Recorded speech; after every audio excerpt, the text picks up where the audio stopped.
to the performance of such important trust in this land.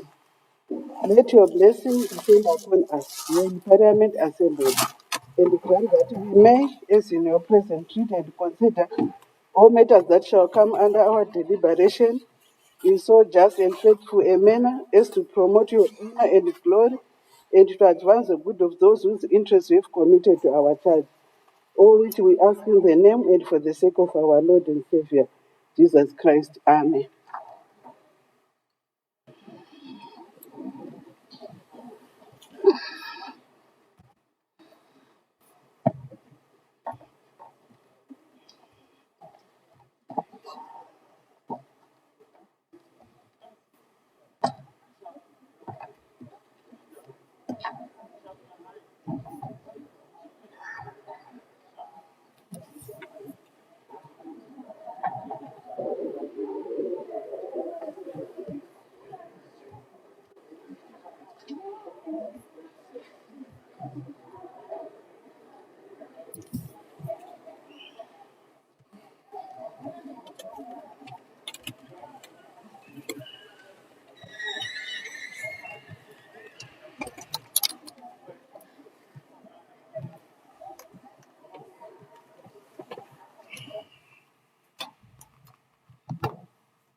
Are there any notices of motions?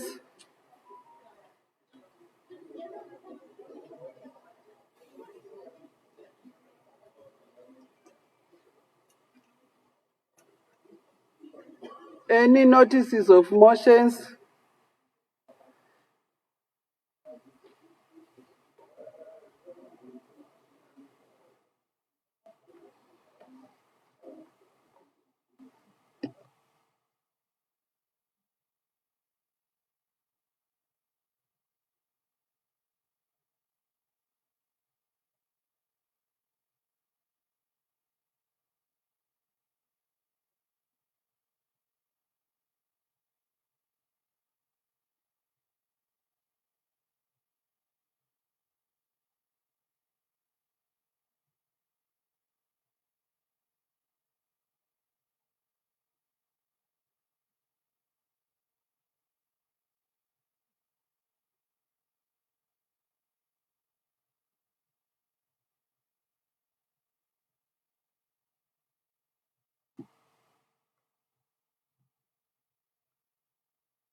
Madam Speaker, I wish to raise on a point of privilege.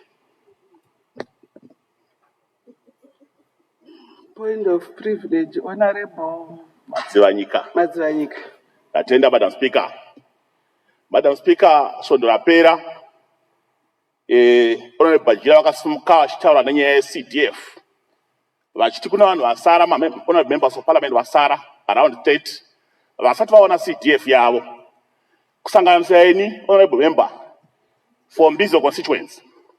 So zvakuitika manje, Madam Speaker, ndezvokuti zvakuita sokuti isu mamwe ma-MP takadya mari yenyika. Vanhu vakutarirawo nenext constituency takatopera vakatoita bloko rechikoro kwenyu hamuna chamati maita. Saka taida kunzwa kuti speaker vakabva varula kuti by Monday today, end of day, mari dzenga dzatanga kupinda. So taona business to come to the close, Madam Speaker.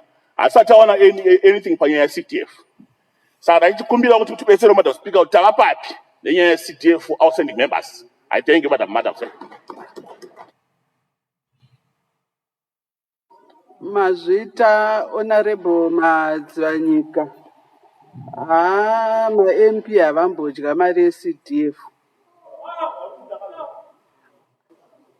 Asi vanodya. Ma-MP havadyi mari yeCDF. Ende zvinozivikanwa kuti mari yeCDF, CDF committee inozoteverera ichiita ma-audit ichiona kuti mari haina kudyiwa. Hapana MP atadya mari yeCDF. Saka tinovimba vekumbizo vakateerera tichitaura kuti hamuna kudya mari yeCDF. Mari yeCDF muchapuhwa. Point of privilege. Point of privilege, Madam Speaker.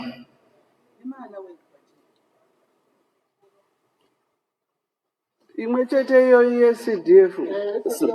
Slightly different. Yes, Madam Speaker, I think we had agreed that no points of national privileges and national interest. I think despite that, he brought up something very important. But go against what we agreed in this house in front of the Speaker. Madam Speaker, we just wanted to know, because Takatanzine Saturday, SMSs will be coming in. No SMSs come to our phone. So we just wanted to know when to expect now, because Saturday has come and gone. Thank you. Madam Speaker, maybe if Mazvita ndichakuzivisai kuti yanzi ichauya rini. Chiregeza itenderere mberi nebasa asi chakuzivisai. Point of privilege, Madam Speaker. It's a different one. It's a pertinent and different one, Madam Speaker. But Garo, tinoda kuti mutibatsire kuziva kuti isu sevamiriri venzvimbo dzakasiyana vanoshandira pano upenyu hwedu huri panzvimbo yakanaka here nekuti taona kuti pane zvakazviri patinopinda napo apo. Pazhira yatinouya nayo kubasa zvinoratidza kuti zvinodaro zviri zvoun'anga nouromga. Zvazvina machira ebato rokurutivi rwenyu rwokurudyi. Nehari nemachira zvanga zviripo, saka tinoda kuziva kuti tiri safe here panzvimbo inoni yatendei.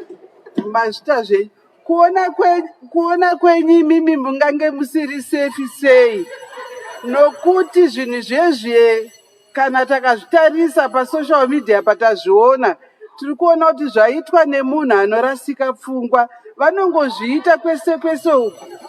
Saka zvingazopinza upenyu hwenyu pasiri safe nechikonzero chei, nemhaka yekuti zvazongouya apo chete kwese uko kwazvinenge zvakangozara zvichingoitwa uko. Zvakapinzani pasiri safe. The clerk will read the first order of the day.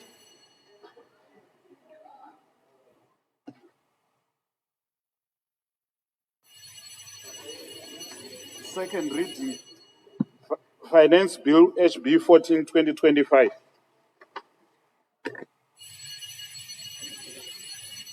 Honorable Minister of Finance.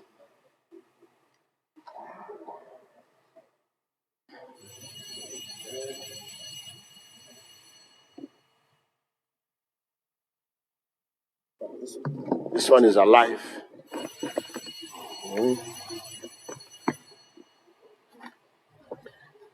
Madam Speaker, ma'am, let me begin by expressing my gratitude to honorable members in their respective communities for the support conveyed during the 2026 national budget formulation stage. This demonstrates our collective commitment to building this nation together, and also thank them for the subsequent debates that we went through last week before we got to this stage today. Honorable members will recall that on the 27th of November 2025, I presented the 2026 national budget to this august house under the theme Enhancing Drivers of Economic Growth and Transformation Towards Vision 2030. Madam Speaker, ma'am, as highlighted in the budget presentation on the 27th of November, the 2026 national budget seeks to balance between expanding on the gains of NDS 1 while safeguarding fiscal sustainability, underscoring government's commitment to promoting durable and enduring macroeconomic stability characterized by low and stable domestic ZEED inflation.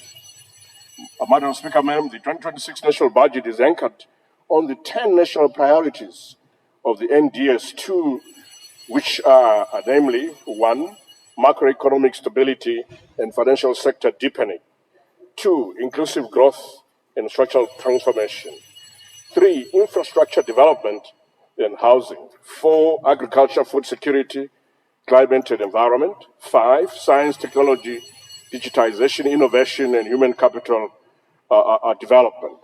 6, job creation, youth entrepreneurship and development, and creative industry and culture. 7, social development, gender, and social protection. 8, regional development and inclusivity through devolution and decentralization.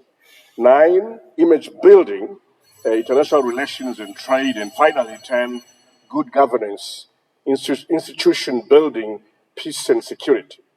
Some of the key highlights from the presentation I made during the following include the following.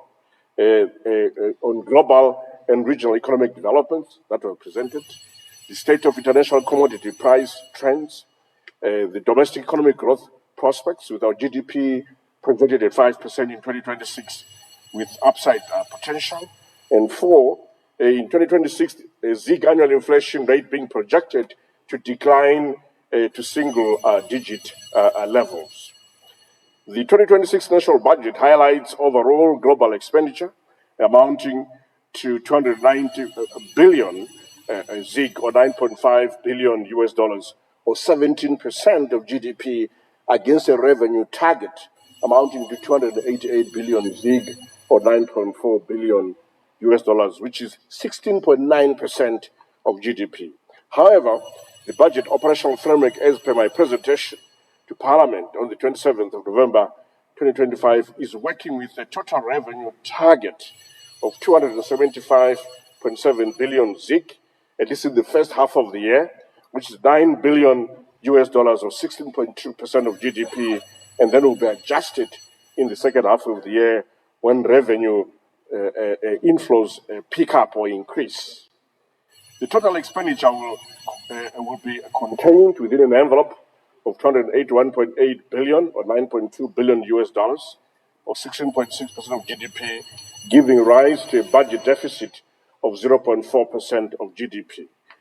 Madam Speaker, ma'am, during the budget presentation, I submitted some revenue and expenditure proposals to support the 2026 national budget. With your indulgence, Madam Speaker, ma'am, and in keeping with our established practice, I now invite honourable members to make any further comments as we deliberate on this stage. I thank you.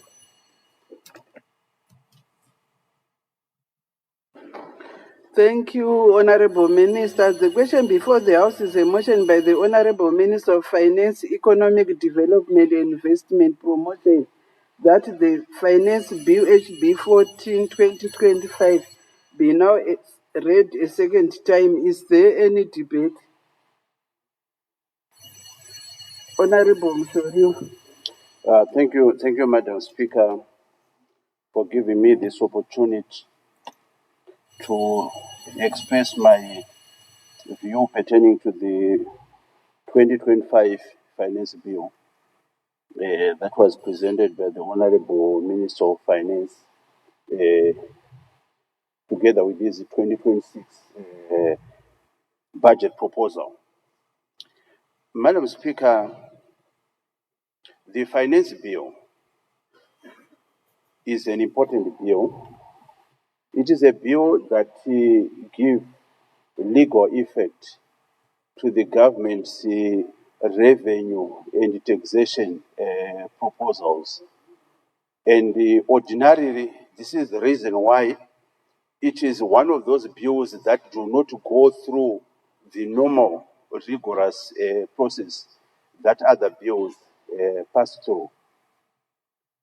One thing that is disturbing, though, Madam Speaker, is that when you look at the finance bill that the Honorable Minister is so presented, it contains certain issues that do not have anything or any relation to taxation nor to the revenue generation proposal by the Honorable Minister.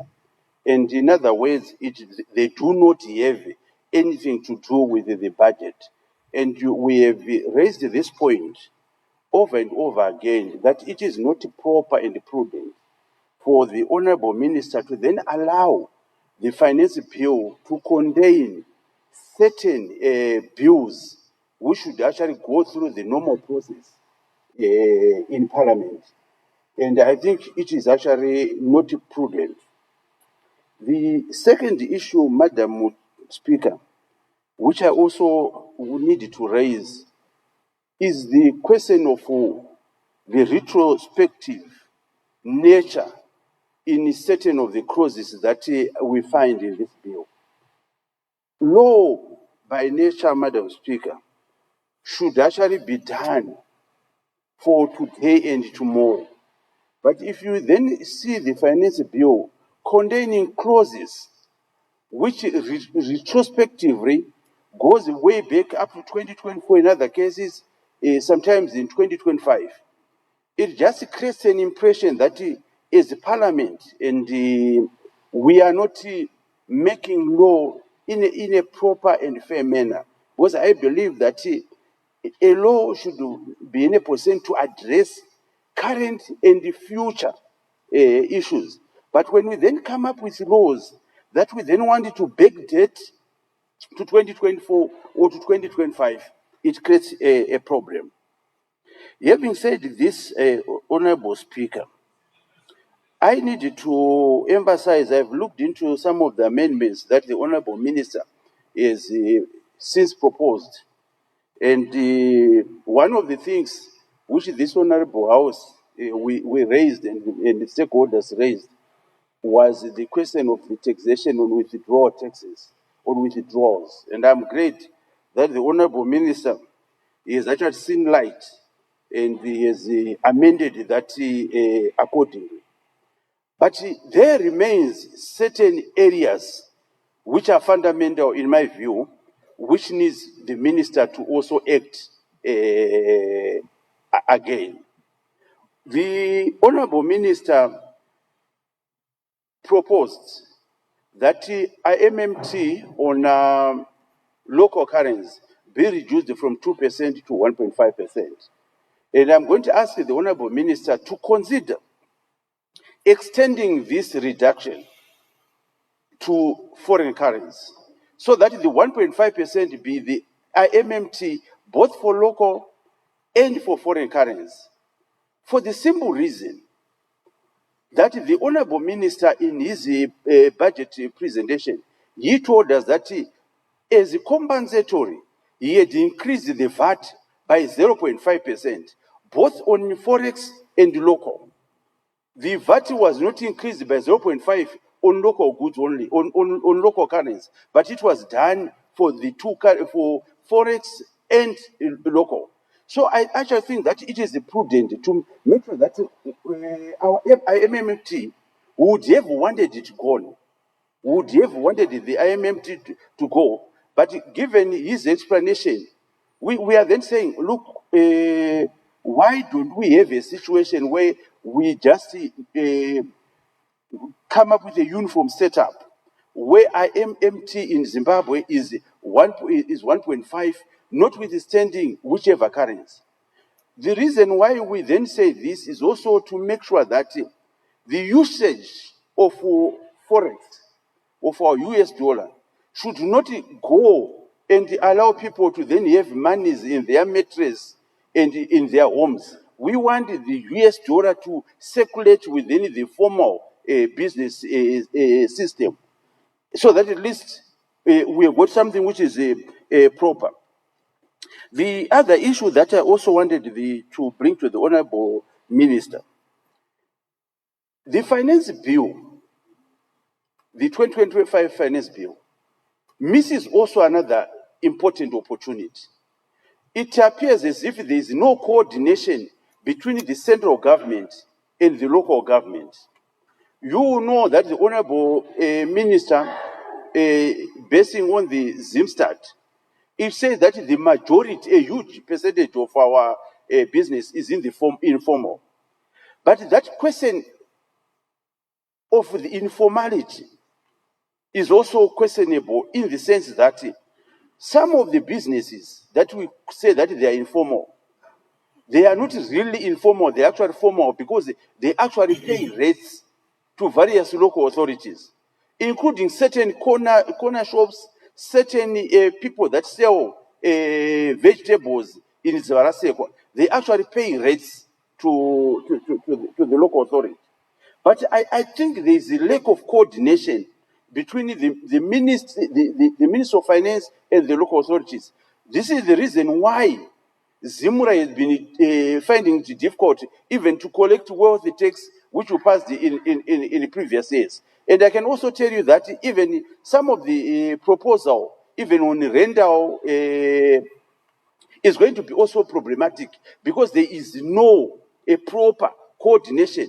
Whereas one would have expected that maybe the Minister of Finance should actually have used the local authorities as a way or to help Zimra in terms of correcting some of the revenue. Maybe we could actually be getting a lot more money, which is important. Then the other issue which I needed also to bring to the Honorable Minister. For the first time, the Minister of Finance did not bring in an amendment to the tax brackets. Apparently, because on his position that there is stability in the ZIG. Whilst I agree, plus in ZIG, if you use the rate of 26, you will find that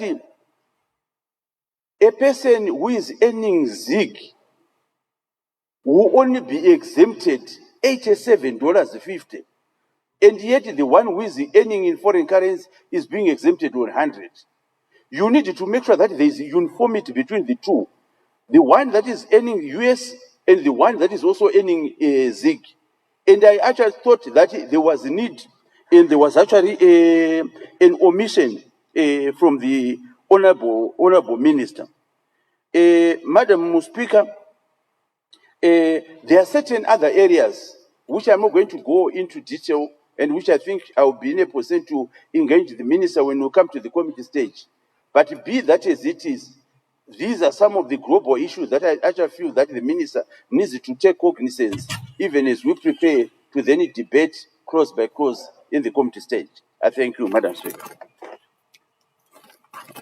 Thank you, Honorable MUSHORIWA. Thank you. Honorable Government Chief Whip.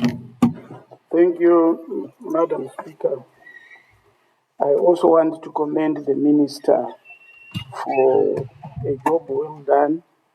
The budget statement showed a lot of dexterity, a lot of thinking in coming up with the budget, and obviously it's pro-poor, it's also pro-development. And I want to thank you for that, Minister. I also want to say taxes have a lot of use in governance. You use it for many things. Either you want to discourage people from using such a service or such a business, or you can use tax as something prohibitive to put people out of that habit or something like that. So taxes can be used. When we talk about IMT, Minister, I think that's where you showed a lot of dexterity, in my view, because after charging people IMT, you then allowed it as a cost, and actually it takes away revenue that you have already received. In my view, that showed a lot of consideration. You really want to see business having something in their pocket and continue to produce for the good of our economy. Minister, I have only one area that concerned me a lot, where you talked about royalties on gold or minerals.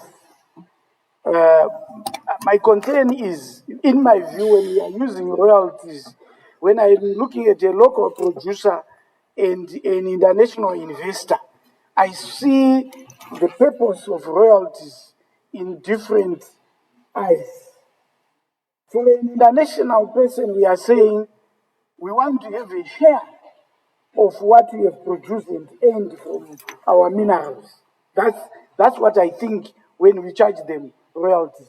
So I wouldn't want even you to move from 10%, because we are saying yes, created so much wealth out of our gold.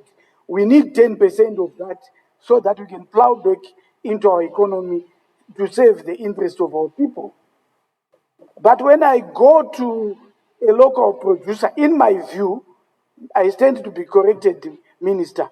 I'm not looking for I'm not seeing an effort to generate a revenue. I'm seeing the purpose being local gold producers must bring all the gold to our reserves. So if that is the reason why we want to deal with these people, there is no reason for us to charge them high royalties. In fact, those people, if we look, gold that we have in Zimbabwe today, they produce, maybe my statistics may not be correct, but more than 70% of the gold that we have in our reserves is coming from our magorokozas, our own people who are producers of gold or any other mineral.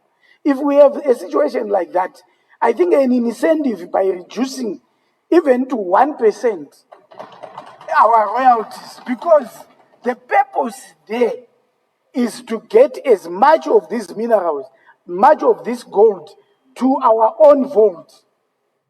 But for a person who is investing in Zimbabwe, he wants the gold in Malaysia, in Britain, in any other country where he's coming from. He wants to take his gold with him. So we want a share of that gold before it leaves Zimbabwe. But for a person who is producing gold here in Mazoe, we want all that gold to go into the reserve bank. So we don't need to discourage that person and promote side marketing, where these people will then take our gold to South African market, where they are not charged any royalties. So, Minister, I think if you can, you have your reasons, but let me emphasize that anything above 2% is not going to encourage our local gold producers to take gold to the reserve bank. We will lose more gold. Anything more than 2% is not going to be helpful if the strategy is to have all the gold deposited within our system. But if we want to have competition with international black market buyers, we raise it beyond 2%, and I'm telling you, we'll lose much gold. What we now have in our reserves is commendable. And I think what we can only do is to come up with more incentives to our local gold producers so that they can channel all the gold to our vaults, and it's good for our country. Maybe to finish my view, Mr. Speaker, Madam Speaker, I want also to emphasize, maybe taking from my colleague who debated before me, when the Finance Act is not a static document. It changes every year. It's amended every year. So for us to say we cannot have other things that we would want to deal with in the short term within that act, I think we are not being realistic.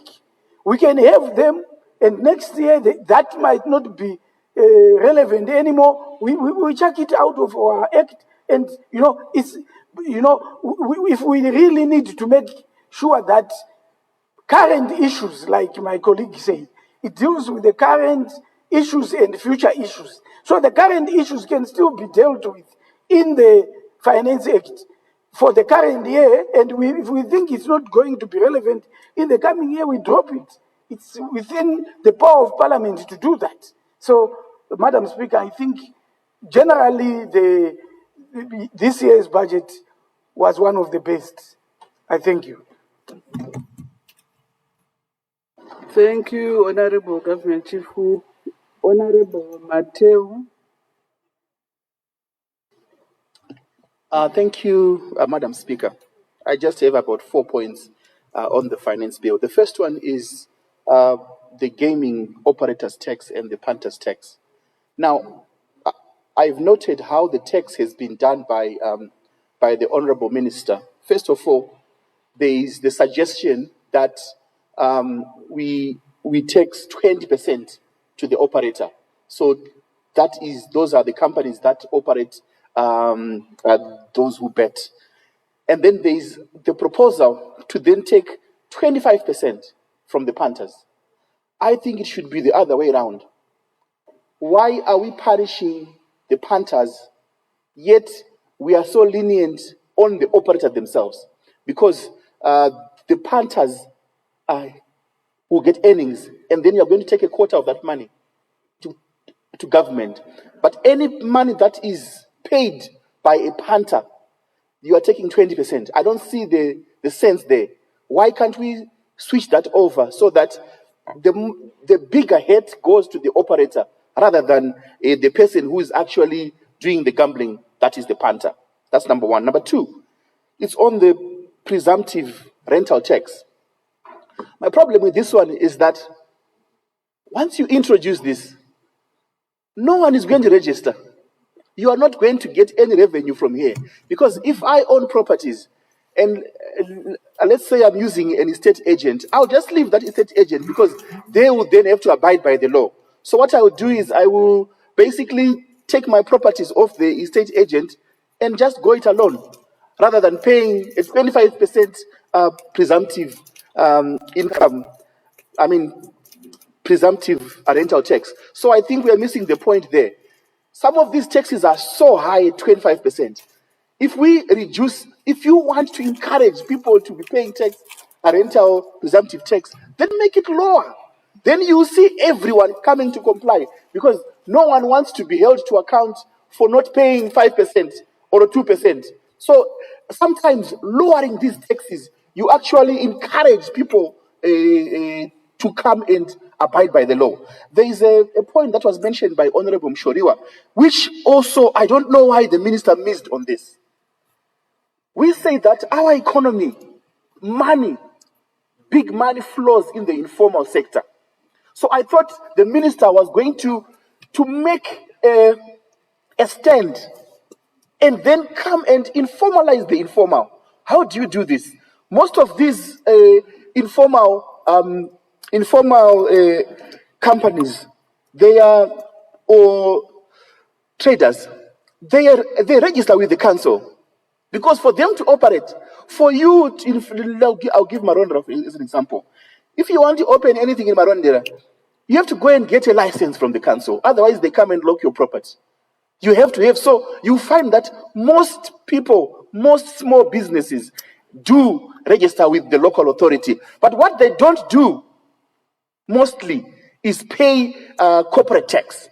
So I thought maybe there was going to be a synergy between the local government licensing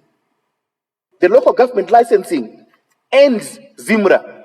A combination where possibly if you're going to pay your license to the local authority, part of that license money is going to come to ZIMRA as your tax, as a tax directed at local businesses, so that we informalize them as they are. So I think that's a point that has been missed. I also want to concur with the Chief Whip. I've just been thinking about this one. People who come to this country and take our mineral resources, and I don't know why we only ended at gold. We should have gone further. I'm always in Boera every weekend, and the road between Wedza and Boera, you meet so many trucks from Mozambique that are taking lithium and taking it to Beira. You will never see a Zimbabwean registered truck. All these are foreign trucks which are taking our lithium and taking them out of the country. Just drive there tomorrow, you meet at least 10 trucks. Someone was telling me that if you go to China, there is probably a mountain of lithium there from this country. Now, since that boat has passed, but on the royalties, I agree. Let's have that sliding scale, which goes from I see you've amended it from 3% to 4%. You've differentiated it between 3 to 10%. But I want to agree with the chief whip on this one. The moment we want to introduce a higher tax on the artisanal miners, the small scale miners, there are three things that are going to happen. Number one, you're going to open a parallel market. You're going to open a parallel market because no one would want to pay higher royalties. So they will always find someone who is willing to take your gold and possibly smuggle it somewhere else. So, which means number two, you're going to encourage smuggling. We know that there are people who smuggle gold from this country, taking it to other countries, so that they don't have to pay the royalties. Number one, they want maximum profits, whether it's in Dubai or where else. Those people, you're going to make them richer. So I propose, Minister, that for foreign and big corporates, let's keep it like that. But for small and artisanal miners, let's keep on, let's not change the current rate so as to ensure that the royalties and the gold that has been coming through to Fidelity remains there, and we actually encourage more artisanal miners and small-scale miners to actually put their gold across. So I so submit, Madam Speaker, ma'am. Thank you, Honorable Mateo. Honorable Kademonga.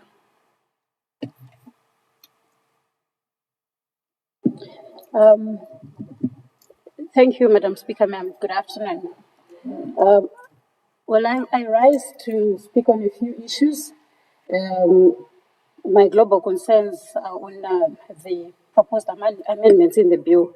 I think the first one is the obvious one, the issue of the increase of value-added tax, the VAT, by 0.5 from 15% to 15.5 as a quid pro quo for reducing IMTT on ZIG transactions.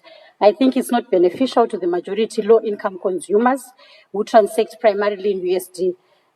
Madam Speaker, ma'am, the reduced 1.5% IMTT on ZIG transactions primarily benefits corporates with formal banking flows, but not the ordinary person. And it's a reality in this country. Most ordinary people, the majority of low-income earners, are transacting in USD. So they continue to be taxed on the USD part. So I think I agree with what one of the honorable speakers who debated earlier suggested, that this 1.5, this 0.5 decrease must also be extended to the US dollar, so that we also have a downward review on the IMTT of the US dollar.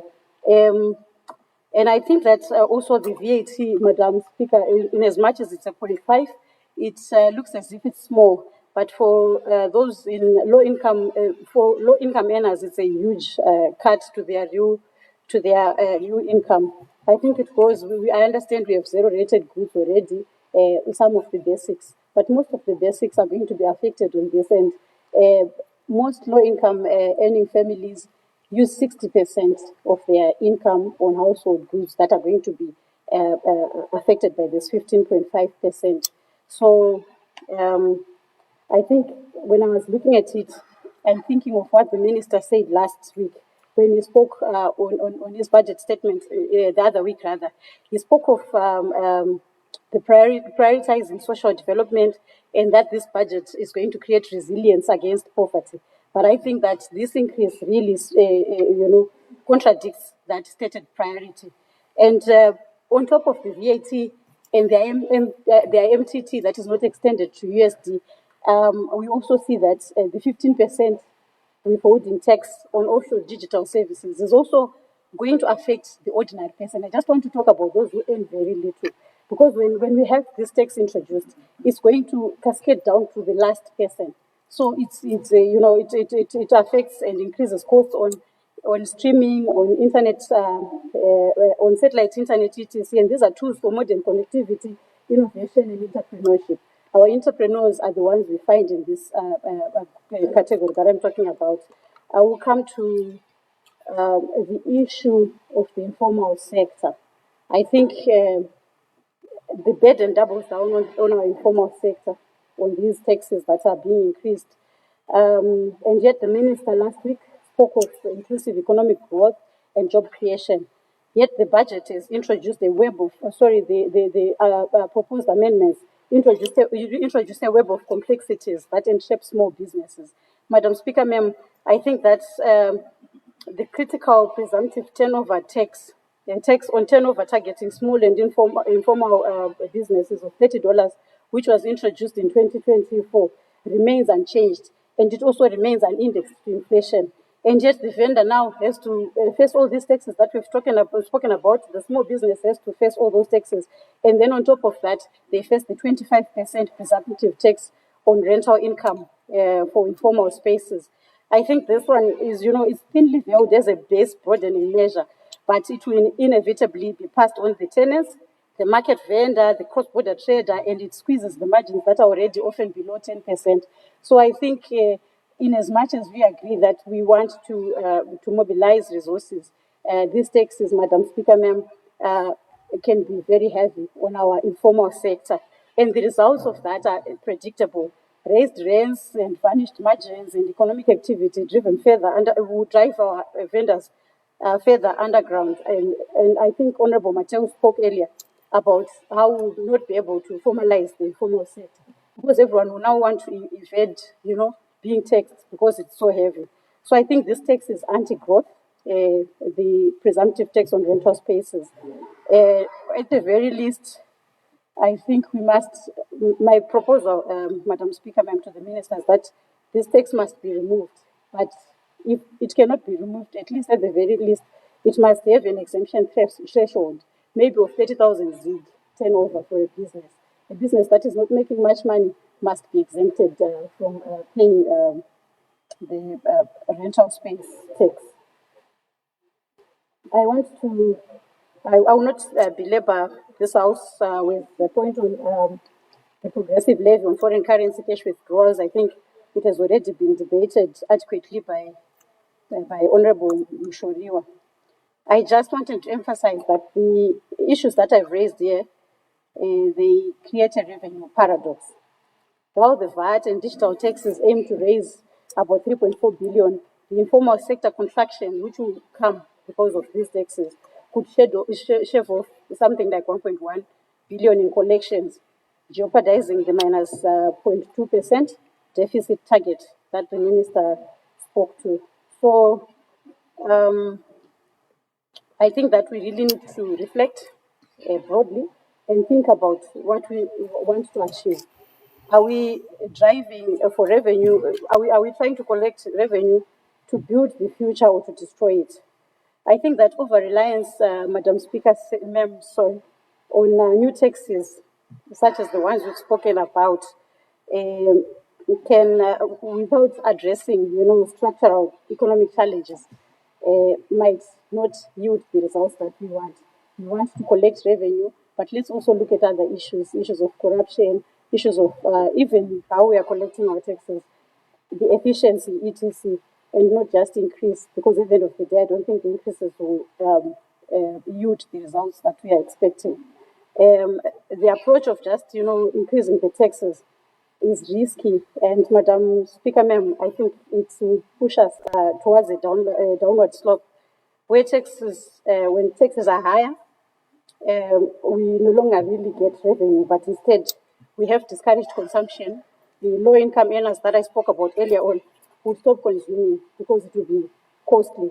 And investment and compliance, I think there's the issue of the gold tax on small-scale miners that was spoken about earlier on, that people will start to evade and then you will not be able to collect. So without balancing revenue needs with incentives for growth, the government could experience diminishing returns, exacerbating poverty, and undermining fiscal instability. Before I sit down, Madam Speaker, ma'am, I just want to propose. I think I already spoke of some of my proposals, but my proposed adjustments to the bill will be to maintain VAT at 15% and rigorously audit the existing zero rating framework for essential goods, and also, start to think of measures on of fighting corruption and efficiently collecting this VAT.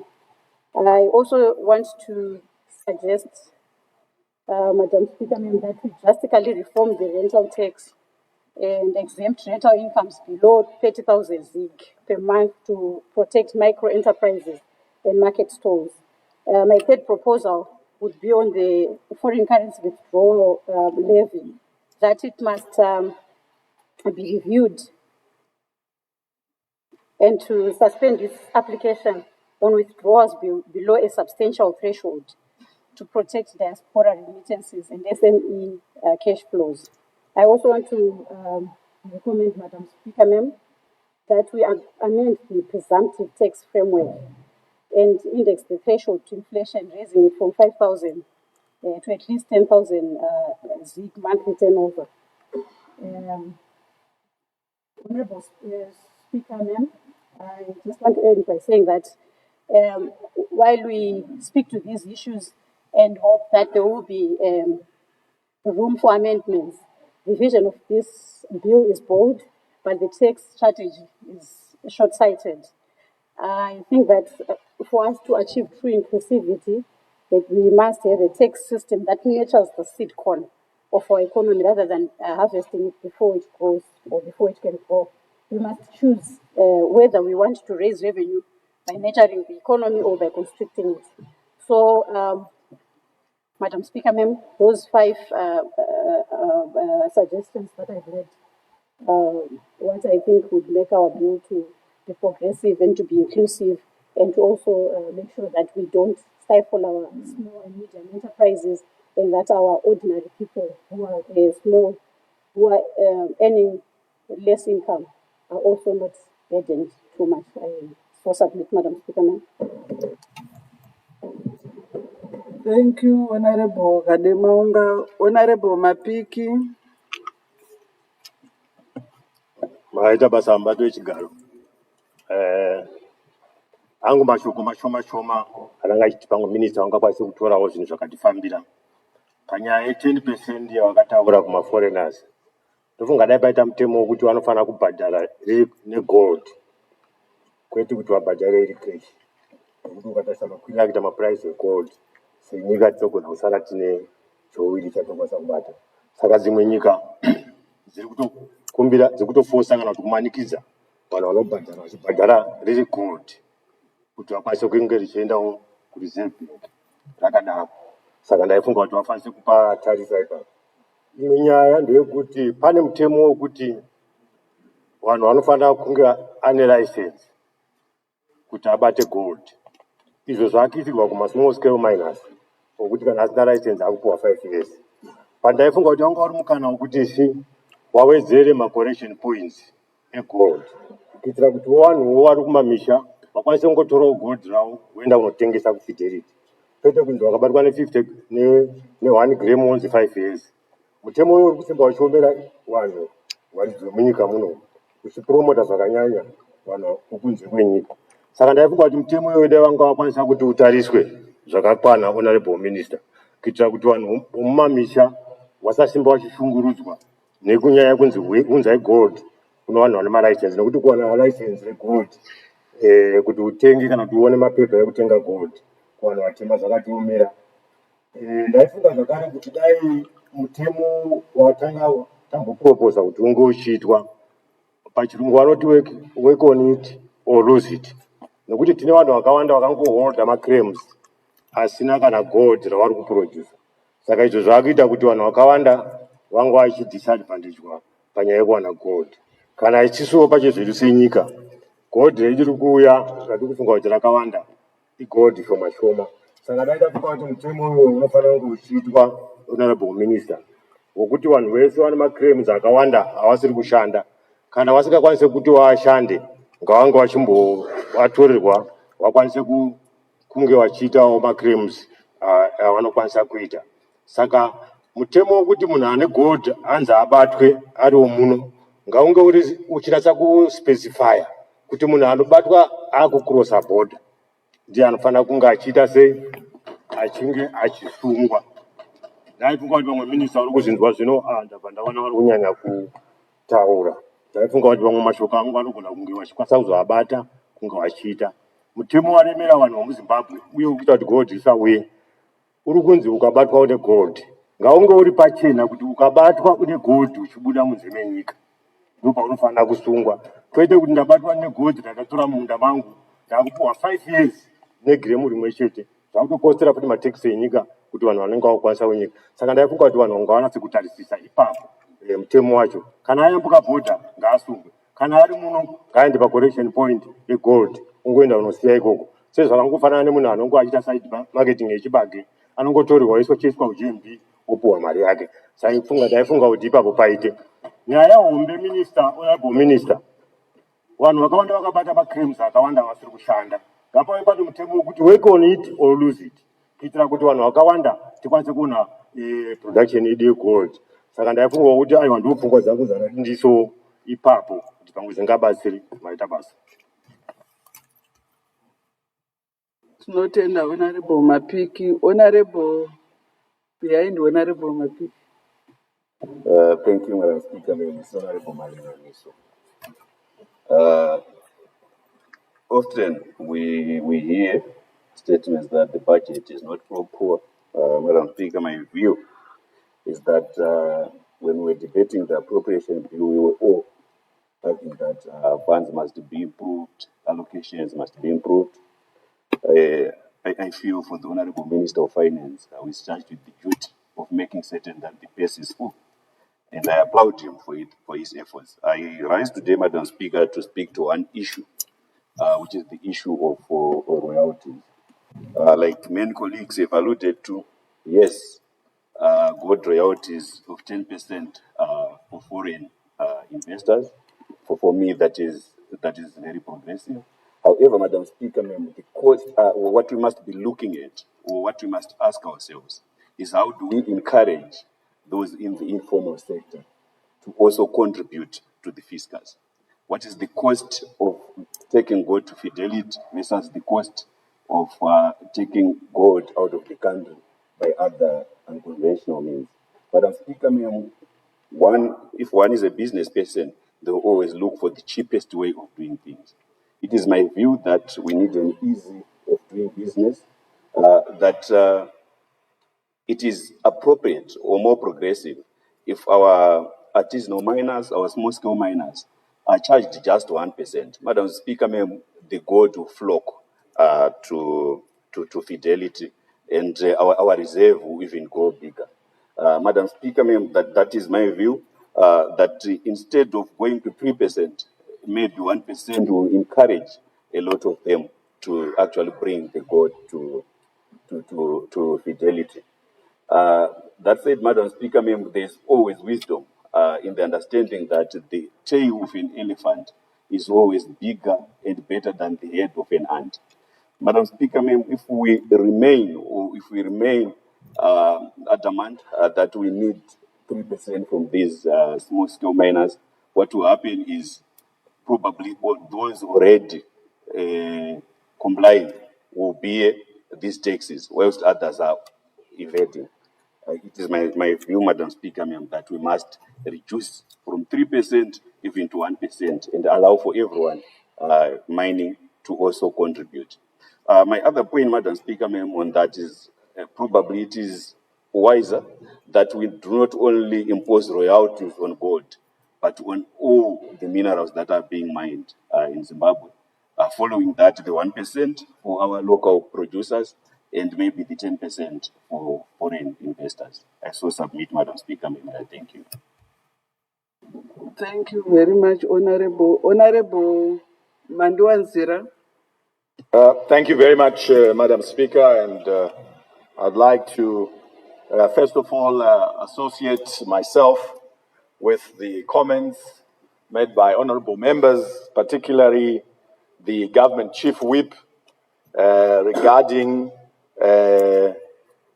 promoting small-scale and artisanal gold miners. I know that my honorable colleagues have spoken about reducing from 3% to 1%. I propose that there be no tax imposed on small scale and artisanal gold miners, because as it stands, when they deliver their gold to Fidelity, they do not get the LBMA price. They are already receiving a discounted price of up to 5%, which means that they are already paying a tax through the discount that they are offering to Fidelity. So to bring another tax is double taxing the small scale and artisanal gold miner. And we have to put this into context. We are breaking records in terms of deliveries of gold to Fidelity. I think the projections are we will be shy of 50 tons this year. And more than 50–60% is coming from these people. And to then impose a tax, we face the risk of shooting ourselves in the foot, where we're already seeing exceptional results. We are now imposing a tax that may discourage these people to bring gold through the formal channel. So I propose that there be no tax. My second contribution, Madam Speaker, relates to the areas that were highlighted as reserved for locals. There seems to be a mismatch between what Cabinet announced and what the bill is now saying. The list as provided in the bill has quarry mining, brick molding, granite mining, travel agency business. There are several other areas that had been specifically mentioned through a cabinet communique, which is related to retail shops, wholesaling, and others. They do not seem to have been included in the bill. But the bill is looking at gaming, for instance, and taxes around gaming.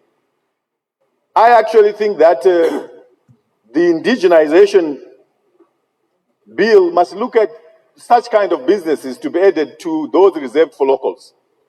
When you have foreigners coming to run a casino, there's no productivity in a casino. A casino does not increase the economy, but this is a way to take money out of the country. So why should we not put gaming, gambling, the running of casinos into areas that are reserved specifically for locals, because it's money that is continuing to circulate in the economy. To allow outsiders to come and run casinos, you are giving them an opportunity to hemorrhage the economy of the US dollars that are in existence, because there's no new money they are creating by running a casino. So I would propose that the bill looks at adding some of these areas. Water bottling, for instance. Why do we need people flying thousands of kilometers to come and bottle water in this country? This must be reserved, again, for locals, and I propose that this be included in this bill. Recently, I bumped into a foreigner who has been granted a license to run scratch cards lotto. This is being given to foreigners to run scratch card lotto. There is no investment. It's simply printing scratch cards so they can print, take some US dollars, pocket, and leave the country. So these are areas, in my view, that must be reserved for locals, because there is no productivity that's associated in creating new money in running a lotto, in running a scratch card. There's no new money that is being created. I have reservations in the bill singling out travel agency business as one of the areas reserved for locals. I think we are closing the gates when the horses have already bolted. I don't buy tickets from a travel agent today. I buy online. Now, who is running the online travel agencies? No locals are running these. And then we are now saying, no, we cannot allow, others to run it. This, I don't think it's still relevant in the current context where people are buying tickets on trip.com, on Kayak and others. So I'm not sure we are promoting tourism, because tourism is now one of our largest foreign currency earners. And then we're saying you cannot travel into this country. I would actually love to see the biggest Chinese travel agent, C-Trip, for instance, set up in this country, because then we can attract the Chinese tourists that we would like to fill in our hotels. Because this has to obviously be specific. I would propose that this be looked at either by saying there should be partnerships with locals, but not entirely reserve this for locals, because we then are trying to undermine the tourism industry that is growing significantly. Madam Speaker, the areas that were announced by Cabinet where foreigners were excluded that are not in the bill, like alluvial gold mining or alluvial mining in general. I would propose that we see these coming back in the bill. Transportation. Really, we have investors that are coming to set up the entire value chain of Zimbabwe's minerals with no involvement by locals. They get the claim for sick money, which they pay to the Ministry of Mines to get a claim. They then do the mining. They bring all machinery.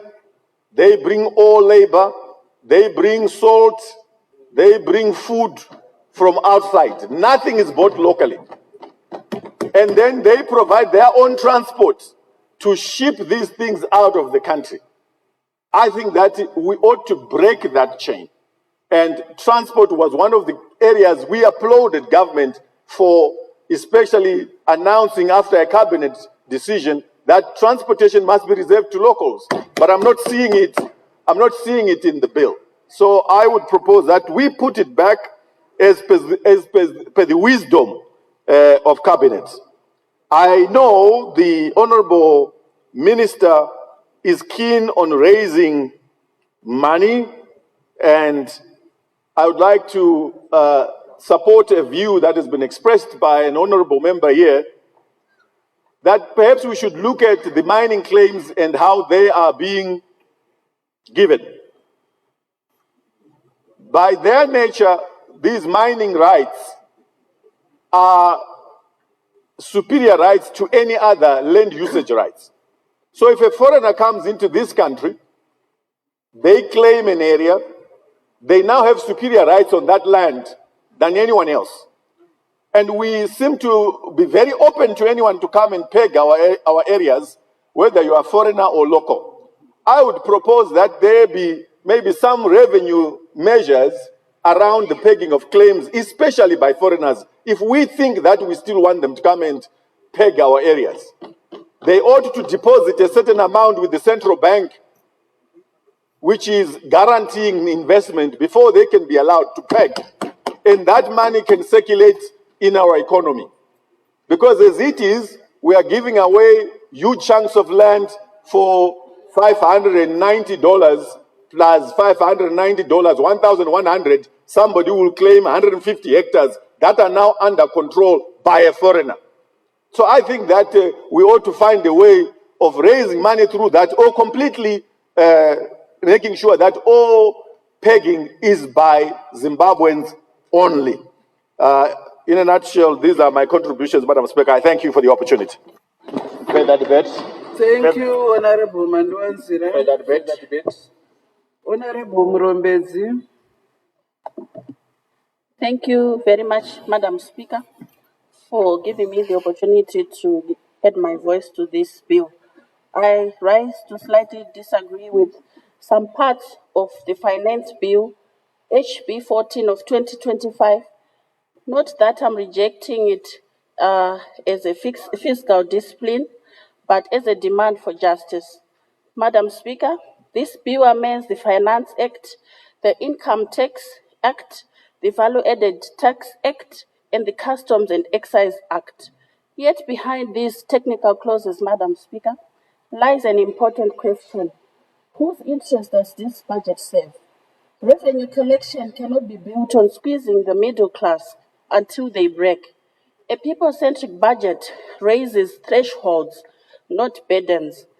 Madam Speaker, this bill's increase in VAT and IMTT is not fiscal prudence, it is fiscal punishment. Madam Speaker, raising VAT on everyday goods while tightening import tariffs means that the cost of basics will rise for the ordinary citizen. VAT is a consumption tax, and when it climbs, Madam Speaker, it hits the poorest hardest because they spend the largest share of their income on essentials. Import duty hikes compound this injustice by taxing the very inputs the small businesses need to survive. A people-centric budget, Madam Speaker, must zero-rate basic commodities, suspend punitive import duties on basic items, and ensure that revenue collection does not become revenue strangulation. Madam Speaker, a people-centric budget that we want must expand tax credits for low-income earners and zero-rate essential goods such as meal, school textbooks, and sanitary ware. Madam Speaker, the budget statement of 27 November 2025, which this bill enforces, admits a ballooning public debt. Madam Speaker, debt repayments consume resources that should build schools, clinics, and roads. A people-centric budget must cap borrowing for consumption and channel loans strictly for infrastructure that empowers citizens. Madam Speaker, this bill is silent on incentives for youth employment. In Mondoro, Hurungwe, our youth resist drugs through sport, but they need jobs and dignity. Amendments should introduce tax breaks for companies which are hiring graduates and artisans, turning fiscal policy into a weapon against unemployment. Madam Speaker, Section 298 of our Constitution demands that public funds be managed transparently and equitably. Yet this bill prioritizes revenue collection over equitable distribution. A people-centric budget must publish disaggregated allocation for rural infrastructure and education so that we can check whether Hurungwe's children receive their fair share. Mr. Speaker, sir, this finance bill, as amended, risks becoming a budget of numbers, not of people. We cannot measure success by revenue collected while our citizens drown in poverty. We need to amend this bill to zero-rate essentials, suspend punitive duties, cap debt, incentivize youth employment, and enforce constitutional equity. Only then, Mr. Speaker, sir, will our budget cease to be a ledger of government survival and become a covenant of people's dignity. I so submit. That debate. Thank you. Any further debate? Yes. Further debate is recognized Honorable Nyabani. Maitaba Sambadeziga. Inangotaurawo pa diki kuti minister ndaona pakani social corporate responsibility pa coal miners. Why mati coal miners chete? Because ungo benefita one area tikataisa kunana Guruwe chrome yapera yasara makomba ega ega. Tikataisa kunana Shurugwi coal yapera yasara makomba ega ega. But when this one mutawa specific for coal miners. Mama diki sama mina isi afana na chrome afana na lithium because una Guruwe kubva panapa akaenda kuguruwa musana mota kana kuti 100 one time zakadungamidzana tanda di kuti so ikoko kuito social corporate responsibility paungoti ngoise zvikoo chete zviuwangi ndo zvada ndipinze mubhiwu izvo zvatenda. Thank you, Debate. Yes, Honorable Makama. Chigu. Makumire, sorry. Notenda bado wechigaro nokundipa mukana wekuti ndinge ndichiisa mazwi angu pambiri iyi. Ndinoda kutanga nokuti bado wechigaro kuramba tichingotora mutero kuvanhu vedu tisingavapi mukana wokufema zvinokonzera kuti vanhu vedu vange vachiremerwa zvakanyanya. Ndinoda kuti ndibate nyaya yekuti mitero yawedzerwa. Tainzwa VAT yasumudzwa kuinda pa 15.5. Asi mukandozongorora mubato wechigaro muchandoona kuti muhoro yavanhu yavashandi vedu vehurumende navashandi vari mu-private sector haina kushanduka. Izvi zvinoreva kuti simba rekutenga kwemari yavo inoramba ichiwira pasi. Pavaikwanisa kutenga chikafu chavo chavanokwanisa kupedza mwedzi pavanopuwa muhoro paya, iko zvino zvinogona kureva kuti vakutenga chikafu chinosvika pakati pomwedzi. Ende mukazviongorora muchandoona kuti yatinoti pei iya mutero unobatsirwa vashandi pabhiri hauna kunge wabatwa, hauna kuwedzerwa, hauna kutapudzwa. Asi mimwe mitero inondonokora pamari yavanohora yawedzerwa. Saka ndaifunga kuti bato wechigaro dai bhiri randombondoti dzisei zvishoma iyi yatinoti pei mutero unobatsirwa vashandi uyu, zvirerutsire vanhu vedu pakurarama kwavo, nokuti kuna kuchema kukuru pamusoro pemutero uyu kuti dai vambotibvisirawo pashoma nokuti takaremerwa. Ndobvapo mubato wechigaro ndoda kuti muzive kuti mabhizimisi ari mukati menyika inoi, mukazviongorora mugore ratiri rino negore ratabva, vangava nekuremerwa kukuru kwekuti mukatarisa vamwe mabhizimisi makuru anoita zvokutengesa akaita sana N Richards, vana OK nemamwe akadaro, vanga vachitovhara mabhizimisi avo nokuda kwokuremerwa, nokuti mitero kana kuti macost of production anga achiramba achivakurira. Zvino tikaramba tichiwedzera mitero yatiri kuwedzera mubato wechigaro, zvinorevei? Zvinoreva kuti vacharamba vachiremerwa. Zvinoreva kuti vacharamba vachivhara mabhizimisi avo. Kuvhara kunoita mabhizimisi aya kunoreva kuti kune vanhu vazhinji kwazvo vacharasikirwa namabasa avo. Mhuri zhinji dzichatambura chaizvo nokuda kwematanho atinoda kutora sehurumende. Ndinoda kuti ndikuyeuchidzei mubato wechigaro kuti mabhizimisi haagadziri mari, vanotoishanda. Saka ngatisaramba tichivadzvanya, nokuti tikavadzvanya ivo vanodzvanya vatengi, tikavadzvanya ivo vanodzvanya vashandi vedu vehurumende, tikavadzvanya vanodzvanya varombo vari mumaruwa nemunzvimbo dziri mumaguta edu. Saka dai taita moyo wokunzwira vanhu vedu vatinotungamirira mubato wechigaro. Mubato wechigaro ndinoda kuti ndibate nyaya dzemaroyalties dzanga dzichingodai kutaurwa muno. Ndinoda kutsigira pfungwa yokuti dei yango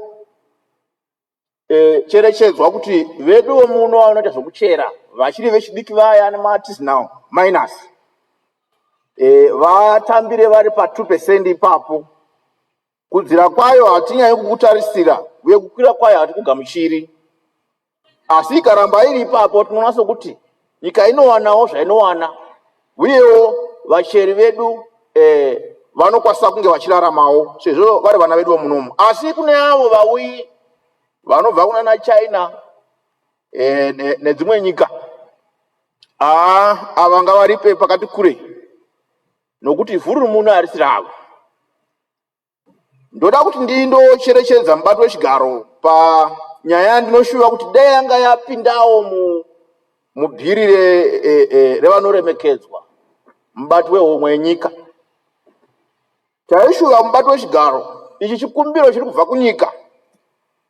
Ruzhinji rweZimbabwe runoti dai juti redzimotikari dziya dziri nechepasivo dzinotengwawo nevanowana mari shoma, dai ranga radziswavo tirerukirwe tikwanisewo kufambawo nemichovha zvinoita vamwe.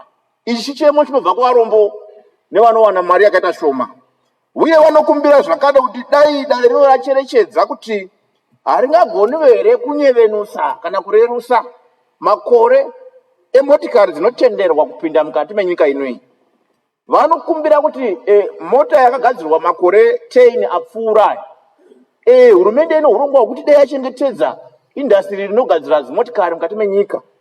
Asi zvinoratidza kuti ruzhinji ruri kunyanya kuda kutenga dziya dzakamboshandiswa navamwe dziya.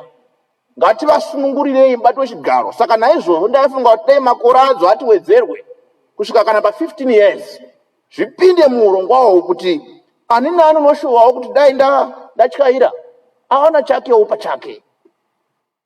Ndichindopedzisa mubato wechigaro, ndaishuva ini kuti dhiri redu iri dai razama kuti macosts okuita mabhizimisi mukati menyika ino asava anonyanya kukwira kuti vanhu vasarasikirwa nemabasa mushure mekunge makamba avhara, uye dai razamawo neparinogona chose kuti ringe richitapudza kushandiswa mari zvisina tsarukano muhurumende nokurwisanawo zvakare nouori tisati tauya kuzosumudza mitero. Taishuva kuti dai nhomba yekuda dzimotikari yatapudzika mugore rotopindai, vanhu vambonangana nokusumudzira nokuvaka nyika yedu iyi, nokuti izvi zvinoratidza kuti mari zhinji ndokwairi kuinda mubato wechigaro. Ndatenda. No tender. Any further debate? Debate? Yes, over there is Honorable Moyo. Honorable Moyo, yes. Yes, Honorable Moyo. Gcina isihlalo ngicela ukufaka amazwi ami kundaba ya royalties i10% kwabembayo igolide. Ngicabanga ukuthi ngabade sivumele abelizwe lakithi abemba okwezinga eliphansi bahlala kumbe baqhubeka beku2%, ade sizabanika amandla okwemba besiya phambili. Singathi thina siyabathathela kumbe siyakhipha i10% kibo, kuzabaqeda amandla njengoba bevele beqalise kanzima umsebenzi wabo wokwemba. Ukuba nika i2% kuzabanika amandla ukuqhubeka beze befike kuzinga eliphezulu lapha njengelizwe esiza collector imali enengi yokusebenzisa elizweni lethu. Laba ababuyayo bezokwenza amabhizinisi kumbe ibhizinesi kumbe umsebenzi wokwemba igolide elizweni lethu esithi thina ngama-investors, asibathatheleni 10% loba ingaya phezulu kula ndaba, but abakithi lapha sibekeleni beku2% beqhubeke ngomsebenzi wabo, futhi kuzayenza kube lemsebenzi kumbe abantu bakithi bethole imisebenzi emnengi endaweni zokwemba igolide kwele Zimbabwe. Ngicina isihlalo Bengicabanga ukuthi bona laba balezinga eliphansi kumbe abakithi abayemba igolide loba besingabakhangela sibayehlukanise ngezigaba not ukuthi ayikhona ukuthi bonke ngokunjalo bathathelwe intengo efananayo. Ngicabanga ukuthi abanye babeqalisa ngezinga eliphansi kakhulu ukuthi singahle sithi thina siyabathathela a certain percent sizabe sibalimaze kakhulu. Mphathi umgcini sihlalo ngicela ukuthi i-10% kwabembayo izinga eliphansi elizweni lakithi singayithathi, siqhubekeni nge-2%. Kube sokusithi labo bonke ababuyayo bezoyenza umsebenzi wokwemba igolide sibathatheleni 10% loba i-10% ingaya phezulu, singaya phezulu ku-10% akulandaba. But abantu bakithi asibekeleni sibathathela intengo le besivele siyithatha ade sebeyijayele futhi beyizwisisa ukuthi bayafisa ukuqhubeka ngayo. Ngiyabonga isikhathi sakho mgcini sihlalo. Further debate. Siyabonga. Further debate. Debate. Honorable Moyo. Debate. Honorable members, I realize that we are now hammering on the same point, especially the royalty issues. So can I encourage members that want to debate further to be bringing up new things? Otherwise, we're just eating time on one particular issue. So if something has been said already, believe me, you, the minister has heard it. Don't try and bring it back. Okay. Right? Debate. Yes, Honorable Jugumbu. Okay. Thank you, Honorable Speaker. I want to bring another angle to the issue that I think has been lightly touched on, so that I can make further suggestions, especially on the digital tax aspect that has been proposed by the minister. On digital tax, Honorable Speaker, I think the minister must really look into this aspect, because it's really contradicting the two key concepts that the government is pushing towards. Number one, can you come closer to your mic so that? Okay, thank you. So I'm saying the minister really needs to look into this aspect of digital tax, because it's directly contradicting some of the proposals that were made at the government level, executive level, where they say that they want a 24-hour economy. For 24-hour economy to be achieved, Honorable Speaker, we are now talking of these digital platforms. And now the Honorable Minister wants to tax the use of these platforms. In a way, is discouraging people from making use of these platforms, because what he's simply doing is just adding a burden on the citizens who are relying on these platforms, and therefore is making it difficult for us to then achieve, or it's making it expensive for the nation to achieve the 24-hour economy. Number two, the nation is driving towards the digital inclusion. So the moment you say you are adding 15% as a digital tax, it means that we are excluding a lot of people. For instance, there are a lot of services that we cannot offer at national level, whereby a young person wants to learn something, they will have to go and pay, so for example, for certain courses. And what you are simply now doing is you cannot help this young person to get tuition, or you cannot help this young person to be funded towards attaining certain skills.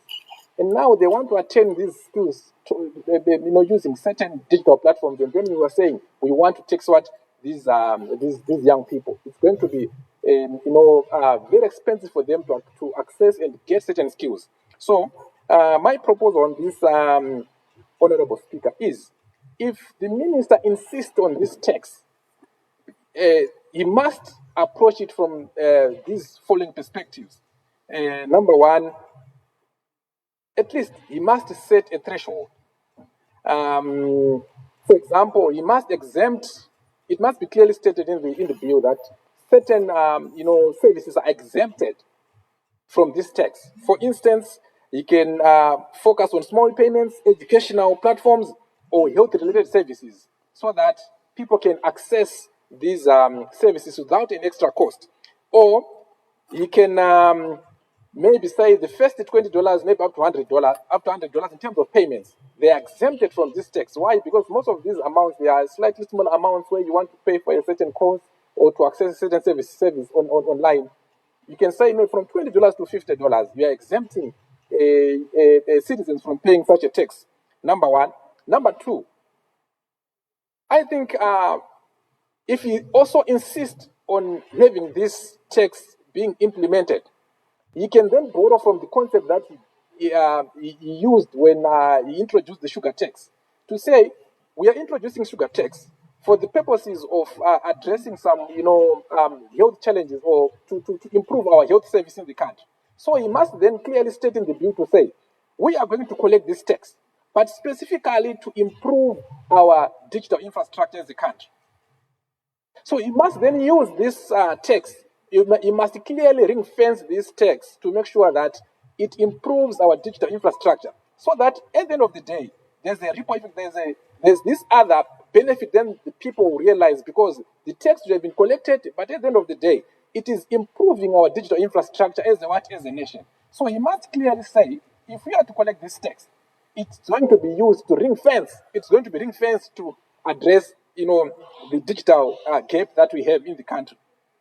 The other thing now that I think is also important, he must then maybe clearly state or include the sunset clause into this particular issue.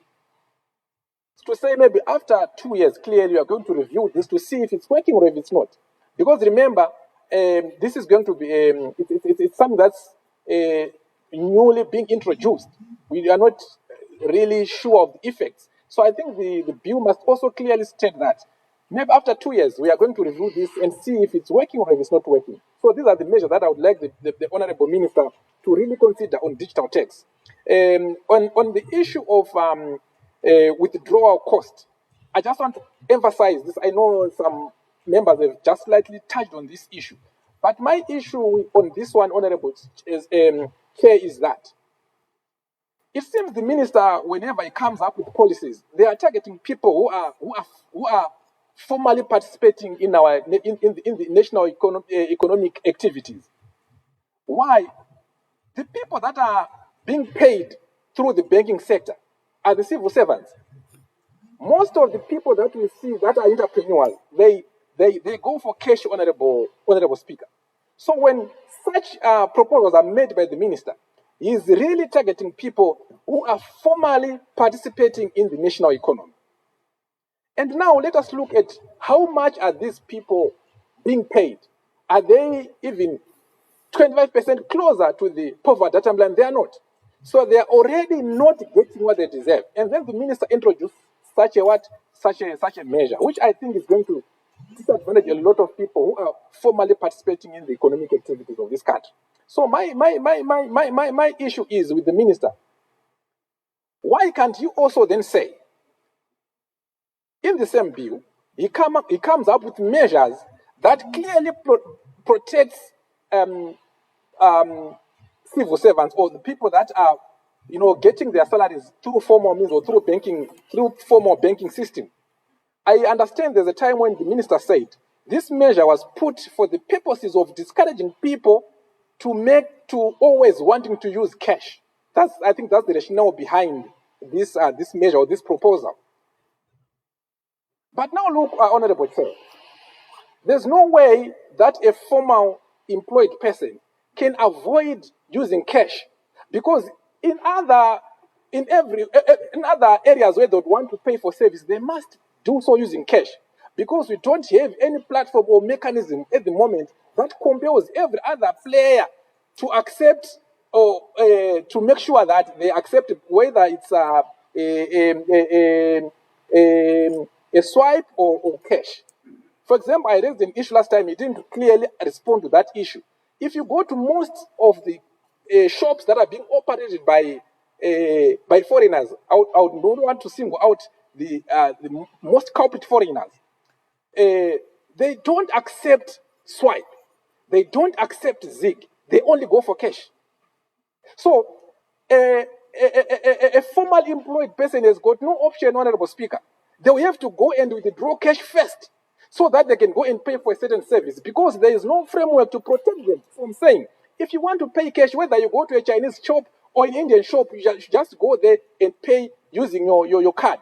So if I'm to get my $280 as a member of parliament, I'll have to withdraw it, Honorable Speaker, so that I'll be able to go and buy a solar panel from a Chinese shop. Because they don't accept swine. They only accept cash. So his measure, he's saying he's doing this to make sure that people are discouraged from using cash. But at the end of the day, people then have got no choice. They will need to use cash because that's the system which is currently there. So he has to address that in this bill, so that people have option to say, no, if I cannot withdraw cash, then I should just use my card to pay for whatever service that I would want. Lastly, Honorable Speaker, I would want to say this budget that has been presented by the minister, for me, it's a tax budget. He's only focusing on taking from the people. I don't know how to put this across, but it seems the minister is so obsessed, with taking money from the citizens. There's no mechanism that has been put in place to also protect the citizens. Order. Yes, order, Honorable Jibumbu. What's your point of order, Honorable Nyabani? Point of order, kuti honorable member ngavataure zvinova kuti budget riite panoda kushora minister ngavataure kuti chii chingaitwa kuti budget racho riite. Panokuti vati obsessed vekutora mari yevanhu ngavataure kuti chii chingade kuitwa kuti budget racho mari ikwanise kupinda munyika. Tatenda. Tinotenda. Fambai mberi muchitaura muchijekesa kuti kana vamuturi vasina kuzotora mari kumatax vachaiwana kupi kuti vazoita mabasa ehurumende. It's just that Honorable Nyabani usually runs fast. Ahead of wisdom. Okay, it's fine. I'll try to clarify. So the point that I'm trying to make, Honorable Speaker, is that the minister is always taking money, which is fine. We need to collect revenue. We need to collect revenue as a nation. But the point, Honorable Speaker, is that the budget is not really addressing the issues that affect our people, because what he's supposed to do is supposed to show that in as much as we are getting revenue from the citizens, you must then also appreciate the citizens, because they are the ones that are financing activities. But for instance, Honorable Speaker, I've spoken about the tax on withdrawals, but we have seen a lot of people, dishing out cash in bundles, but we have never seen any intervention from the minister to say, how are these people also going to be regulated? Imagine a situation where somebody who just say, I've decided to donate a $56,000 car, and the person who's going to get a $50,000 car is also going to get 30,000 or 6,000 on top cash. Where are they getting this cash, Honorable Speaker? So these people are exempted. Nothing is happening from this bill. The only people that are being punished are those people who are, getting their money through hard means. Those are the only people that the Honorable Minister is focusing on. So I am saying, Honorable Chair, you must also come up with measures that protect the citizens, but also encourage the citizens to... Order, please address it properly as Honorable Speaker, not Chair. Okay, Honorable Speaker, I'm sorry for that. What we need to see, Honorable Speaker, is that the minister must appreciate that the citizens are struggling where we come from. The minister, I know he doesn't sit where we sit. He doesn't see our daily struggles as the citizens, because he can afford, the most expensive cuisines. The minister can afford, this very expensive cuisine called spaghetti Napolitan in iodized chipolata sauce. But our citizens back there in Budiriro, they cannot afford that. So he must appreciate, the Honorable Minister must appreciate that the people are suffering out there. So my plea to the minister is, Minister, surely we want you to collect revenue, but at the same time, you must also understand and appreciate the struggle that our people are facing. And also make sure that you focus also on corruption, because it's another major. It's for me, it's being a penny wise but pound foolish. You collect money from the citizens, you force them to bring in, and then you don't focus on plugging the holes in terms of corruption. So you are collecting money, but you are allowing Gananda to splash and feast on whatever the citizens have what sweated to contribute. Order. So I'm done, Honorable Speaker. That's my contribution. I thank you. Thank you. Any further debate? Further debate? Yes, it's Honorable Dr. Nyati. Dr. Mtogoni, right? Thank you. Congratulations on your doctorate. Well done. Thank you, Mr. Speaker. Well, Mr. Speaker, I would not want to repeat much that has been said, but of very importance, Mr. Speaker, it's to look into this banking sector. Mr. Speaker, the budget should actually re-look and consider these taxes, banking taxes. Right today, Mr. Speaker, I was at a local restaurant this afternoon. They actually refused me to swipe with USD, and then they said you can swipe with ZIG. Then I said, what is the meaning of that? How do we then say you have got the ZIG machine when you don't have the swipe machine, the USD? And what it means, Mr. Speaker, is all these retail, the business people, they don't want to bank the US dollar.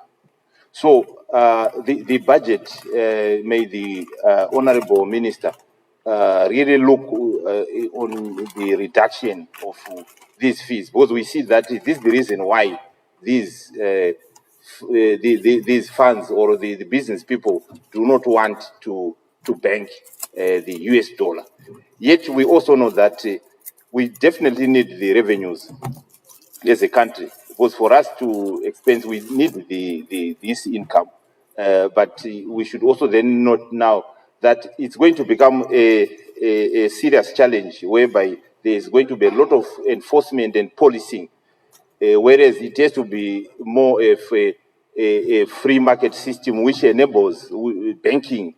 So I would commend the minister to really look on that, because we can basically see that the US dollar is not getting into the banking system, which then makes us as a nation to get less of the really wanted revenues. And I would want to think that the real issue is on the taxes, the transactional cost, which will then become very high at depositing and at withdrawing, and eventually that will then reduce the volumes of the required revenues. So if the reductions in the banking system are looked at, that can actually improve more of people, enable people to bank the funds so that they can circulate into the economy. So I submit, Mr. Speaker. Further debate? Thank you. Yes, Honorable Further debate? Ndo. Honorable Ndo.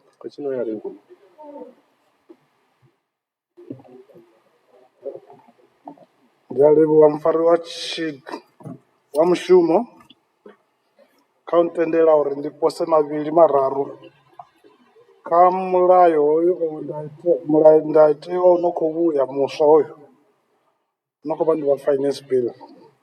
Nga maanḓa ndi ḓo sedzela kha hezwi zwino pfhi zwi buyiwa kana ndi tori dziminerala hedzi dzi no khou ebiwa nga vhathu. Vho riṋe sa shango ri a zwi ḓivha uri shango ḽashu kana ikonomi ya vho riṋe yo tikwa nga gold nga maanḓesa. Zwino yo tikwa nga gold zwi amba uri hu na vhathu vha no khou ḓa u yeba vha no bva mashangoni maṅwe vha tshi ḓa u gwa hoyu musuku na vhana vha fhano vha no khou vha ndi zwibebiwa zwa fhano shangoni na zwone zwi khou ima uri zwi bve hoyu musuku vha tshi zama u ḓiphilisa sa vhana vha shango. Zwino thaidzo kheine ndi nda khou vhona vhana vhashu vha ya zama nga nḓila dzoṱhe uri vha dzhenelele kha kubwele kwa hezwi kwa musuku hoyo, mara vha tshi ralo vha wana uri hu na vhuleme nga maanḓesa. Hu na vhuleme hafha wa wana uri vha ri vho no bwa musuku hoyu vha tea u rengisa kha fidelity hangei, a u khou dzhiiwa nga mutengo wa nṱha. Vha wana mutengo u no khou rengisiwa ngawo musuku uḽa u fhasi, vha tshi huma vha tshi uri vha yo bwa ngei futhi a vha na machinery yo kwanaho, vha khou vhona. Zwino nṋe ndi khou ri kha vho minister vha tshelede vha zwa tshelede kana vha gwama ḽa shango ndi ri uri ngauri shango ikonomi ya vhoriṋe yo tikwa nga musuku hoyu na uri misuku ya vhoriṋe i dzule i hone ngei reserve bank ḓuluni hangei ri na ḓivha uri ri khou vhea hone misuku ya vhoriṋe, uri ri vhe na musuku munzhi nga maanḓesa. A ri leluseni vha milayo, a ri leluseni milayo nga maanḓa kha vhana vha hayani, kha vhana vha hayani vha vhoriṋe nga tsha vhoriṋe. Ri ite uri milayo ya hone i songo to konḓa uri vha wane dzi claimants, ende ri ite milayo ya hone uri i songo to lema nga maanḓa uri misuku ya ḓe i ḓe nga nḓila dzoṱhe nga mabuli oṱhe, nga rato uri misuku i ḓe through my international companies fhedzi. Ri nga si vhi na mareserve o kwanaho, vha khou zwi vhona. So a ri tendeleni vhana vha vhoriṋe ende ri songo vha ita uri muthelo vha na khou tea uri vha thele hafhaḽani kharali vha tshi vho shuma i vhe nṱha nṱha, i wane i tshi vho dzhia vho 3% muṅwe. Kha vhe i nṋe minister wa zwa tshelede kana wa zwa gwama ndi vhe ndi ḓo tsisela havha vhana ngauri vho riṋe sa muvhuso ndi vhona u nga ri khou vha laṱela zwanḓa kha musi hu tshi pfhi ri khou vha wanela zwithu zwi no khou nga mitshini heyi uri vha bwe afha yo no bwiwa mitshini vha tshi shumisa mitshini vho vha sa sokou shumisa maanḓa na mivhili, zwa ita uri musuku u wanale. Tsha u fhedzisela ndo amba nga mulayo, zwino tsha u fhedzisela ndi khou amba nga uri hayi khou livhuwa nga maanḓa vho minister vha zwa gwama, minister wa zwa tshelede ḽa shango, kha vha lambe vho ralo, kha vha zame nga nḓila dzoṱhe dza uri vha wane tshelede nga ngeno na nga ngeno u itela uri ikonomi ya shango iteni i ye nṱha ende i khwaṱhe. Ndi a livhuwa nga maanḓa Mpharatho Mushumo, ndaa. The debate. Ndo livhuwa, ndaa. The debate. Further debate. Yes, Honorable Tsvangirai. Thank you very much, Honorable Speaker, for the opportunity. I don't have much to say, but I just have few thoughts on the proposed withdrawal cash levy. Honorable Speaker, the minister is proposing a cash withdrawal levy. Honorable Speaker, let me remind you that citizens are already overwhelmed by a long list of banking charges. If I could remind you, Honorable Speaker, of some of the bank charges that are being paid by the citizens. Number one, debit card management fee. Number two, monthly account fee. Number three, IMTT. Number four, SIM switch fees. Number five, withdrawal charges.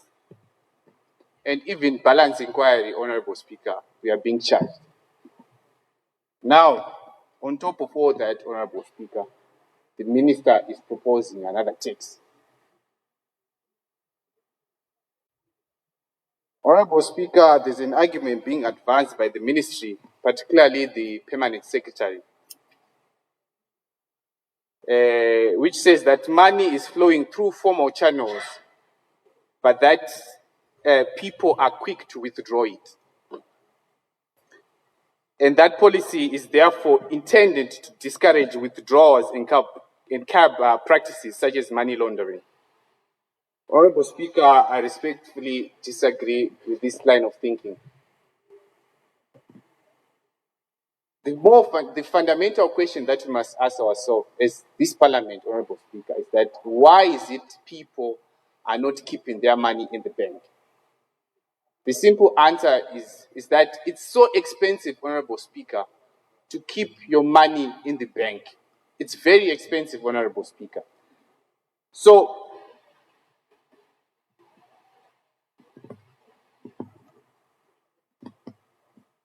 Honorable Speaker, let me also, a few days ago, I received a message from a Norton resident who had withdrawn $1,000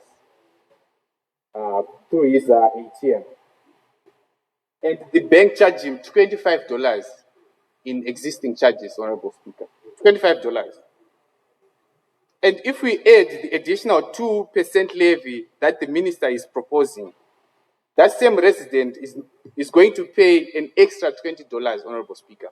So in total, that resident is going to pay $45, Honorable Speaker, just to get $1,000. I don't think that's fair, Honorable Speaker. I don't think that's fair. I think the Honorable Speaker, I think the minister needs to look into this really carefully. Because failure to do so, if we continue taxing people from these banks, just piling charges, we're going to take people from the formal systems and put them in the streets. That's what we are going to do. I don't think what the minister is proposing is going to help this country move forward. I think it's counterproductive, and I think the minister must actually remove these bank charges. It is irony, Honorable Speaker, that even from your political party, you actually passed the resolution, Honorable Speaker, to remove the IMTT. I don't know why the minister is failing to listen to your political party, which the minister comes from. I think, I don't know, but I think he needs to listen to the wisdom that came from that conference to say that the IMTT needs to be removed so that we can allow our people to bank without these exorbitant charges. And Honorable Speaker, if you compare the bank charges to the neighboring country, you find that our charges are more expensive. That's why even you see Zimbabweans are going to South Africa to open bank accounts there, because they are running from the charges that the minister keeps piling on them. I don't know, Honorable Speaker, but I think the minister needs to look into this and perhaps remove this proposal, cash levy withdrawal. Secondly, Madam Speaker, Honorable Speaker, let me also speak on the proposal VAT that is being increased from 15% to 15.5%. There is an argument being advanced by some honorable members in supporting of this increased VAT, comparing our rate to that of other countries in the region, and concluding that the proposal is justified. With all due respect, Honorable Speaker, I find this line of reasoning economically flawed and disconnected from the realities of our people. Honorable Speaker, Zimbabwe currently has one of the highest costs of doing business.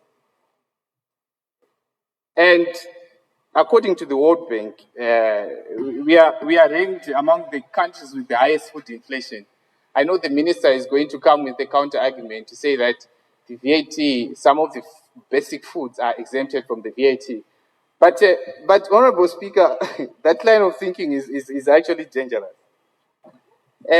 Of course, increasing VAT under such conditions will only worsen the cost of living for ordinary citizens and rise operational costs of doing business. Furthermore, Honorable Speaker, this measure is counterproductive to our industrialization agenda, as it will raise production costs and make our goods more expensive and less competitive in regional and global markets.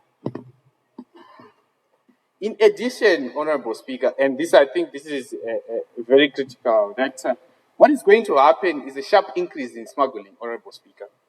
Because when local goods become more expensive, consumers and traders naturally tend to cheaper and taxed imports. You and I know the situation at our borders, Honorable Speaker. I know you are in the Transport Committee. We went to Forbes border posts. We know how porous our borders are. And there's nothing that our government would do to force our compliance for people to pay taxes. So I think this proposal of VAT tax that is being proposed by the minister should be actually be reduced, not to 15%, but to 14%. With those few words, Honorable Speaker, I so submit. Honorable Tsvangirai, I see you now follow our party resolutions to the letter, eh? Are you planning to join us anytime soon? Further debate. Yes, Honorable. Well, sorry? Womera. Tata Womera, yes. Thank you, Mr. Speaker.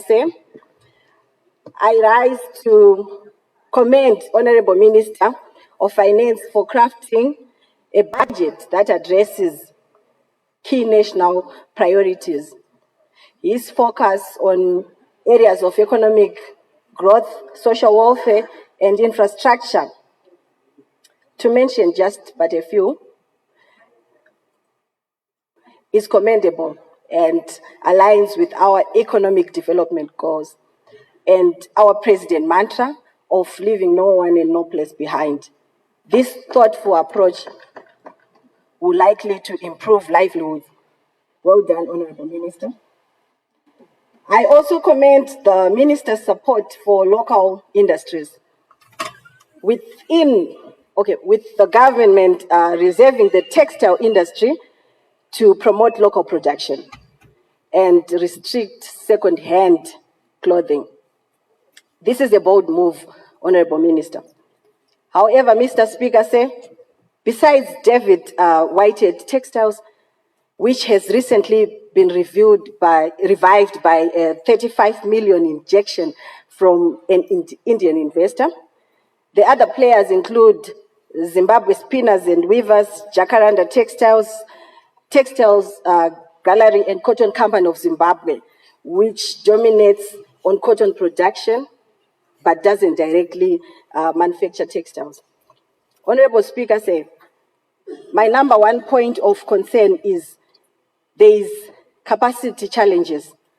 The industry operates far below potential. 95% of textiles are imported, meeting local demand. Number two is the raw material availability.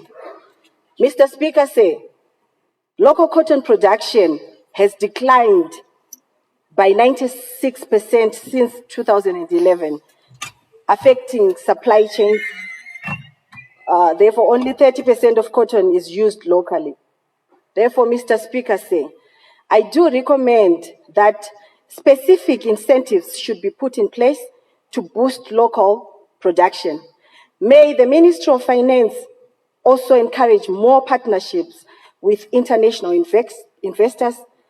Let's extend invitations to Asian manufacturers who dominate trade here to consider investing in local manufacturing plants. Mr. Speaker, their expertise and skill could boost production, create jobs, and reduce reliance on imports. I thank you, Mr. Speaker, Thank you, Honorable Taomera. Next, Honorable to take the floor is Honorable Butao. Thank you, Honorable Speaker. I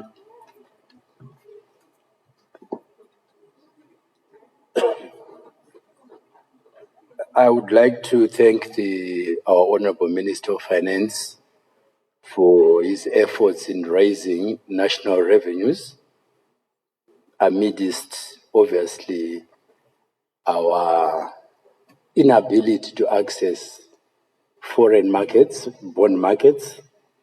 And so the entire basis of trying to diminish his efforts by saying, or takes this, takes that, without offering tangible, practical solutions to assist our minister is a fallacy. The issue that I would like to focus on, Honorable Speaker, is to do with mineral royalties. And my discussion is alive to the realities that we sometimes ignore, which is that in the last couple of days, some European countries formed what is called the European Defence Union, which in itself creates a huge demand for some of our minerals.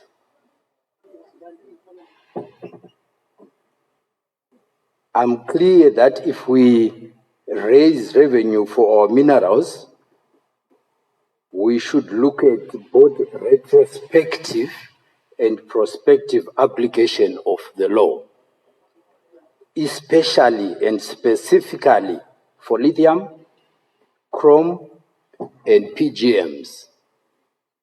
If we look at about 560 miners, foreign miners that are presently operating in Zimbabwe, the revenue generation that we are targeting right now, the shortfall that we are targeting through increase in the royalties for artisanal miners can easily be covered, Honorable Speaker, by using the same law that was used on the recovery or recapitalization of what was called Mashava mine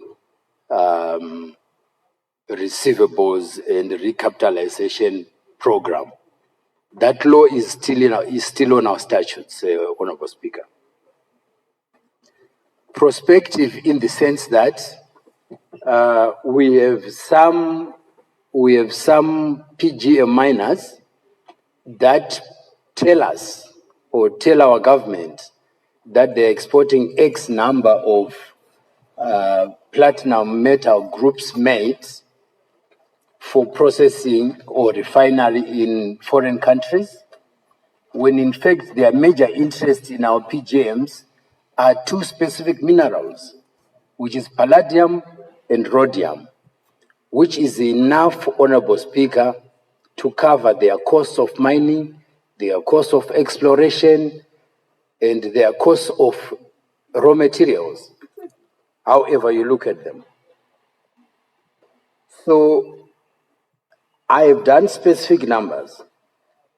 If foreign mining entities are to pay 20% exploration before they come to Zimbabwe, 15% endowment on issuance of a mining permit, the country will raise in excess of 4.7 billion. This is exact, Mr. Speaker, it's not hypothetical. Therefore, there won't be any need, in my view, for us to penalize our local artisanal miners, either they've been gold or in chrome mining. So my proposal is that we have the statutes.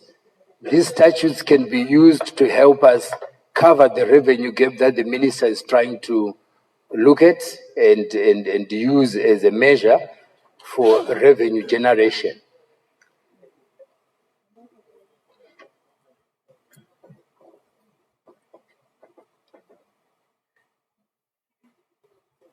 Another point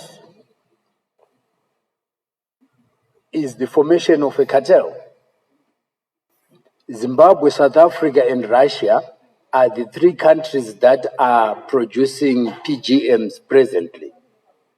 And if the minister can influence, which he can, influence our Foreign Affairs Ministry to develop a cartel, it means those that buy our minerals then are forced to pay a higher price because we then control production.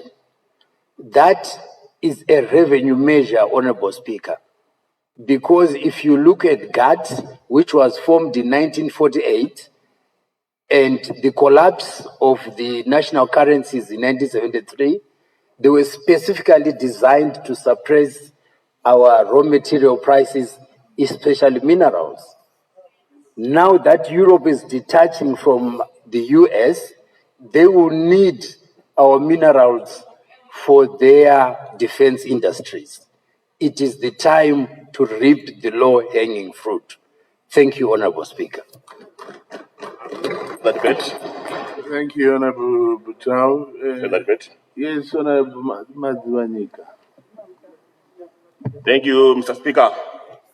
Mr. Speaker, I wish to contribute towards the revenue measures as introduced by the Honorable Minister. If time allows me, I also comment on the relief measures which have been given by the Honorable Minister in the 2026 national budget. Madam Speaker, it was my expectation as an honorable member of Parliament who consistently raised the issue of civil servants' salaries in this August House during Wednesday sessions as to when we asked the question as to when are we going to review civil servant salaries, we were told that wait for the budget season. Back your question, honorable member, and wait for the budget season. We are going to address that. But it appears, Mr. Speaker said that there is no movement at all in the finance bill. My expectation was to see a review of civil salaries for civil servants in line with the growth of the economy. We are happy that our economy is growing. When the economy grows, Mr. Speaker said, it means the income in the nation generally is growing. But the idea is to redistribute that income to ensure that those who are poor get more, so that we try to balance between the poor and the rich in this society. So what is happening, Mr. Speaker, says that the income, we are happy to say that the economy is growing. The income is unevenly distributed. It is the role of government through the Minister of Finance, through this finance bill, to ensure that there is that redress, and it has not happened, Mr. Speaker. Saying. My recommendation, Mr. Speaker, says that if that fails, can we then improve their non-financial benefits, like the motor vehicle rebates, which is available to our civil servants? You see, Mr. Speaker, the highest for a civil servant is about 6,500, Mr. Speaker, as a rebate. But if you see the rebate, the motor vehicle which you buy at that price, or at that rebate, Mr. Speaker, is a very small vehicle, which is not of any economic use to that civil servant. So I suggest, Honorable Speaker, said that the civil servants' motor vehicle rebate be increased to 10,000 US minimum for the lowest paid, depending with your grade. If you are in the highest grade, maybe you can get a rebate of 15,000 US dollars, so that they buy reasonable vehicles with a better utility than these small vehicles they are getting under the current circumstances. Mr. Speaker said, all workers of this country are a very important constituents in the day-to-day running of even politics and normal business of this country. You know, Mr. Speaker said there needs to have a balance between capital and labor. If you look at our the free threshold, Mr. Speaker said, for pay as you earn, the taxation or the tax-free threshold is $100 US under our current circumstances. And I think it was very important that we consider trying to raise the tax-free threshold from US $100 to US $500 in line with the poverty datum line threshold of $500 US for a family of 4 under our circumstances. So you find that, Mr. Speaker, it is my contribution that, my recommendation that, if possible, let us try to raise the tax-free threshold from US $100 to US $500. as well as in Zig equivalent, it will be around 16,000. So that we give relief to the workers of this country in general. Mr. Speaker said, let me jettison to the issue of the presumptive rental income tax. For many, it sounds funny for many tax experts, because it will appear as if I'm talking about income tax under rental income. It's rental income, presumptive tax for rental income. Mr. Speaker, as much as I support the idea of having those owners of premises to pay their fair share of taxation through presumptive tax, I certainly do not agree, Mr. Speaker, say, when this provision goes to non-commercial buildings. To me, what it means, Mr. Speaker, say, is that this the tax net will go as far as residential properties in our high-density suburbs, in our low-density suburbs. Mr. Speaker, it is not fair to expect a resident of Mbizo 8 to pay tax called presumptive rental income tax. Because what the minister says in his provision is so ambiguous because it includes commercial buildings. So when that happens, the tax collector, when he's doing his business, will not select, because the law is not explicit or it does not give any exemption with that regard. So I think we need to look at that, so that we try by all means to avoid including non-commercial buildings, so that residential buildings, especially in high-density suburbs and other medium-density suburbs, are excluded from this provision. Madam, Mr. Speaker said, let me jettison to the issue of the ease of doing business reforms. Mr. Speaker, there was a lot of enthusiasm on the business side when they heard that the government is made reviews to licenses, permits, and other business regulations. I would have wanted, Mr. Speaker said, to see this budget incorporate such changes, so that everyone is now aware that come January, all these levies are reduced. The same manner in which we smuggle amendments to the Gold Trade Act into the Finance Bill, the same manner we smuggle the amendment to the Procurement Act in the Finance Bill should be the same manner in which we're supposed to smuggle or introduce the ease of doing business legislation, so that it becomes practical. People should now see the change and actually feel it, to understand that as soon as it comes January, they will be ready for business ease of doing business reforms. As it stands, there is no legislation, and as such, it's just as good as talk, Mr. Speaker said. Mr. Speaker, let me jettison to the issue of VAT. I don't want to regurgitate what other honorable members were saying.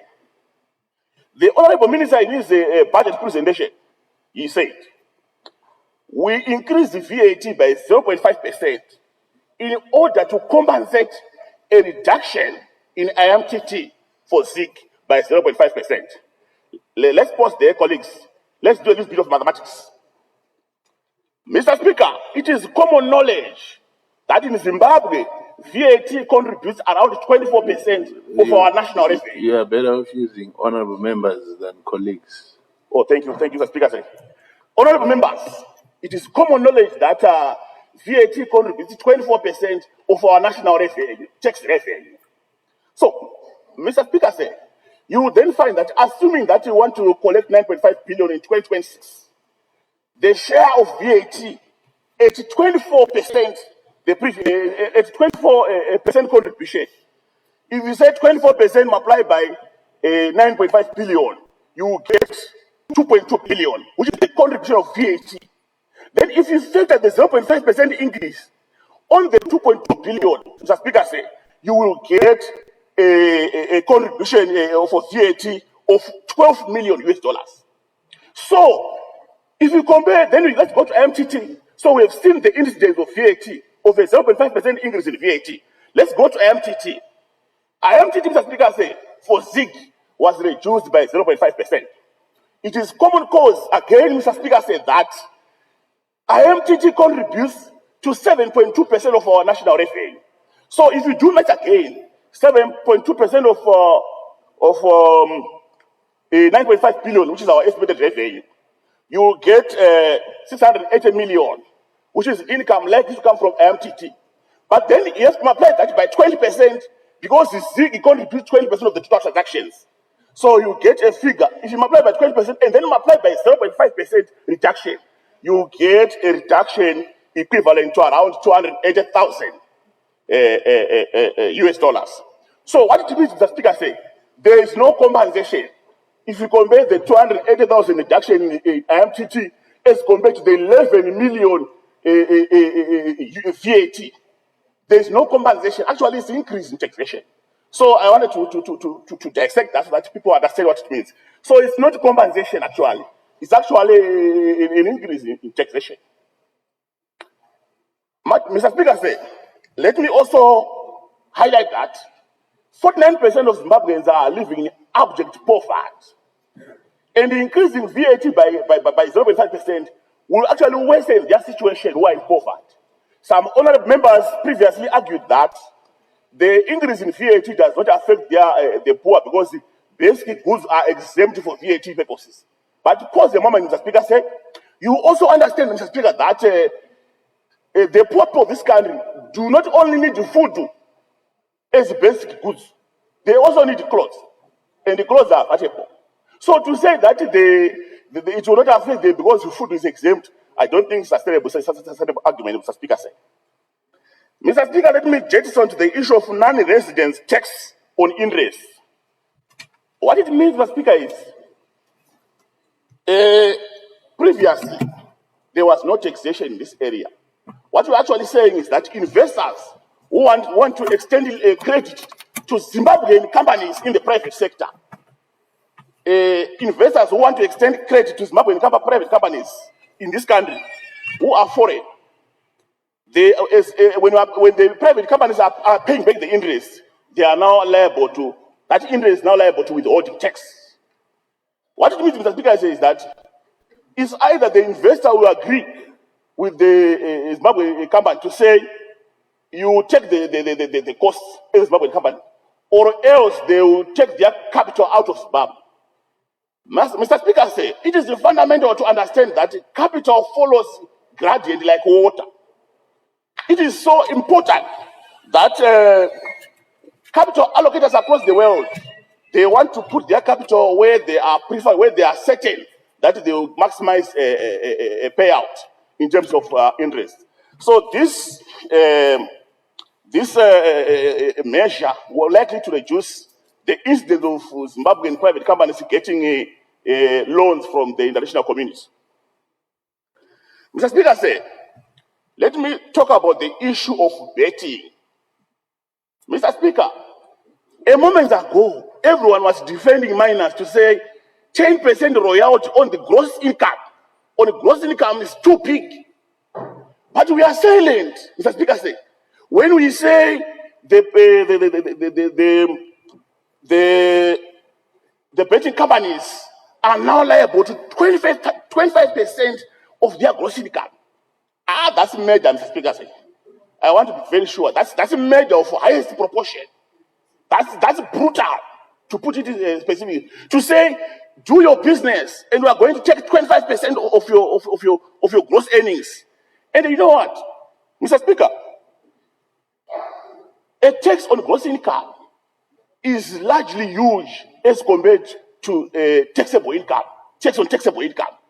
Because tax on taxable income, you would have made a list of deductions, a whole range of deductions. And in some cases, you can even make a loss, and you're not taxed. But you say that do your business, import your equipment.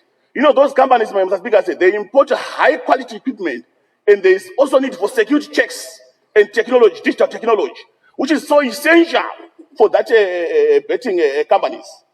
So to collect 25%, I think it's outrageous. I suggest let's remain at 10%. We will still get what we want. At the same time, we promote for their going concern, which will help us in the long run. Mr. Speaker said, let's talk about the issue of sugar tax. In 2024, Mr. Speaker, say, the Honourable Minister introduced sugar tax, indicating that this tax is directly intended to support the purchase of cancer equipment for the benefit of our health service delivery system. Up to date, Mr. Speaker, say, there is nothing.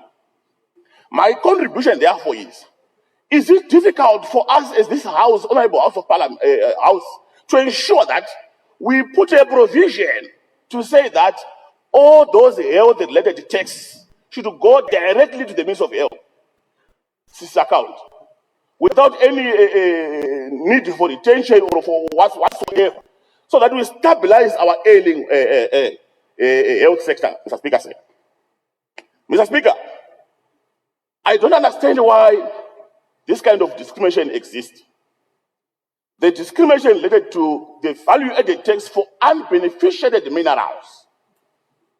If you want to export lithium ore today, you have to face a VAT for unbeneficiated a VAT export tax of 10%. That's for lithium. Then if you go to crop, that's 3%. What is the difference? Why are these better than others? What is informing that difference? I need clarity from the Honourable Minister. Maybe you assist us in that regard.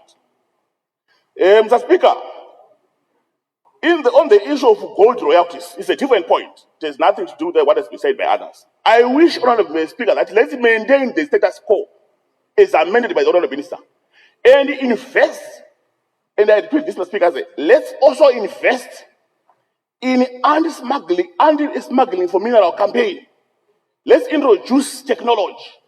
And once we make sure that we tighten screws on anti-smuggling, we will make sure we are going to collect this.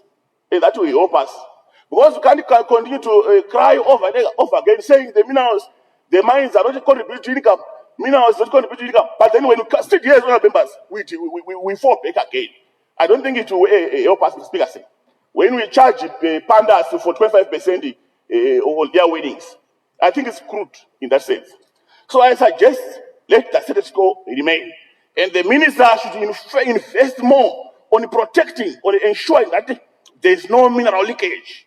And we collect as much as we can from our mineral services, Mr. Speaker.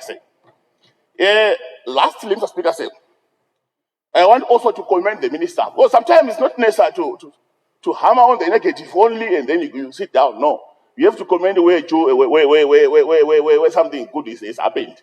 I think it's fundamental, it's very important. Mr. Speaker, the minister came on to assist the companies who are in the production of gas equipment, which is also fundamental to promote energy efficiency in this country. I think we need to appreciate what is good. And I'd like to applaud the Honourable Minister for that. The Honourable Minister also went on to introduce relief to what you call the business and the knowledge process outsourcing to promote local people who are giving their specialized talents to the outside world. So that to promote when they buy their equipment, they buy it duty-free. So that to assist them as they explore international markets. That would improve Zimbabwe in general in terms of income generation. I want to thank you, Honourable Speaker, for the time. Thank you. Thank you, Honourable Mazwanika. Any further debate? Yes, Honourable Government Chief Whip. Mr. Speaker, I suggest we move to the real business. Sorry? I think members should indulge us. Maybe if there are still some people who want to debate from both sides, we just have one, and we close this session and we go to the main debate on the Finance Act. Thank you, Honourable Government Chief Whip, for the guidance. Honourable members, you must remember that we are going to go into the committee stage and you still enjoy your chances to debate. Let me recognize the Honourable. I want to pronounce Kupoikile. I'm used to calling you Honourable Sachs, so. Thank you, Honourable Speaker, for giving me this opportunity. Firstly, I would like to thank the Honorable Minister for tabling this bill before the House. Honorable Speaker, I've got a few concerns. I'll start with substitution of Section 22B, Chapter 23.4, which speaks to Automated Financial Transactions Act. It says, if you withdraw less than 500, there's no charge. If you withdraw between $500 and $1,000, then you charge. It says if you withdraw above $1,000, you charged 3%. That's a lot of money. That's a lot of money. If money finds itself to the bank, this money which finds itself to the bank already is subjected to so many bank charges. So an additional tax of 2% to 3%, it's a lot, Honorable Speaker. This is actually management by strangulation, Honorable Speaker. Already these are the people who are so honest, who send their monies to the bank. They don't even evade tax. They also pay tax. These people pay tax. Already you charge them that much. I think this is a way too much for citizens that are already suffering, Honorable Speaker. Besides, Honorable Speaker, this will discourage people from taking their monies to the bank. They will start exchanging monies in the streets. It's actually highly discouraging. We're going to trade in the streets, Honorable Speaker. Honorable Speaker, even those, let's say, those who trade, who deal with gold, they won't take their monies to Fidelity. Because once the money goes there, they have to withdraw their monies. And that's a lot of money. They'll end up trading in the black market, Honorable Speaker. I think we need to revisit this. I suggest that maybe bank charges be reduced to 0.05 across the board, Honorable Speaker. Honorable Speaker, let me move on to the next item. Gross value of minerals, either sold locally or for export. 2% tax is charged on those. Honorable Speaker, these are the people who damage our environment. These are the people who finish our body records. Our mountains, they get finished, Honorable Speaker, and then you just charge them 2%. These are the people making a lot of money, particularly those who export our lithium, our black granite, and cut dimensional stones, Honorable Speaker. These are the people who do not remit transparently, Honorable Speaker. I think here we need to hammer very hard, Honorable Speaker. I suggest at least 30%. Our revenue is supposed to come from our minerals. Our main revenue is supposed to come from our minerals. If you look at Botswana, it's surviving on one mineral, diamond, and it's feeding the whole nation. This is where our revenue is supposed to come from. Our gold, our diamonds, our lithium. There we need to hammer hard, Honorable Speaker. Honorable Speaker, let me also move on to the presumptive tax on rentals. When I saw this, Honorable Speaker, I said, this is a movie, Honorable Speaker. The difference is that it's live and we're all part of it. 25% on rentals. Again, this is management by strangulation. What happens when you raise that tax by 25%? The landlord is going to have a cascade effect. The landlord is going to pass it on to the tenant, either be it a commercial, in the commercial sector or domestic. What we end up having is rentals are going to go up, companies are going to close because they can't pay rentals, or the prices of commodities are going to go up by the same margin, Honorable Speaker. This is a very serious issue. And then if it's on a domestic basis, Honorable Speaker, most of our people do not own houses. They will find themselves in the streets. This is very dangerous, Honorable Speaker. This must be reconsidered. I think it's very, very inhuman and rough, Honorable Speaker. Thanks. I so submit. Thank you. I have the last one, Honorable Liwayo. After that, we shall call upon the Minister. Okay. Thank you, Honorable Speaker. I just want to let the nation know that there is no joy. It is a natural law that there is no joy without sacrifice. So the paradise that we envisage, the fiscal paradise that we envisage, those nice world-class roads, the world-class hospitals, the world-class airports, cannot be achieved without sacrifice.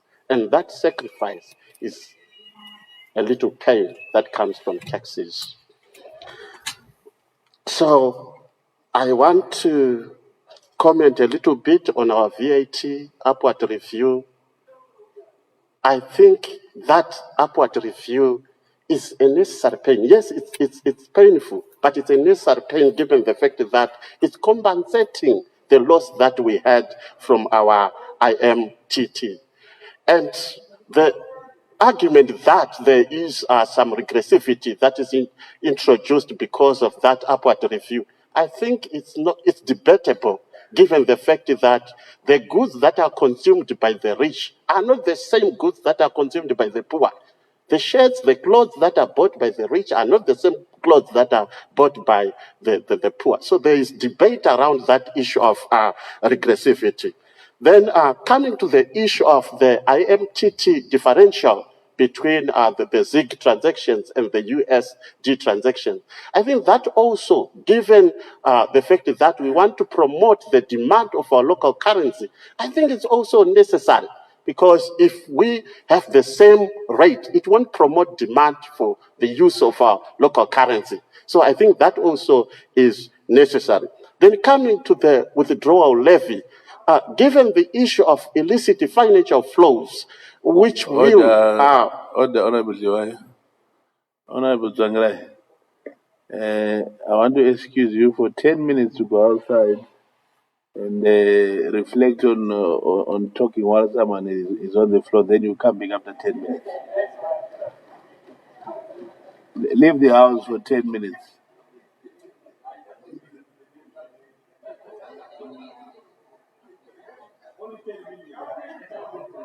Honorable Speaker. After 10 minutes, you can come back.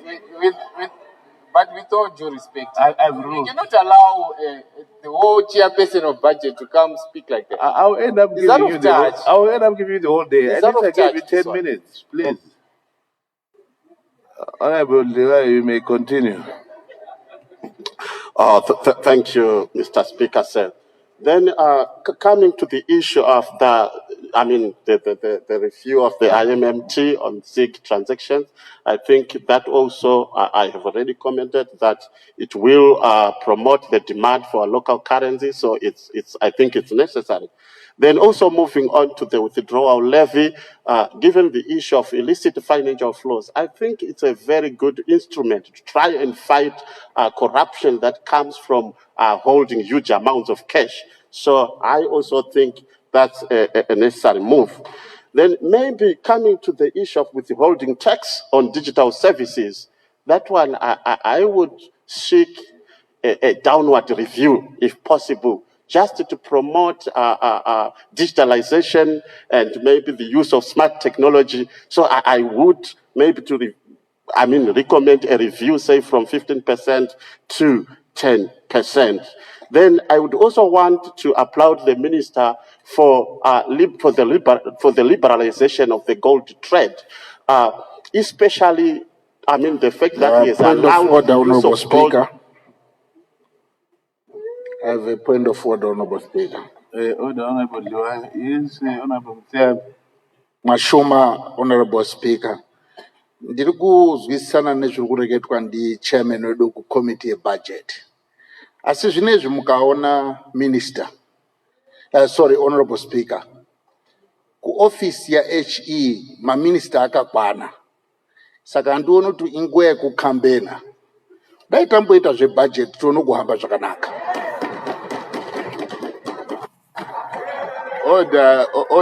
Honorable Joao. I mean, Honorable Mtseme. You are definitely out of order. Honorable Joao, please carry on. Order, honorable members, order. Thank you, Honorable Speaker, sir. So what I was expecting is on the issue of allowing gold to be used in barter trade. I think the minister may also allow the use of the Muswatunya gold coins to be part of that liberalization process, so that some small-scale holders of the gold can also participate in the trade, in the barter trade, using the gold instruments. Then I think those are some of my submissions to the Honorable Minister's proposal. But I would also want to let my honorable members know that I wasn't debating a committee report. It was my opinion. Thank you, Honorable Speaker. I so submit. Thank you, Honorable Joao. Now I'll call upon the Honorable Minister of Finance to respond and call for the second reading.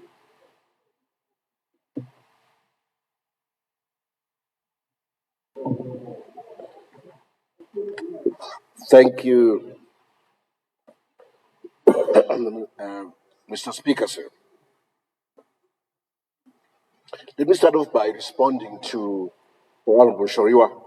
But maybe before that is to really to thank honorable members as usual for their contributions, their comments, their inputs. Our debates are always robust, passionate, and this is appreciated. Let me start with Honorable MUSHORIWA, who indicated that perhaps in the finance bill we may have included things that ought not to be there. But I wanted to remind him that if you look at the previous constitution and you compare it to the current constitution, the definition of the money bill was changed.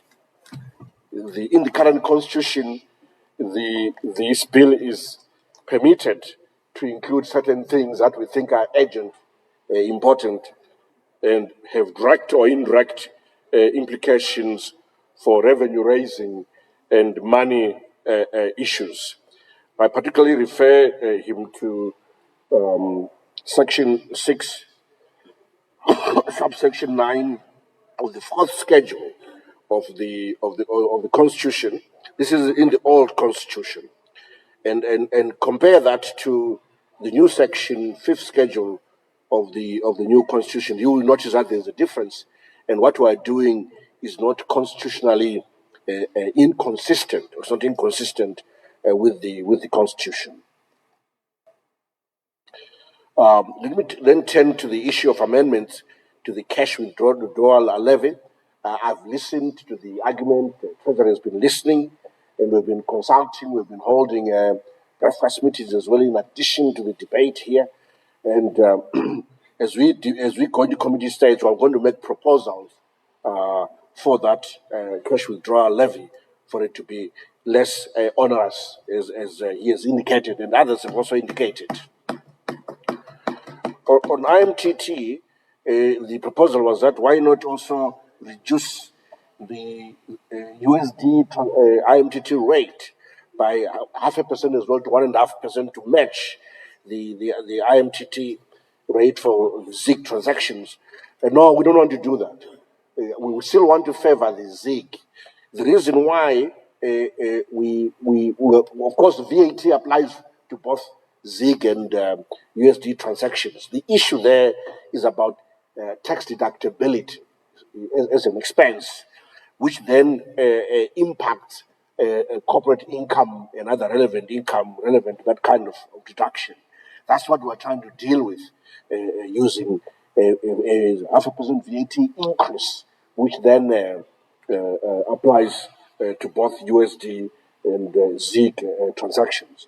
But we want to discriminate in favor of the ZIG.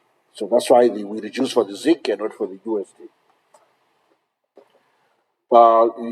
He talked about perhaps the lack of coordination, maybe between local government and the central government, ZIMRA and local authorities specifically, in collecting taxes from the so-called informal sector, which is not formal, which is not informal local authorities, but is in fact formal. That's exactly what I mentioned in my budget statement. It's actually included, and it's on paragraphs 728 to 736 in the main budget statement. We took care of this, Mr. Speaker, sir.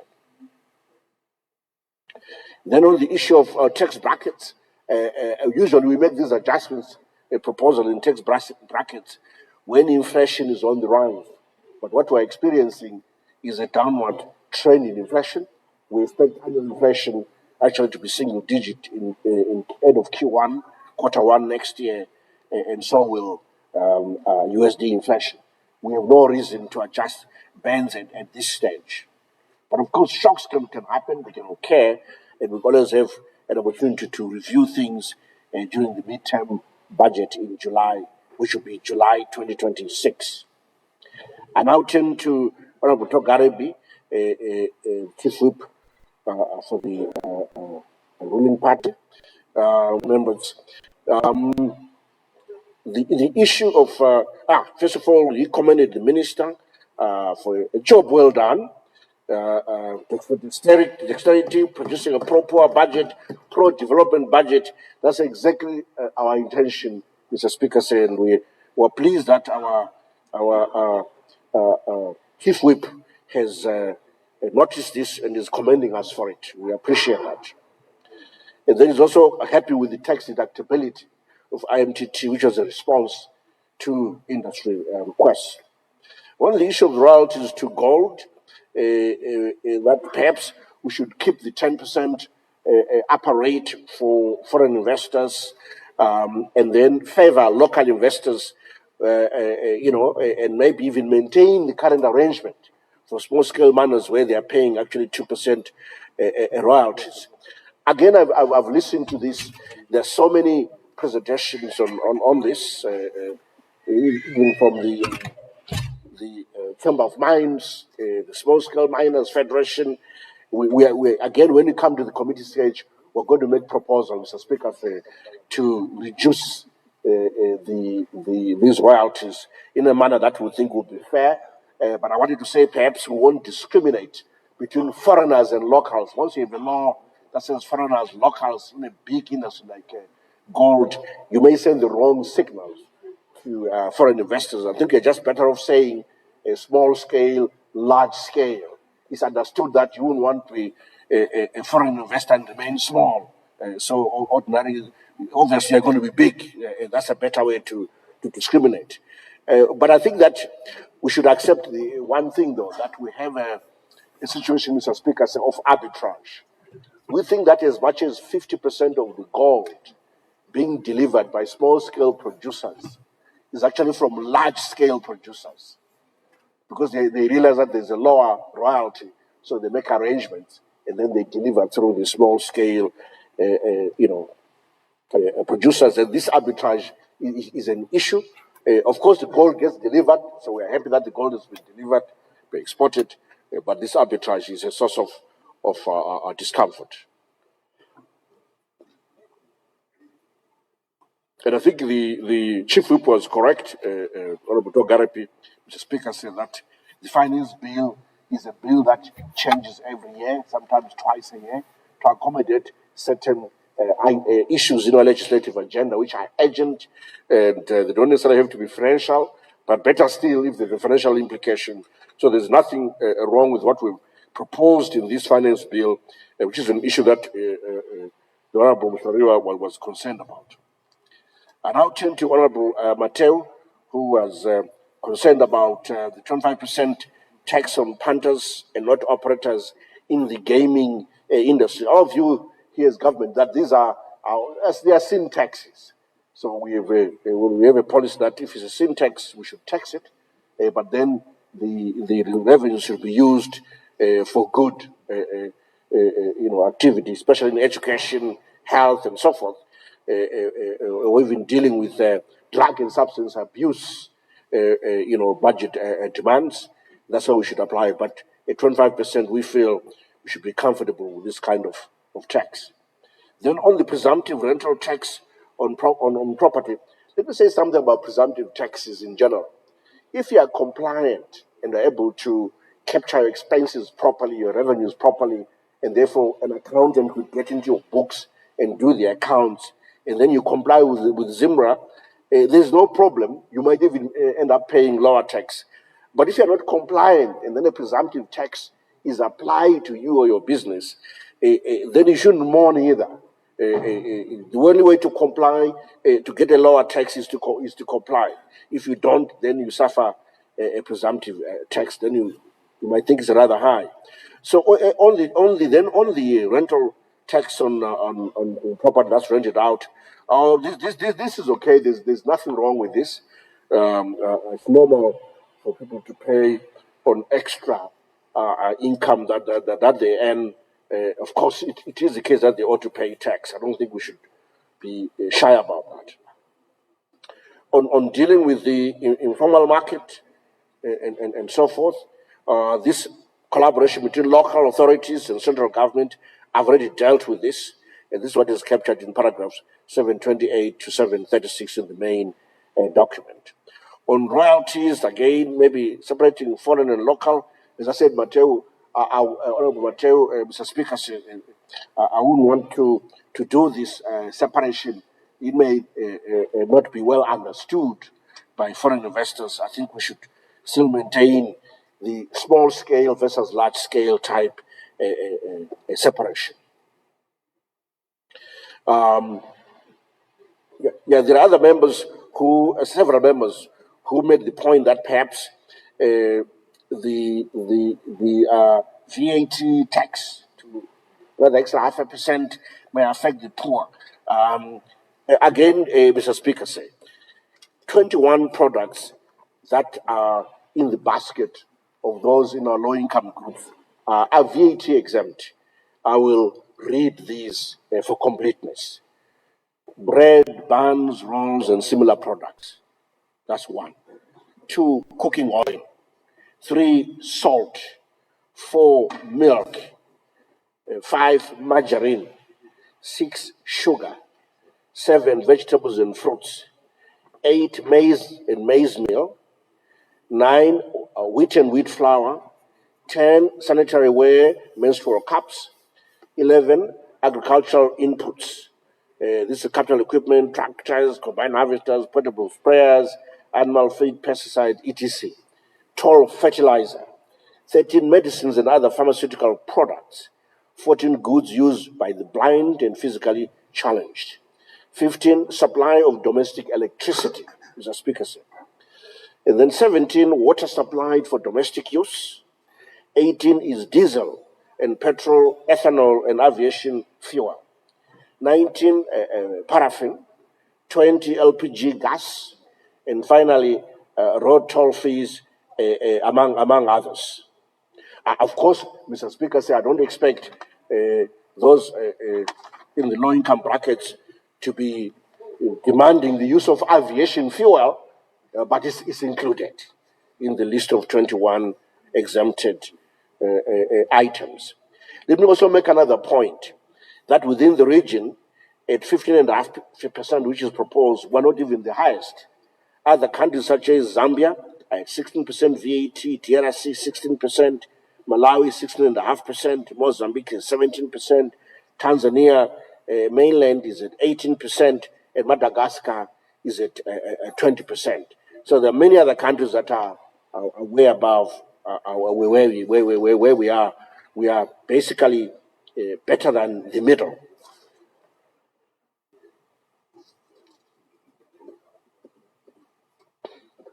Then on the cash withdrawal levy, as I already mentioned, that we are going to review this to make sure that it doesn't become a big penalty, something that discourages our citizens from depositing their money in the bank in the first place. I've already mentioned about royalties.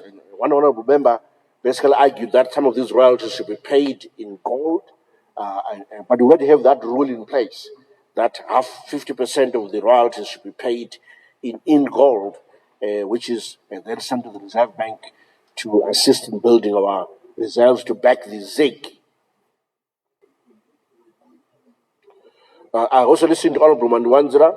He actually argued that even for small-scale miners, we should not perhaps have anything at all. I think if we had zero, that's also rather extreme. Currently, we're at 2% royalties. I think that seems to be okay. Then on the reserve sectors, that we should add transport, alluvial mining. I think we'll take a look and see whether there's something missing on the new list or additional list, and we'll add. There's no problem at all. On tracking the capacity of investors, maybe make sure they deposit funds or show proof of funds. This is correct. That's what we always do to make sure that this is understood. We know some of them, want to say, "Oh, we brought equipment," but that equipment too has value, and that value needs to be recorded somewhere properly.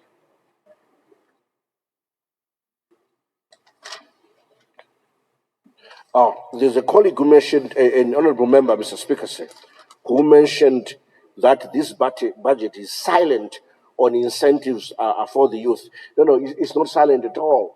Already we have an incentive for youth employment, being the Youth Employment Tax Rebate Program, YETI.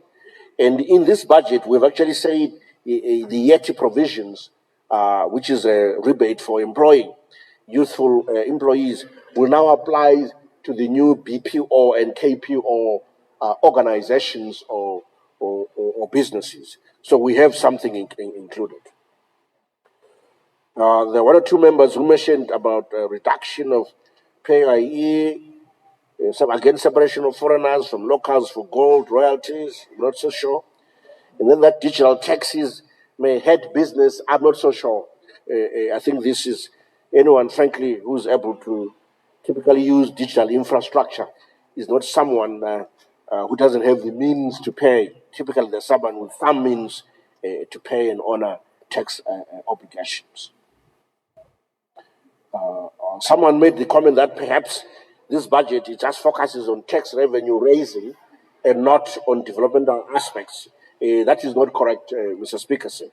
This budget has a very strong developmental aspect. Let me explain further. You see, if you just take the budget for the social ministries, health, education, throw in Funguza in there, because that's a productive social protection program, as well as the core social protection program under the Ministry of Social Welfare, easily that budget is 42% of the local budget. If you take 42% of the budget, which is itself about 17% of GDP, that means that easily 7%, almost 7% of the economy of GDP is targeted at the social sector. Clearly, if we're growing at something like between 5 to 7% per annum, it means that every year we're allocating that extra growth in GDP to the social sectors.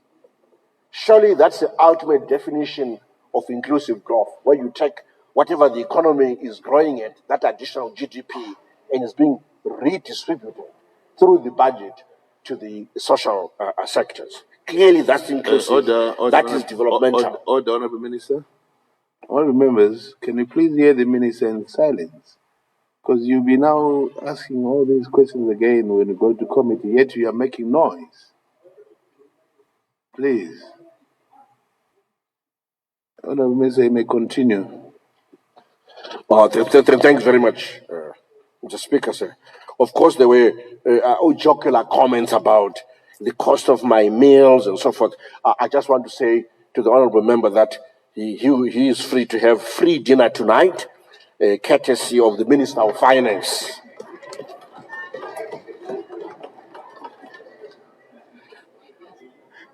Mr. Speaker, sir, Honorable Tsvangirai made a comment again about cash withdrawal levy. It's a repeat comment from others. We'll do something about that. He should be comfortable with, I think, what we'll propose. And then, Honorable Matsivanyika, the issue about civil servant salaries, something will be done in the budget. We have said that there is some salary adjustments which are linked to the job evaluation exercise. And from the first quarter of next year, the civil service salaries will be adjusted according to that job evaluation exercise, and we've set aside a budget for that. On tax bands, we're not changing any tax bands for salaries because inflation is headed downwards. The comment about why didn't we use these words, Mr. Speaker, said, smuggle in the doing business provisions and the reduced fees that we've announced. The facts are, Mr. Speaker, said, it's a lot for our lawyers. They are searching for the right SIs that need to be amended. It's a lot. So what we've had to do is also to get the individual ministries to search for the right statutory instruments that apply to them. So it's a big job. It's not a small issue at all. So we could not have completed that and then inserted these in the finance bill. There's just no time for that. We need more time. But it would have been ideal if everything starts soon. But we just have to take time to do it properly. Even just today, we covered in cabinet. We covered the telecoms and broadcasting sectors. There are just so many fees. You have no idea, Mr. Speaker. From spectrum control, I didn't even understand some of them until we got into it. That for a specific wavelength of spectrum, there's a fee. If the spectrum changes, there's a different fee. It's just so involved. We cannot really do a quick job. It has to be done properly. We'll get there. Again, Matsvanyika, a comment about VAT, USD versus ZIG transaction, IMTT rates. Why are they different? Why not apply to both? I've dealt with this to say we're compensating for the tax deductibility, which really applies to both the ZIG and USD transactions. VAT will increase costs for the poor. That's what the honorable member mentioned. I've already dealt with this, that the poor are covered with 21 products that are not vatable. And then the non-resident tax on interest. Here, Matsvanyika makes a good point. We've done further analysis on this issue. We've also taken some advice from the banking sector. We're going to make some adjustments in the at committee stage with a view to lowering the liability on that comes with the tax on non-residents interest.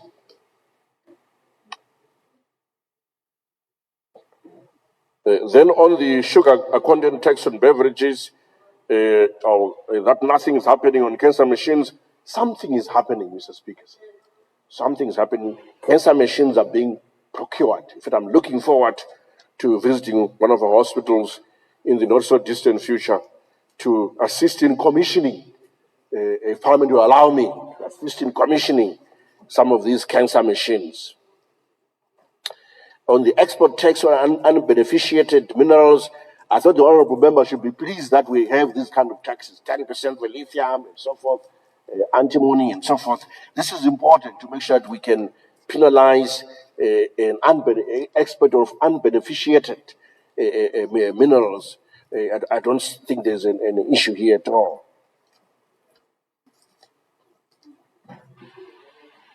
Some of it is repetition, rental income, a lot of repetition. Maybe lastly, Mr. Speaker, is to comment on the comments and input from Honorable Liwayo, the chair of the Budget and Finance Committee. It was very complimentary of the actions we took around reducing IMTT on ZIG, making it tax deductible, and then raising VAT as a compensatory mechanism, but favoring the ZIG in doing so. Then on the withdrawal levy, again, he has been supportive of his introduction, even though I have said we'll make further amendments when we get to committee stage. Then on the withholding tax on digital services, I hear him that perhaps we should reduce it from 15 to 10%. Let me reflect between now and committee stage as whether we want to change that one or leave it as it is. Then on gold liberalization, again, he commended us for this proposal. And I think this is quite important, Mr. Speaker, said that other countries, allow for gold to be held by anybody. Of course, you must have a certificate, and they count it when they consider the amount of gold that the country holds through that certificate. We could do the same. We're already holding most of your coins, so making the extra step of including gold bars is not a big step at all. So liberalizing the gold sector is a progressive step indeed. With these responses, Mr. Speaker, I now move that this bill be read, I think the second time. This is the second time, and then hopefully we can then proceed to committee stage. I thank you. Thank you. I put the question that the Finance Bill, HB 14/2025, be now read for a second time. Those who are of that opinion will say aye. Those of the contrary opinion will say no. I think the ayes have it. The ayes have it. The question is accordingly affirmed, and the clerk will read the bill a second time.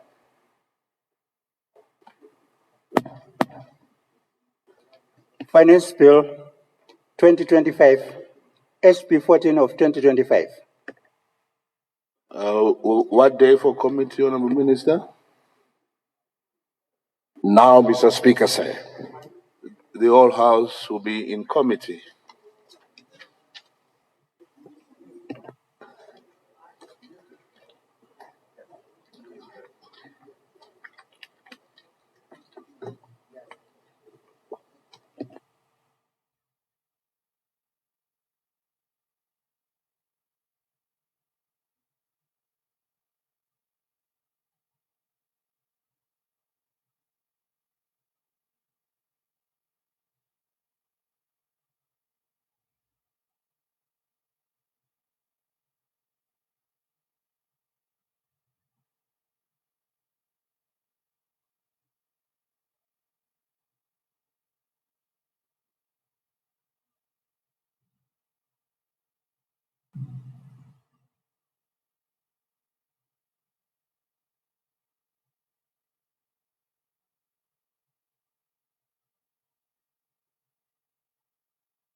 Order.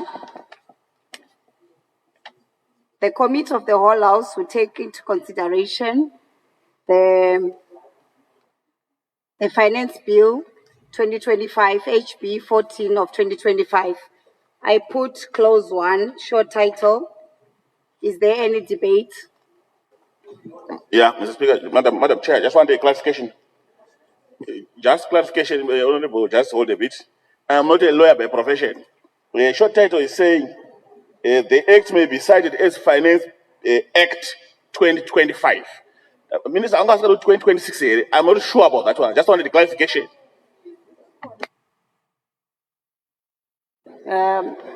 Is there any debate? Honorable Minister, you may respond.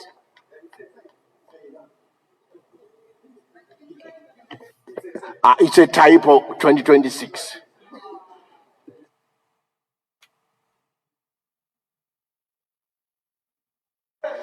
Any further debate? Is there an objection? No objection, agreed to. I put clause 2, amendment of section 4 of chapter 23.04.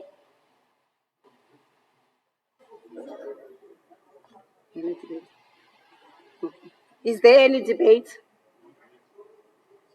Is there an objection?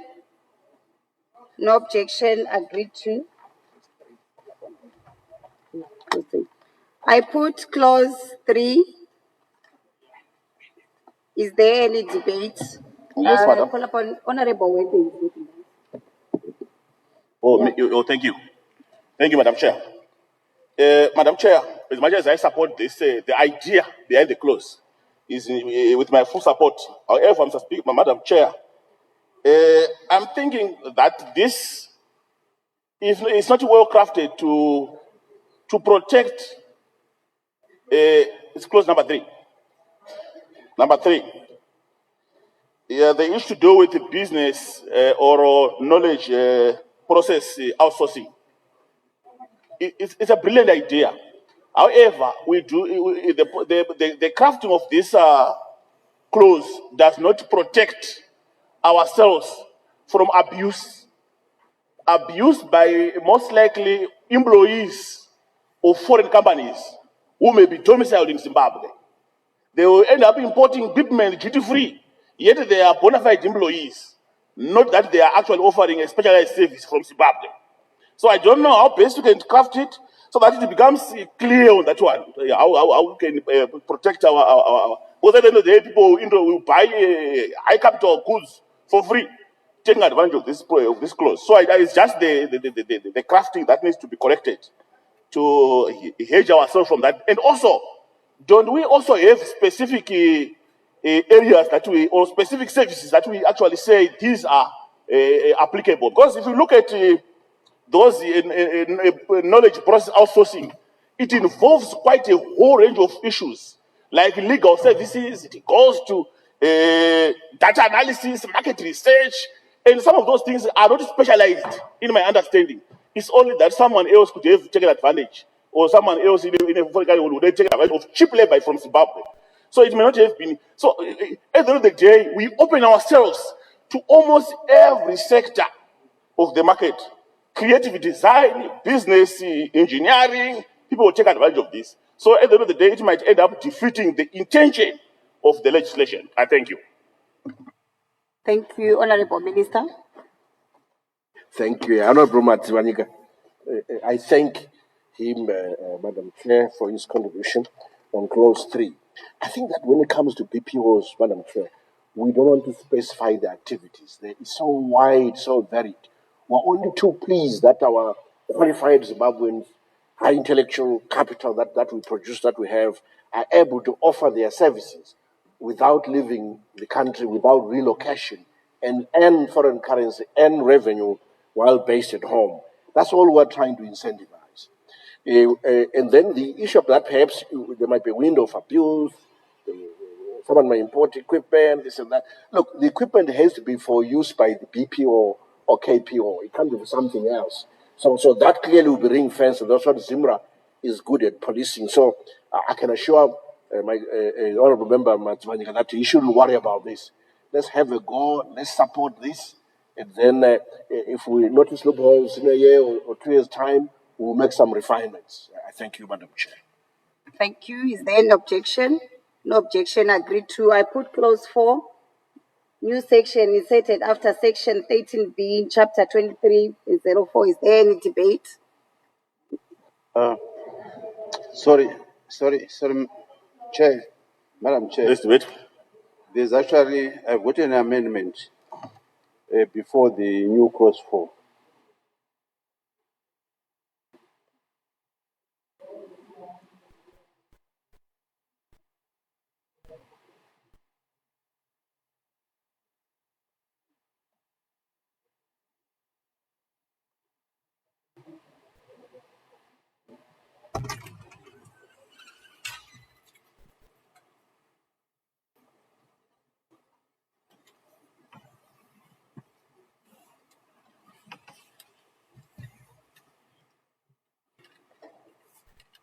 Honorable MUSHORIWA, we don't have your amendment on the order paper. Even it's actually there on the parliamentary platform.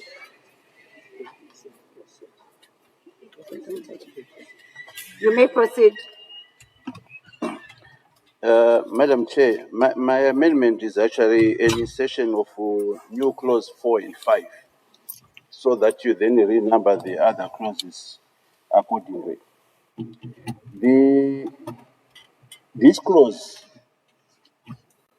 seeks to ensure that we increase the tax threshold. The current tax threshold stands at 33,600, which is calculated at 2,800 ZIG. And I propose to ensure that the tax threshold goes to 13,400, which translates to 3,200 ZIG. So, Madam Chair, what I've done, and the Honorable Minister needs to understand what I've done there, we have not tampered with the other existing tax brackets. We have retained the other tax brackets as they were. The only change there is actually the tax threshold, the removal or the movement from 30,600 to 30,000 per annum. Here is the reason. Our tax needs to be uniform. A person that gets $100, because in Forex, 100 USD is tax threshold free. So naturally, when it comes to the ZIG component, I made an argument to say that there is no place in Zimbabwe where you get goods priced at the rate of 26. Goods are priced at the rate of 32. And if we use 32 as a yardstick, you then realize that a person who earns 100 ZIG, 100 US dollars in ZIG, should be earning around 3,200. And this is the reason why we need to make sure that our tax threshold is there. Does it affect the minister's revenue projection? My position is that it does not affect the Honorable Minister's revenue projection massively, because there's got a compensatory mechanism. You increase it by 400 ZIG, you allow the poor person to also have the capacity to pay, procure, and in any event, once you buy certain things, the VAT will be taken from there. So my thinking, Madam Chair, is to say, let's just upgrade the tax threshold by a mere 400 ZIG per month. I thank you. Any further debate? Yes. Yes, Yeah, maybe to add on to MUSHORIWA's. Honorable Togareba, I did not recognize you. My concern, Madam Speaker, mine is not a debate on this one, but it looks like the honourable member is bringing something that was never proposed by the minister. So is he writing his own budget statement? What is happening?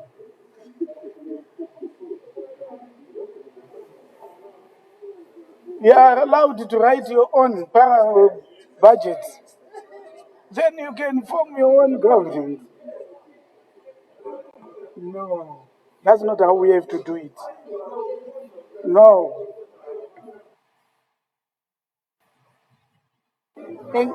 Thank you, Honorable Togareba. The minister will respond to Thank you, Madam Chair. Madam Chair, I think following on the contribution from the last contributor, which is Honorable Togareba, the Honorable member is making a new proposal. And then he's debating as if I made the proposal and he's seeking to amend my proposal or clause in the finance bill. It's not even in the finance bill. But also, number two, I'm not in favor of that proposal. In the full stop, we are not adjusting the tax bands. In my earlier response, I did mention that usually that decision or analysis is driven by inflation trends, and we see both USD and ZIG inflation trending downwards into next year. I thank you. Madam Chair, Madam Chair, I think the honorable Minister and the honorable Chief Whip needs to be guided when it comes to amendments. An amendment can be brought by a member, and the minister can also bring an amendment. This is the reason why it is called an amendment, and it is brought during the committee stage. As long as we are discussing, this is the finance bill, the issue that I'm driving are finance related. It's one thing for the honorable minister to say he's not agreeable to my proposal, but to then say that it is wrong. I think the honorable chief whip skipped that induction, and I think it's important. Yeah, but I still want to insist, Madam Chair, that the honorable minister, you have not answered me pertaining to the USD, a person who is earning USD $100 and one who is earning ZIG. Is there equity? Is it the same? Any further debate? Call upon the minister to respond. Oh, thank you, Madam Chair. I thank Honorable MUSHORIWA for his spirited contribution to his proposal. As I said earlier, Madam Chair, I'm not ready to accept that proposal because we are very systematic whenever we review bands. We link that to salary adjustments, inflation trends. We do thorough analysis. It has major implications for the rest of the economy, industry, and government together. So we're not ready to accept that proposal. But we're very happy to engage you outside the debate, outside Parliament, and further. Maybe, who knows, by the time we get to June, July next year, we could be on the same page and accept that review because of some macroeconomic shock or other. But for now, I don't think that proposal should be accepted into the bill. I thank you. Any further debate?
Order. May we have order in the House?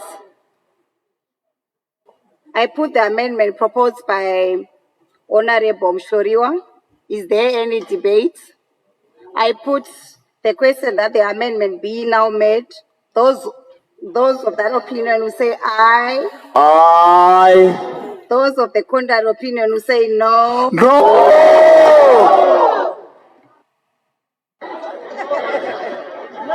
I think the noes have it. The noes have it.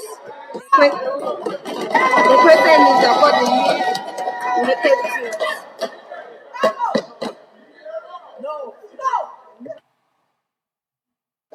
I put clause 5, amendment of section 14 of chapter 23.04. Is there any debate?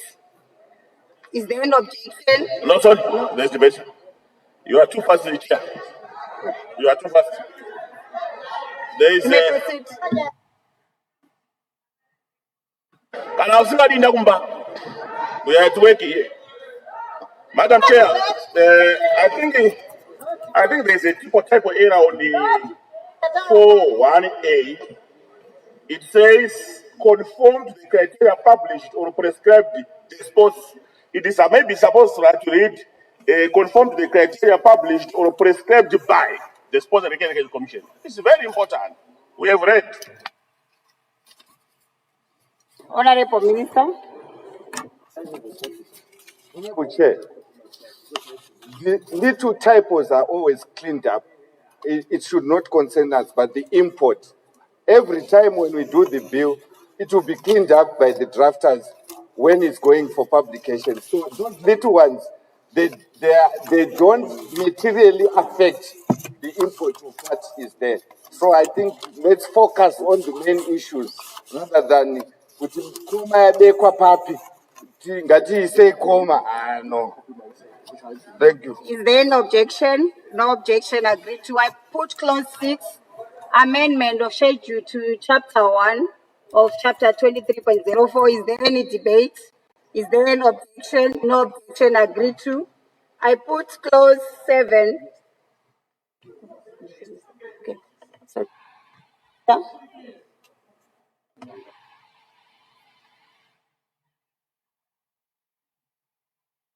I put clause 6, amendment of schedule to chapter 1 of chapter 23.04.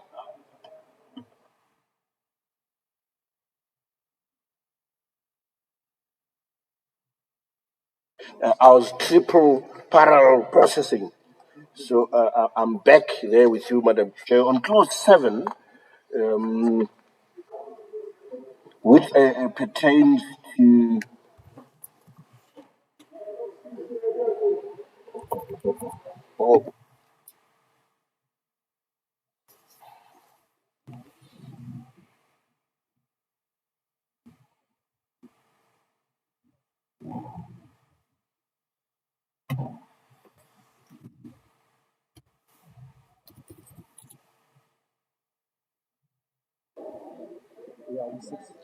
Honorable Minister, we are on clause 6. Yes.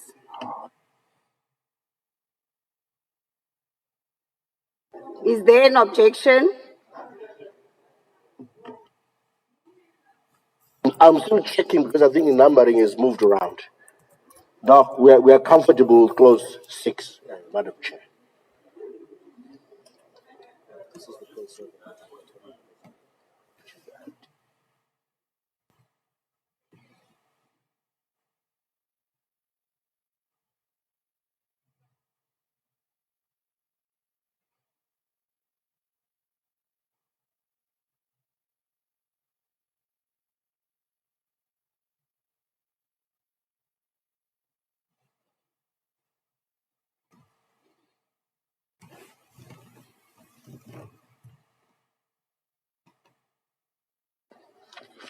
I put clause 7, substitution of section 22B of chapter 23.04. Honorable Minister. Thank you, Madam Chair. I've listened to the debate from honorable members and the public regarding the cash withdrawal levy proposals.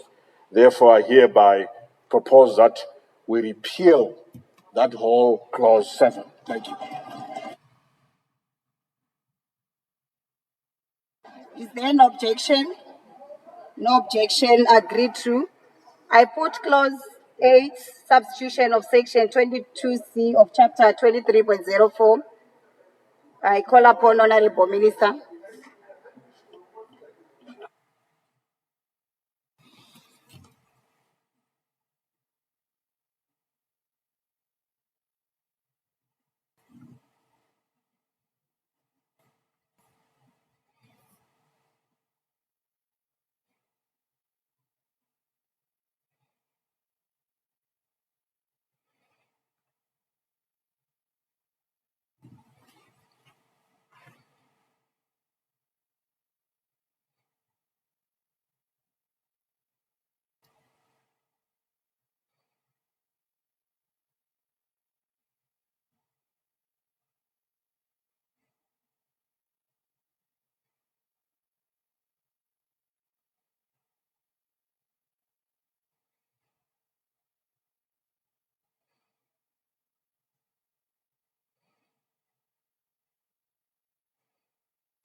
Yeah.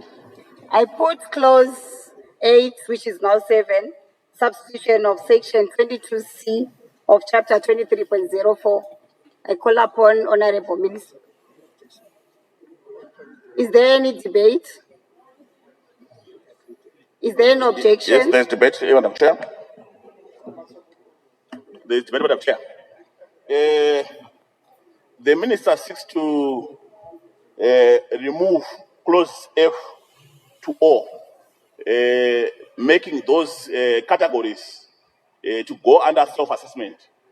My question is, I wanted to know whether or the intention why the honorable minister left other commuter omnibuses, which is with a carrying capacity of less than 18 and below. He chose omnibus from 25 to 30 and above to be on self-assessment. Did the honorable minister also consider the number of vehicles that an operator might be having? So assuming that you've got one vehicle which has got a carrying capacity of 25 to 20, of 25 to 36, will you still fall under the self-assessment? What was the consideration? What was the reason for this? Thank you.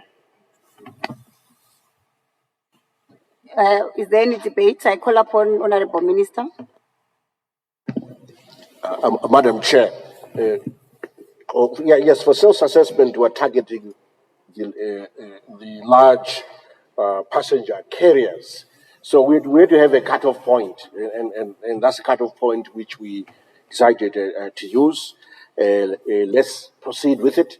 If it turns out that we need to fine-tune in future, we can come back to it and see if we needed to make further adjustments. But for now, we feel that this cutoff point is something that we could work with. Thank you. Is there an objection? No objection, agreed to. I put clause 9, which is now 8, amendment of section 22G of chapter 2304. Is there any debate? Is there an objection? No, there's debate, Madam Chair. Honorable Mshorio. I've got in my amendment. I think Madam Chair, I had moved an amendment to this clause 9, so that line 28 is amended by the deletion of the word currency and the substitution of and foreign currency. I'm aware that the Honorable Minister responded earlier during the second reading to the need of making sure that IMMT should actually be reduced on the foreign transaction to also 1.5. The Honorable Minister had said that because the IMMT is now tax deductible to corporate, that was one of his reasons that he gave. But the Honorable Minister, when we ask for the reduction of this tax to 1.5, we are not looking at the corporates. We are looking at the individuals that bear the burden. We are looking at the people in Zarasekwa who bear the burden. And our view, my view is simple, is to say that this budget, we don't want it to labor the poor person. If you look at the IMMT, if you keep it 2%, I'll give you a practical example. Think of your civil servant. He gets his money. He wants to transfer to anywhere. He has to pay the 2%. And this is the civil servant whom we had refused the area Honorable Minister to relook at the tax band and the tax threshold. So while this is a beneficial, it's going to benefit the corporate because it's not tax deductible. But what about the poor person? And those are the people that we wanted to be considered. And this is the reason why I'm simply saying we need to make sure that let's have just a uniform taxation system. 1.5 to US, 1.5 to ZIG. And in any event, why should we create that disparity? To me, it's actually, it defeats the whole purpose Madam Chair, in terms of our faith in our currency. Any further debates? Call upon the minister to respond. You did not switch on your mic. And thank you, Madam Chair.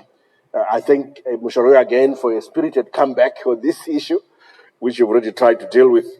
This amendment will not be supported, at least for myself and my Treasury staff.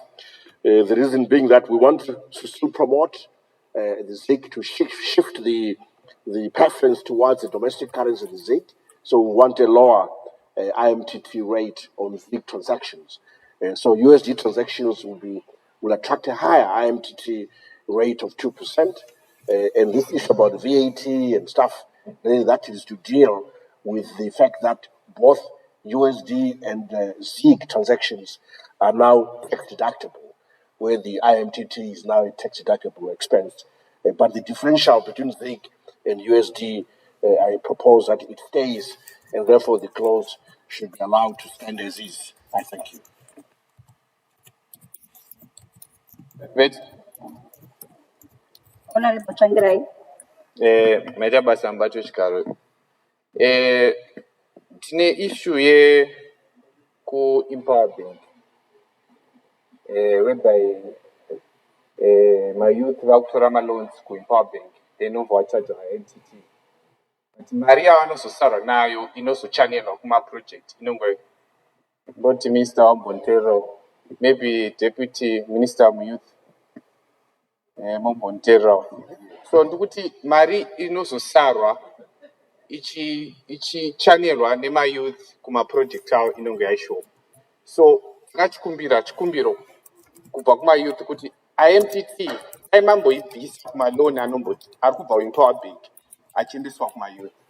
Chikumbiro minister kuti because mari inozosarwa ichizochanelwa ichizoenda kuma project chaiyo inonge yaishoma. So chikumbiro chedu honorable minister kuti IMTT mumboibvisawo pama loans anoenda ku vechidiki. Ndatenda. Honorable Minister.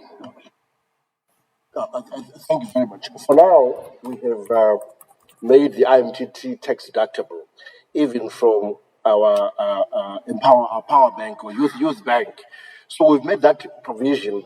Again, we'll continue to analyze if Honorable Tsvangirai's proposal makes sense, and we'll analyze it. I can assure him we can have an engagement outside this house to see if we should proceed that route. I'm very passionate personally about supporting the youth bank, including increasing the share capital. And the same applies to the women's bank. So any proposal around the youth bank and women's bank, I'm always ready to listen. But I think one step at a time. We've just made this amendment for now. Let's see how it works, assess, and we're happy to have an interaction with Honorable Tsvangirai outside this house. I thank you. On a debate. Any further debates? Pana. Honorable Amoso. Maita basa mubato wechigaro. Tanga tichiona zvakare kuti iyoyo MTT iri kutorazve mari yatiri kupiwa tichinzi ndeye Constituency Development Fund. Saka hatizivi kuti minister vangatibatsire zvakare sei kuprotecta mari iyoyo, nekuti pavanoanaunza muno muhouse vanenge vachiti tapiwa 50,000. Mari iyeyi yonorohwa nemamwe macharges akawandisa. Patinozosvika nayo kuconstituency haichaakaunda ku50,000. Saka minister tanga tichikumbira kuti the same consideration yavaita pamari dzemaloni emayouth vaite the same consideration panyaya dzemari dzeCDF, nekuti iyi mari yevanhu. Unenge itonzi minister vakati takakupai 50,000, so they calculate vachiti tapiwa 50,000. Saka ipapo minister vanenge vachiita sekuti vaita inonzi muchishona zindakupa zindakutorera. IMTT iyoyo iri kunotora mari dzeCDF. Saka hamene kuti minista vanogona kuzvifambisa sei ipapo. Debate. Yes, Honorable Wende. All right. Totenda sachigano. Ndoda kutsigira zvataurwa naHonorable Amauswa. Because kana tiri sema-MP tikwanisa kuti pamutapa pasapinde machaji, handingoti tingatadzawo kuti tiprotecte mari yedu yeCDF. Otherwise hatina zvatinenge tagarira muno because haizi mari yedu imari yevanhu kuti isvike yakakwana. Remember argument ndeyekuti inofanira kunge iri pa100,000 patakakunzwisisaiwo nekuchema-chema kwamanga muchiita. Saka I'm sure pa-IMT sezvataita pamutapa, let's do that for the CDF. Mukaona patakatenderera right round vanhu development iri kubatika kumaruwa, iyi development inoitwa neCDF. So there's a need for us to protect that. Then handine suggestion, Honorable Minister, yekuti how do we protect muhoro wema-civil servants? Because kuti tingachengetedze sei mari iri kutambira vanhu kuti isabatwe, because mari yese iri kupera ne-IMMT. So my suggestion was kuti can't we look at a situation yekuti chimbonyarara yekuti introduce a monthly payer exemption.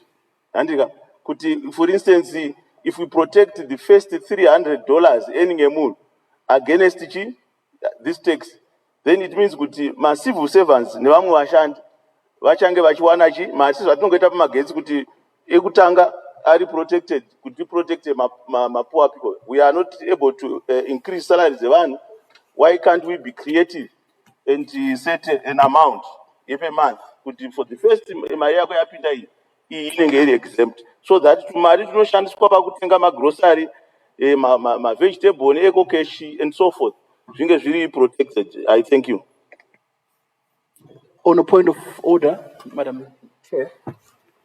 What's your point of order? Madam Chair, I think you have allowed people to debate this when actually we are supposed to be looking at the amendment that was brought in by Honorable MUSHORIWA to clause 9, which was to delete the word currency in foreign currency. So what you've done is you have allowed people to contribute when we are supposed to be focused solely on the amendment by Honorable MUSHORIWA. Then after we accept or reject, we then come back to a debate on the amendments which are in the finance bill. I thank you. Thank you. I put the amendment proposed by Honorable MUSHORIWA. Is there any debate? I put the question that the amendment be now made. Those of that opinion say aye. Those of the contrary opinion will say no. No. I think the noes have it. The question is accordingly negative. I put clause 10, which is now 9, new section substituted for section 22H of chapter 23.04. Is there any debate? Yes, Honorable MUSHORIWA. Thank you, Madam Chair. Madam Chair, I need the Honorable Minister to enlighten us as the House. The rationale behind this increase on the strategic reserve levy, and also the retrospective application of the increase. Because what the Honorable Minister seeks to do is to change it from 3rd September 2025 to onwards, and also increase the rate. The net effect of this is that fuel will likely increase. And I don't understand if we say that we need to protect our poor. I don't see the necessity of us having this clause, and my humble submission is that could the minister delete this clause, because I don't think it is good for us as a country and also good for our people. Further debate?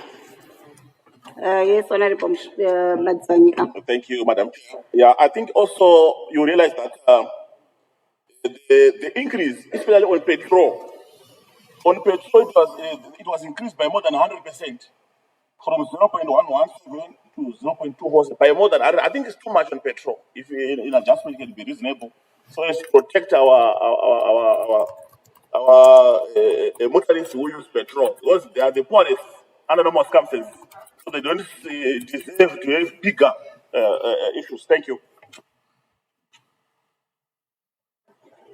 Yes, Honorable Changirai.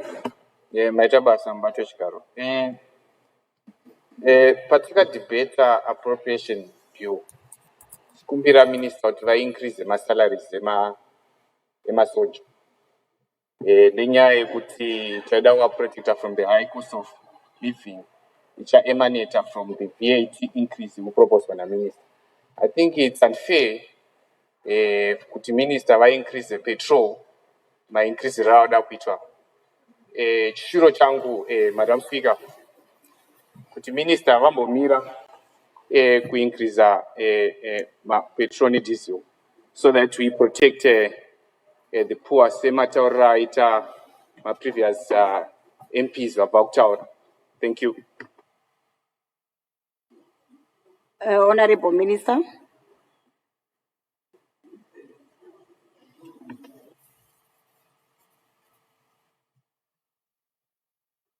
Madam Chair, I suggest that we defer this clause and come back to it later. I want to consult on something that I want to be clear about. Let's continue with the other clauses, and then we come back to this clause 10. Thank you. Is there an objection? No objection, agreed to. I put clause 11, which is now 10, substitution of section 22M of chapter 23.04. Is there any debate? Yes. Honorable MUSHORIWA. Yeah, Madam Chair, I had actually submitted an amendment to this. Madam Chair, this clause seeks to say that 20% of gross monthly takings of the gaming operator, he has to be charged 20%. Madam Chair, I actually think, in as much as we wanted to tax betting in this country, but I think we have actually gone a little bit further. Remember, the panda is charged 25% tax on his or her winnings. Then you then turn around and say that the owner of the betting company, his or her gross monthly takings should also be liable to 20%. I actually think that it's a bit high. And this is the reason why I actually suggested that we remove and substitute the 20% maybe with the 15%. The logical thing to have happened was that we should actually have had a situation where if you wanted to retain 20%, then you should also then reduce the panda tax on the panda's correction fee, so that it's not 25%, it's reduced downwards to about 15%. But if we have 20% on gross takings, 25% on the panda's winning, I think it's not right. But more fundamentally, Madam Chair, what it will mean is that the local or any entrepreneur from Zimbabwe who wants to do this may find it difficult or even to compete with some of the international betting companies. So I think this one needs a revision, and I propose that we reduce this tax. Further debate? Government Fifth. I tend to go with the minister in this one. This is a sin tax. By virtue of being a sin tax, I think it has to be prohibitive. I don't think gaming adds any value, but it's being used by foreigners to siphon money from Zimbabwe. So for me, I think we want to discourage gaming. We can't be a casino country. I think it's critical that we charge them, and even discourage would be pandas to avoid that habit. I really feel 25% is nothing. They are making money from software, no production, no contribution to anything except taking the money out of the country. Further debate? Yes, Honorable Mateo. Yes, thank you. On the amendment by Honorable Mushoriwa, I want to disagree with Honorable Mushoriwa on this one. I think it's important that, because gaming is, it's not an industry that, of course, there is employment and so forth, but gambling is not something that we really want to encourage as a country. So I think if those punters and also the gaming operators, they should be taxed. That is where we are supposed to get money to build schools and so forth. So in terms of gambling, I disagree that we reduce we reduce the taxes on gamblers. Let them be taxed. I think the minister has gone even lower than what I was expecting. But let's make sure those gamblers are taxed and that money goes to the right causes, to health, to education, and so forth. I thank you. For the debate? Yes, Honorable Matsani. Thank you, Madam Chair. I think I would like to agree with Honorable Mushoriwa in the sense that, Madam Chair, it's better to get little and sustain it than to close shop. Look at Moz, Madam Chair. Moz has many employees across the country. Not only that, it has got a football team which is in the Premier League, which actually clinched the Premier League. Is it last year or so, if I'm not mistaken? So they are contributing positively to our society, right? So, Madam Chair, if we increase it 25%, let me assure you of one that's going to happen. I want to assure you of one thing that is certain. One thing that is certain is that this industry will go informal, and we have more multiple informal betting places. And that's not what we want, Madam Chair. I therefore move that let the status quo remains. 10% of gross earnings for the betting company, 10% for the panda. Thank you. I call upon Honorable Minister. Just a slight cue.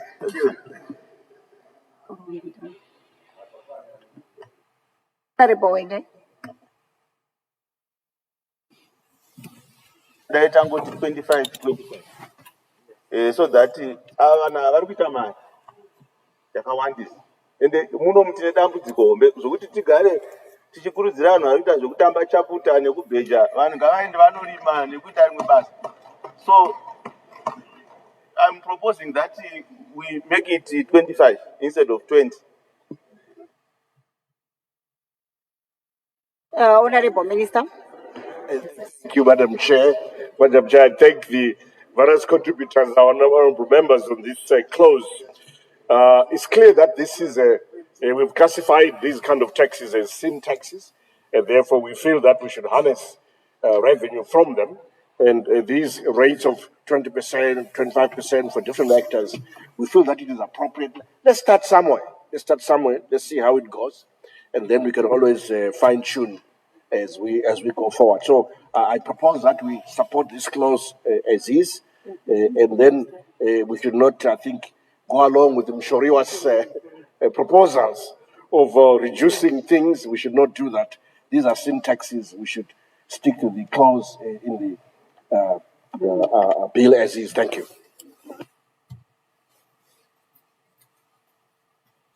Yes, Honorable. Minister, I think you can't avoid what Honorable Wendy said. If we are hitting them, let's hit them both.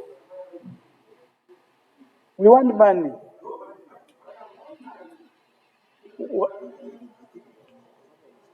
Anyway.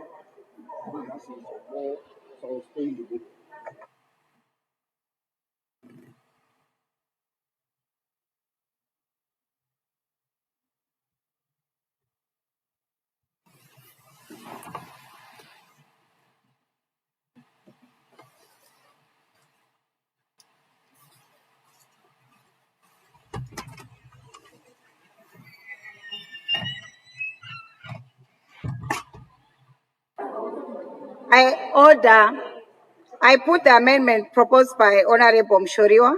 Is there any debate? I put the question that the amendment be now made. Those of that opinion will say aye. Debate. Those of the contrary. There's debate. Madam Speaker. Honorable Makumire Tatodarika. Those of the contrary opinion will say no. Point of order. I think the noes have Point of order. it. The noes have it. The question is accordingly negatived. I put clause 12, which is now 11, amendment of section 22P in chapter 23.04. Is there any debate? Yes. Honorable MUSHORIWA. Yeah, Madam Chair, my proposal on this clause is to remove the word two there and put three. The minister proposed to say that with effect from January 2020. Point of order. What's your point of order? Madam Chair, when we debate a clause that has been in an amendment that has been made to the main bill and we reject it, don't we go back to the clause that was actually introduced in the main column? Because it seems like if we reject an amendment, you then go forward to the other one before we actually expedite that clause that has been given, which is in the bill. So we should go back to the clause. We have rejected that amendment. We go now to the clause that was introduced by the minister and we debate it. Thank you.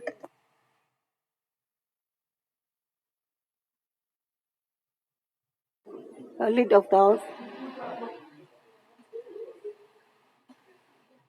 Okay.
Order. I put clause 11, which is now 10, substitution of section 22M of chapter 23.04 as is. Is there any debate? Is there an objection? No objection. Agreed to. Do you attach 25%? Madam Chair, I don't know whether you will allow me on this one. I think we need to stick to amendments that have been put on the order paper. If we are going to have every clause with an amendment from the floor from one person, it may appear we are dealing with another budget statement that has been created somewhere. I just want the honourable member to be objective. If he can. Order. Honorable Mankwa, can you please listen to the government chief whip?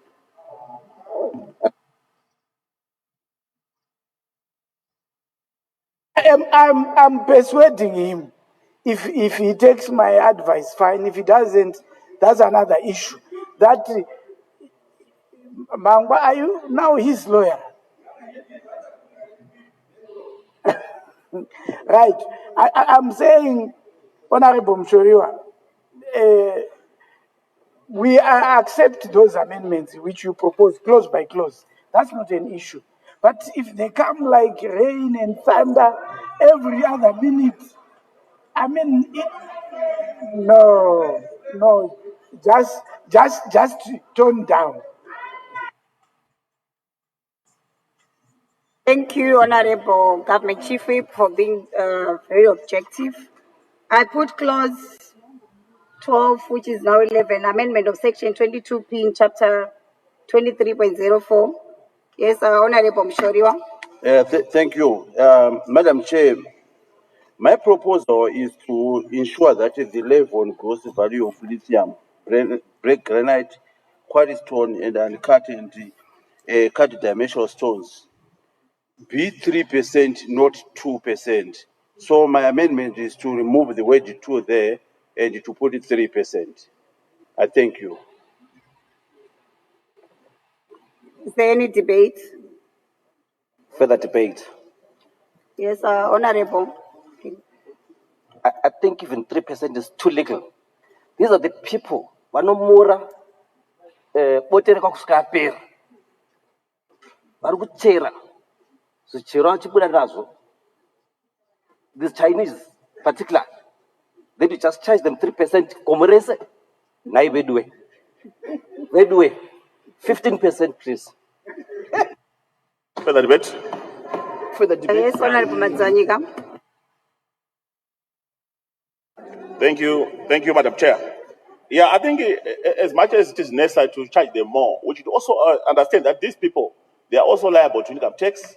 They are also liable to those tax obligations. That's number one. Number two, they are also liable to export VAT on unbeneficiated lithium and also these other minerals. So I think it will be too much if we continue, if we hammer them to 3%. I suggest that the status quo remains.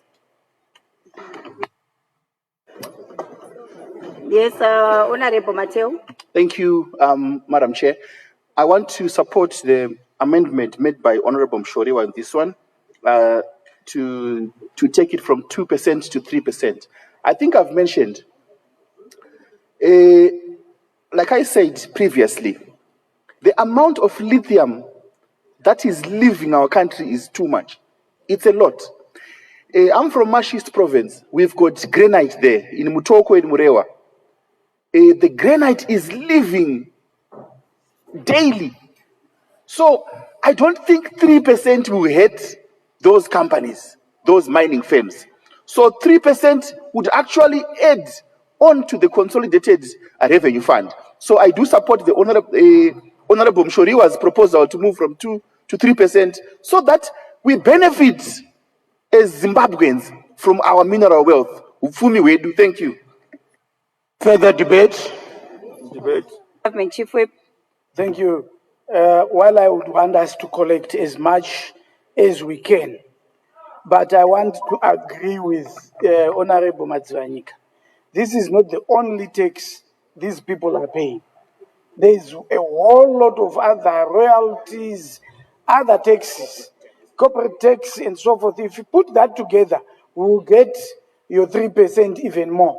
So I think the position status quo must remain. Let's leave it there. Further debate? Yes, Honorable Mangwa. Thank you, Madam Speaker, ma'am.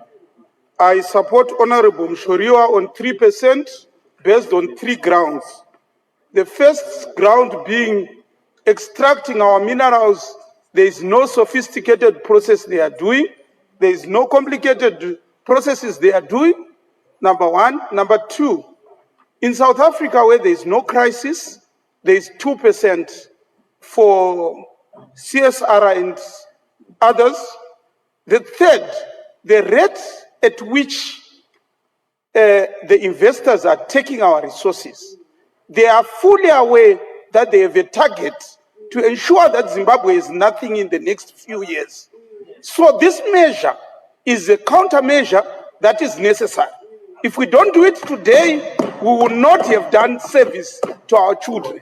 It is important to do it to force them either to go and further process and beneficiate or to comply further. Because also on the fourth ground, which I had not mentioned, environmentally we are suffering. So it is important that we put it at 3%. I would even have gone further, but 3% is good for now. I submit. Honorable Chair. Yes, Honorable Winter. No, thank you very much. I think I hope hamuna mari mumasocks because energy amuri kushandisa pakudefenda mabig companies. Takati tichemera panapa kuti I'm debating, you don't have to stop me. We're advocating for a reduction royalty yemakorokoza, small scale miners, makanyarara. Pauya mabig companies makusumuka ipapa. Chakutarisa yemasocks kuti hamuna mari masocks here ipapa. Honorable Minister, Government Chief Whip. Honorable Minister, I think Honorable Mangwa, for the first time, he has persuaded me. I think 3% would do. It will not kill anybody. Honorable Minister.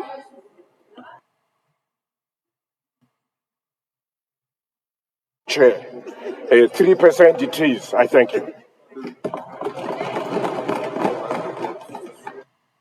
Yeah. I put the amendment proposed by Honorable MUSHORIWA. Is there any debate? I put the question that the amendment be now made.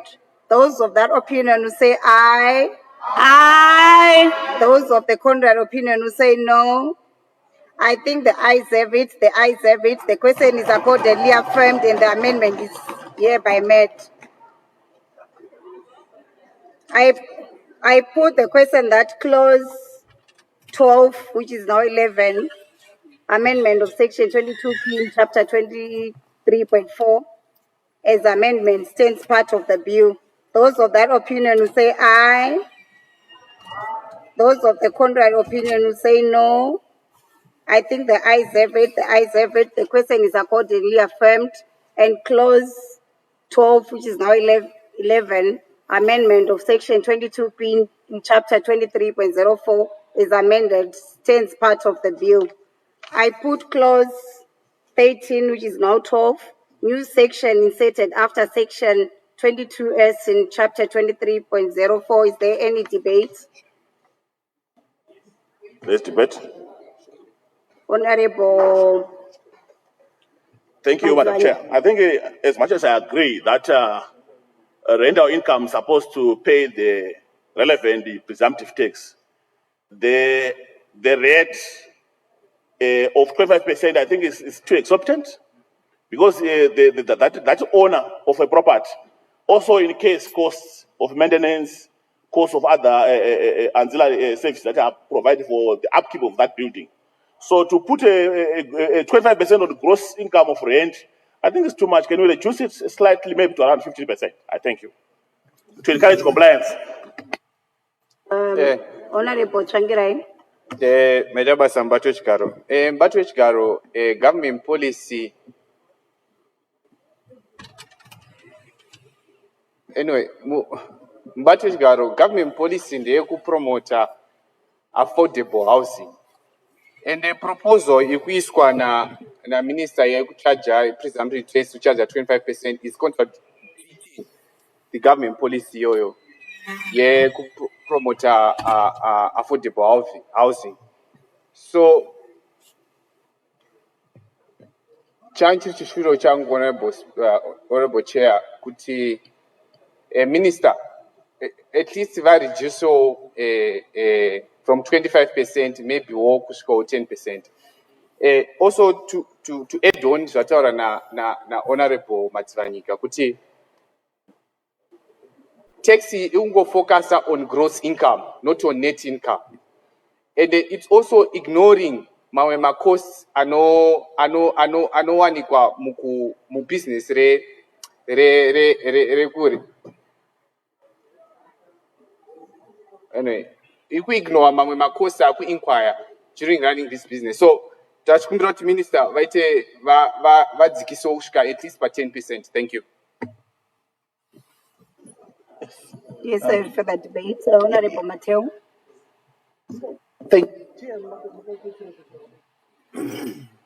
Thank you, Madam Chair. Whilst I agree with the minister, but I think there should be a threshold. There should be a threshold here. If someone is paying rent for $50, I don't think you should be charging 50%. So there should be a threshold or an exemption depending on the rate that one is paying rent. So, for example, someone who charges 17,000 for rent, the buildings in the CBD, yes, I would agree to those figures. But for small house owners or business owners who charge very little for rent, for example, if someone is charging 200 per rent for rent, then you want to take that 25%. I think it's unfair. So I think maybe the minister can put an exemption on a certain figure so that it does not apply to everyone. Thank you. Thank you. Yes, further debate. Honorable Hiwayo. Thank you, Madam Chair. Honorable Minister, I think this text, I propose that you review it down because there is this issue of the tax burden which can be easily passed on to those who are renting. So I propose that you review it down, maybe by 10% to 15% as suggested earlier. That's my proposal, Honorable Minister. Thank you. Honorable Minister. Thank you, Madam Chair. I've listened to the debate on both sides of the House, and I agree with Honorable Hiwayo, Honorable Tsvangirai, and others who contributed that this perhaps at 25% is rather on the high side. We should reduce it. Therefore, I propose that we reduce it to 15% from 25%. Thank you.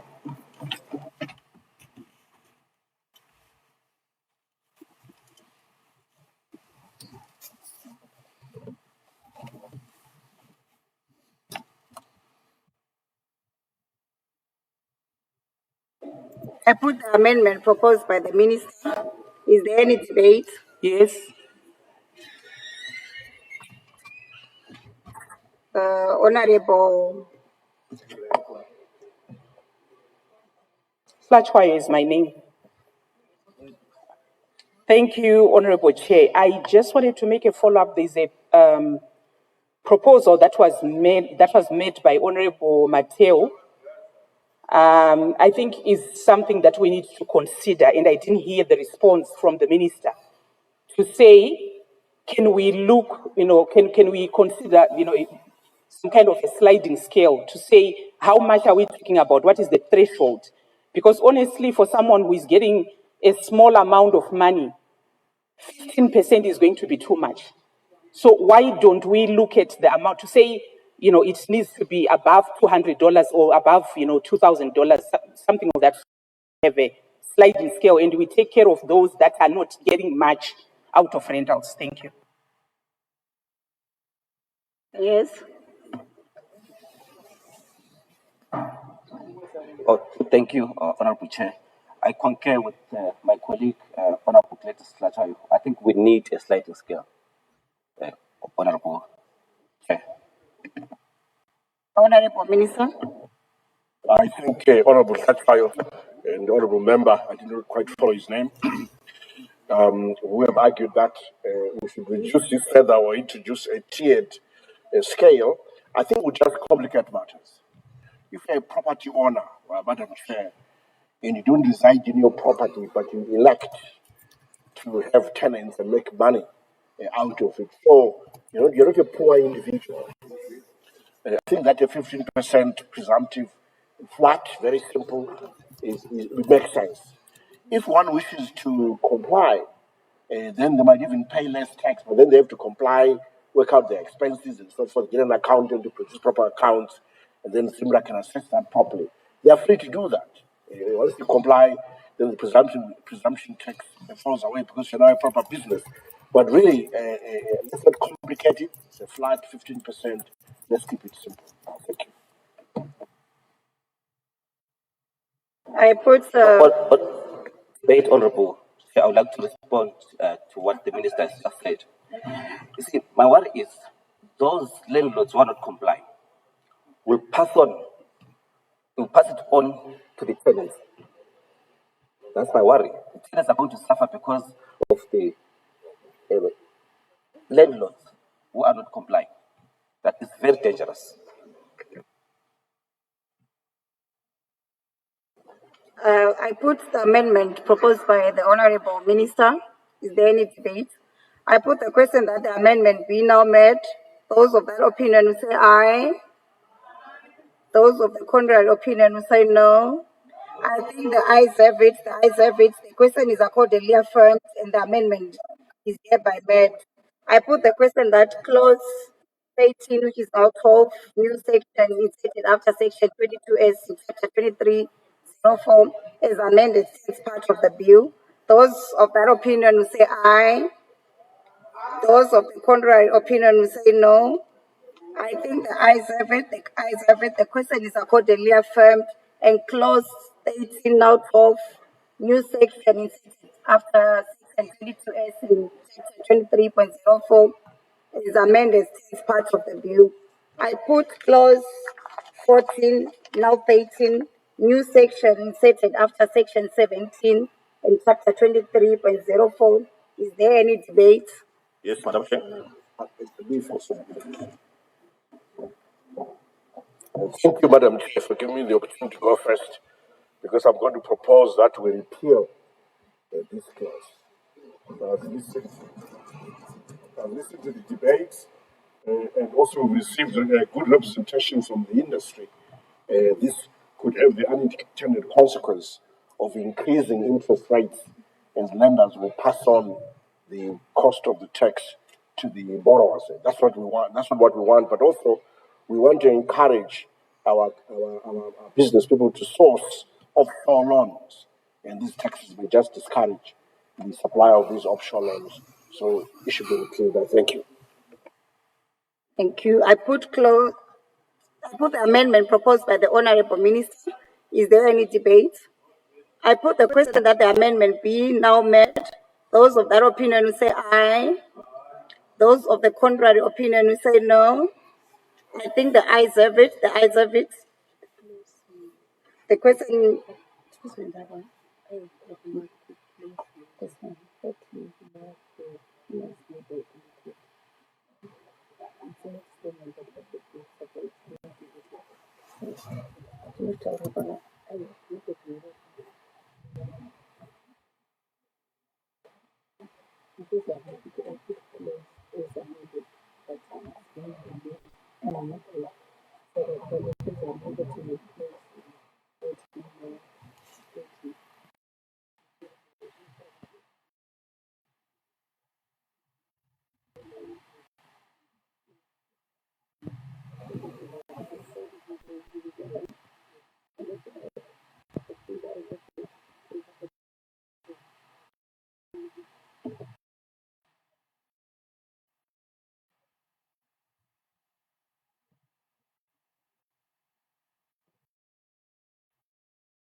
I put a question that the amendment being now made. Those of that opinion say aye. Those of the contrary opinion say no. I think the ayes have it. The ayes have it. The question is accordingly affirmed, and the amendment is hereby made. Clause 13, clause 14, now 13, is now repealed.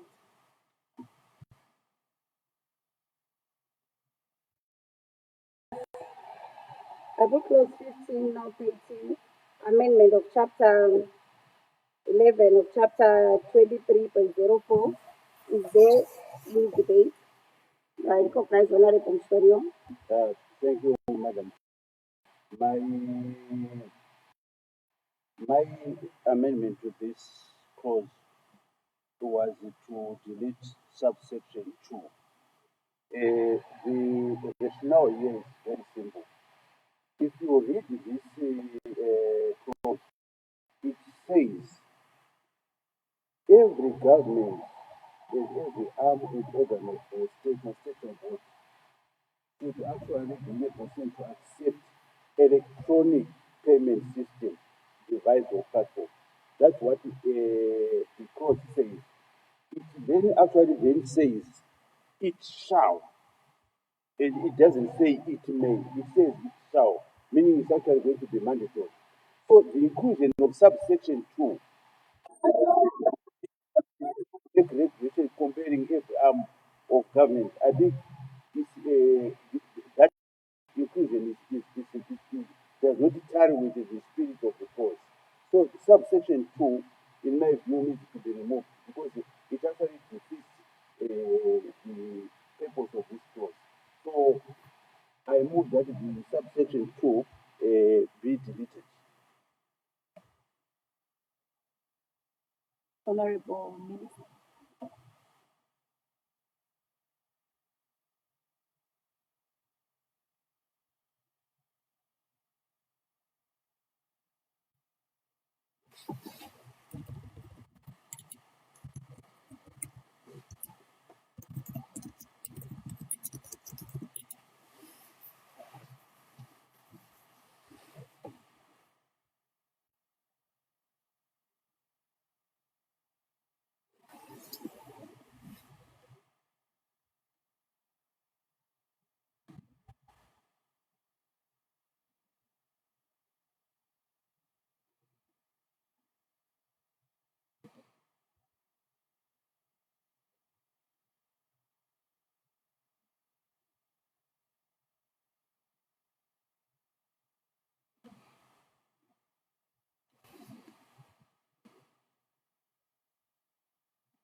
Honorable Minister. Thank you, Honorable Chair. Honorable Chair, I think it's okay with it. The Act is saying you must pay, but over and above that, the minister may make regulations to enforce that. So there's no contradiction. But, Madam Chair, I think with all due respect to the Honorable Minister, there's actually a contradiction. if you are saying that it's mandatory, it shall. You see, there are two issues. It is mandatory. There is no need for you then to make regulations.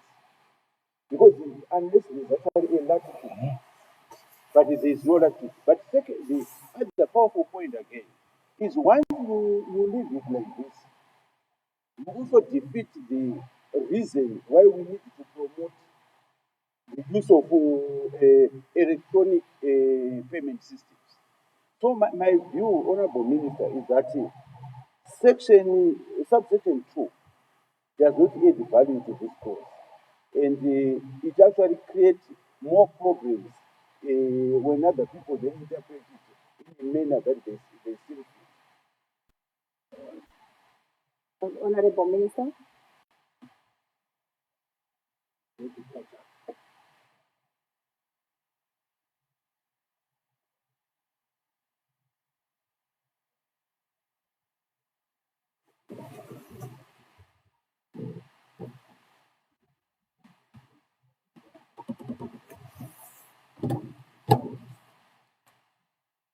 Madam Chairman, if I can add to the debate while the Minister reviews. The Honourable Member argues that the peremptory terms that have been put make it mandatory. Henceforth, the discretion that the Minister has been given becomes redundant. But I think the spirit was to allow the Minister to be able to give different penalties to different organs, to different departments. There should be that latitude. When you have different sectors of the economy operating differently, you might have different regulations for different sectors, which could include penalties as well. I think that is the purpose.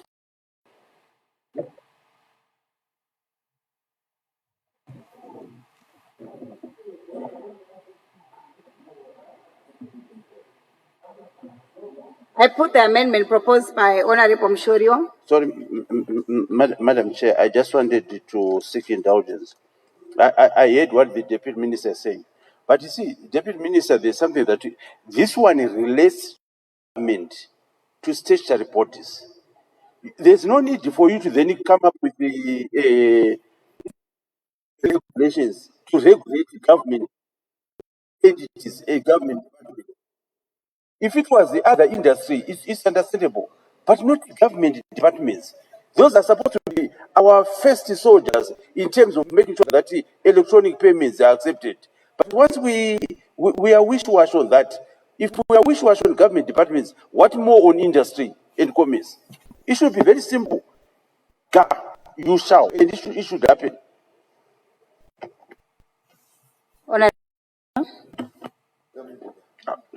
Thank you, Madam Chair. The statement is not harmful at all.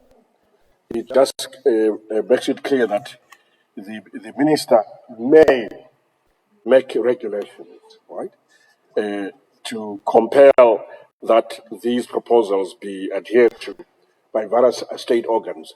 There's nothing wrong. We do that all the time. There's nothing new, nothing awkward. I don't see what the challenge is. So it should remain as is. I thank you. I put the amendment proposed by Honorable MUSHORIWA. Is there any debate? I put the question that the amendment be now made. Those of that opinion will say aye. Those of the contrary opinion will say no. I think the noes have it. The noes have it. The question is accordingly negatived. I put clause 15, now 13.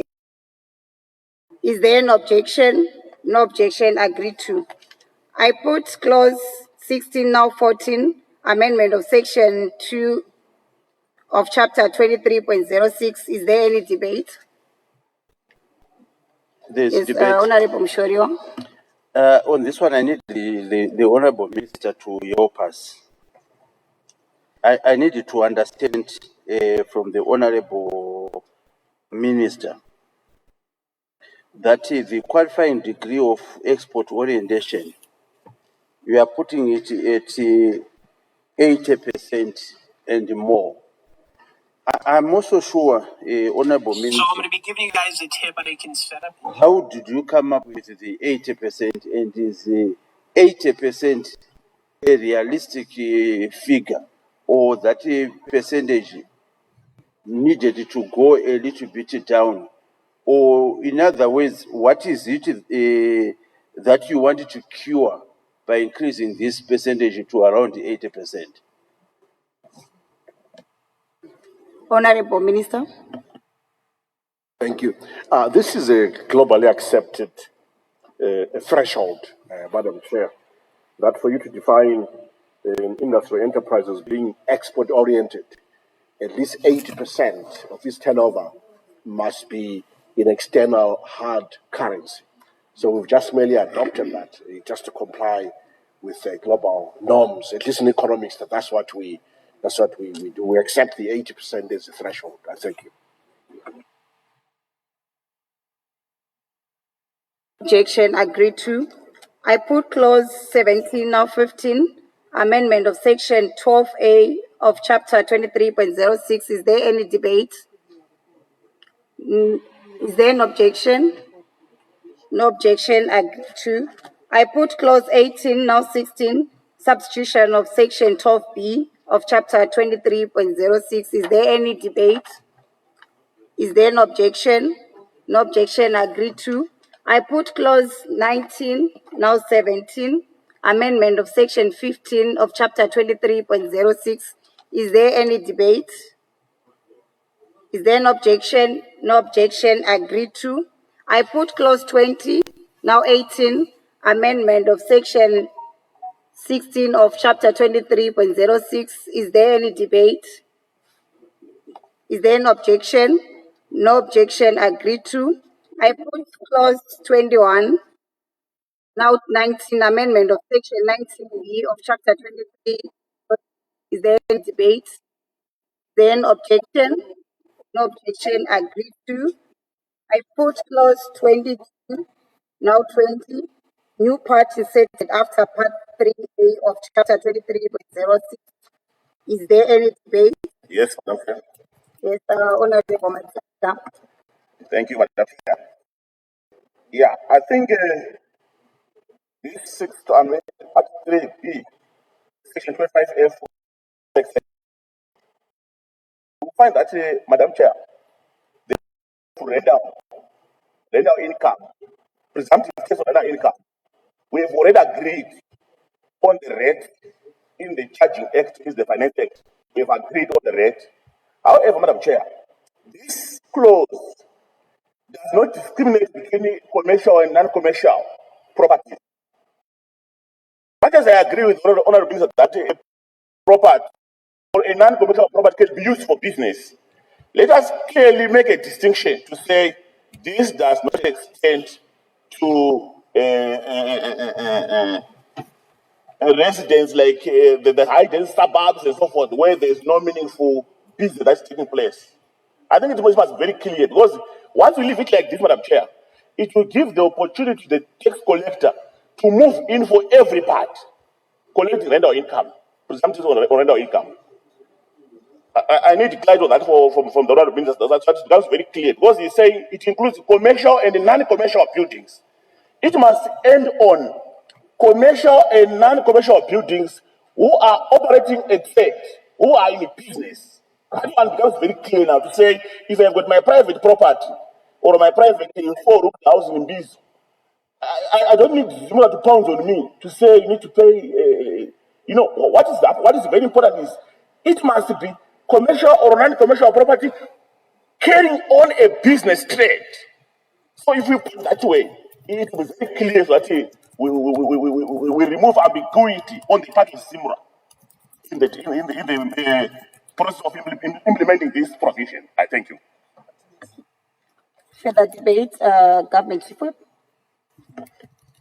Thank you, Madam Speaker, Madam Chair. I think the only distinction would be the principal residence, maybe if the minister chooses to do that. But any property, whether it is residential or commercial, as long as it's earning an income, it must be subject to tax. So I think maybe where we may clarify is when you have a house you call principal home, that is exempted from paying tax. But any other, whether it is in Ziaresekwa or it is in escort, I don't know. Yes, even if good. As long as we are earning an income, what we are following is not the house, is the income that is earned from that property.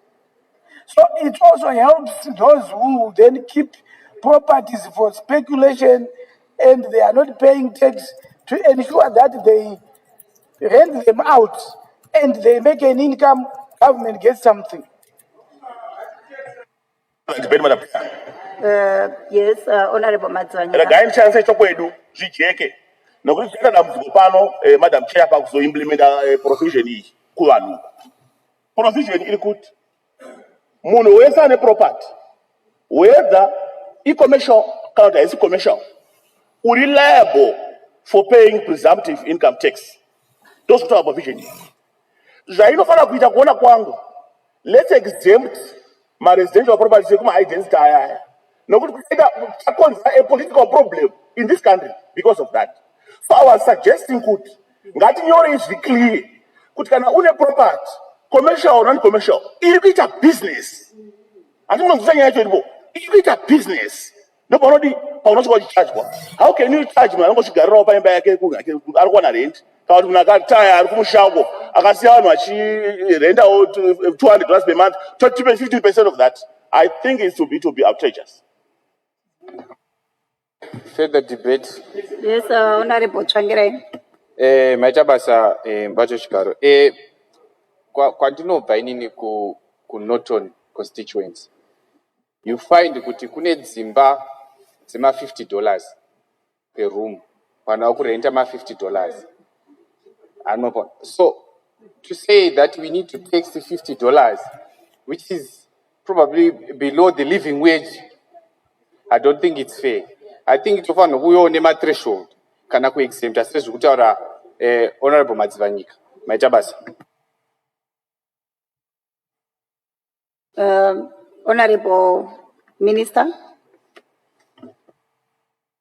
Thank you, Madam Chair.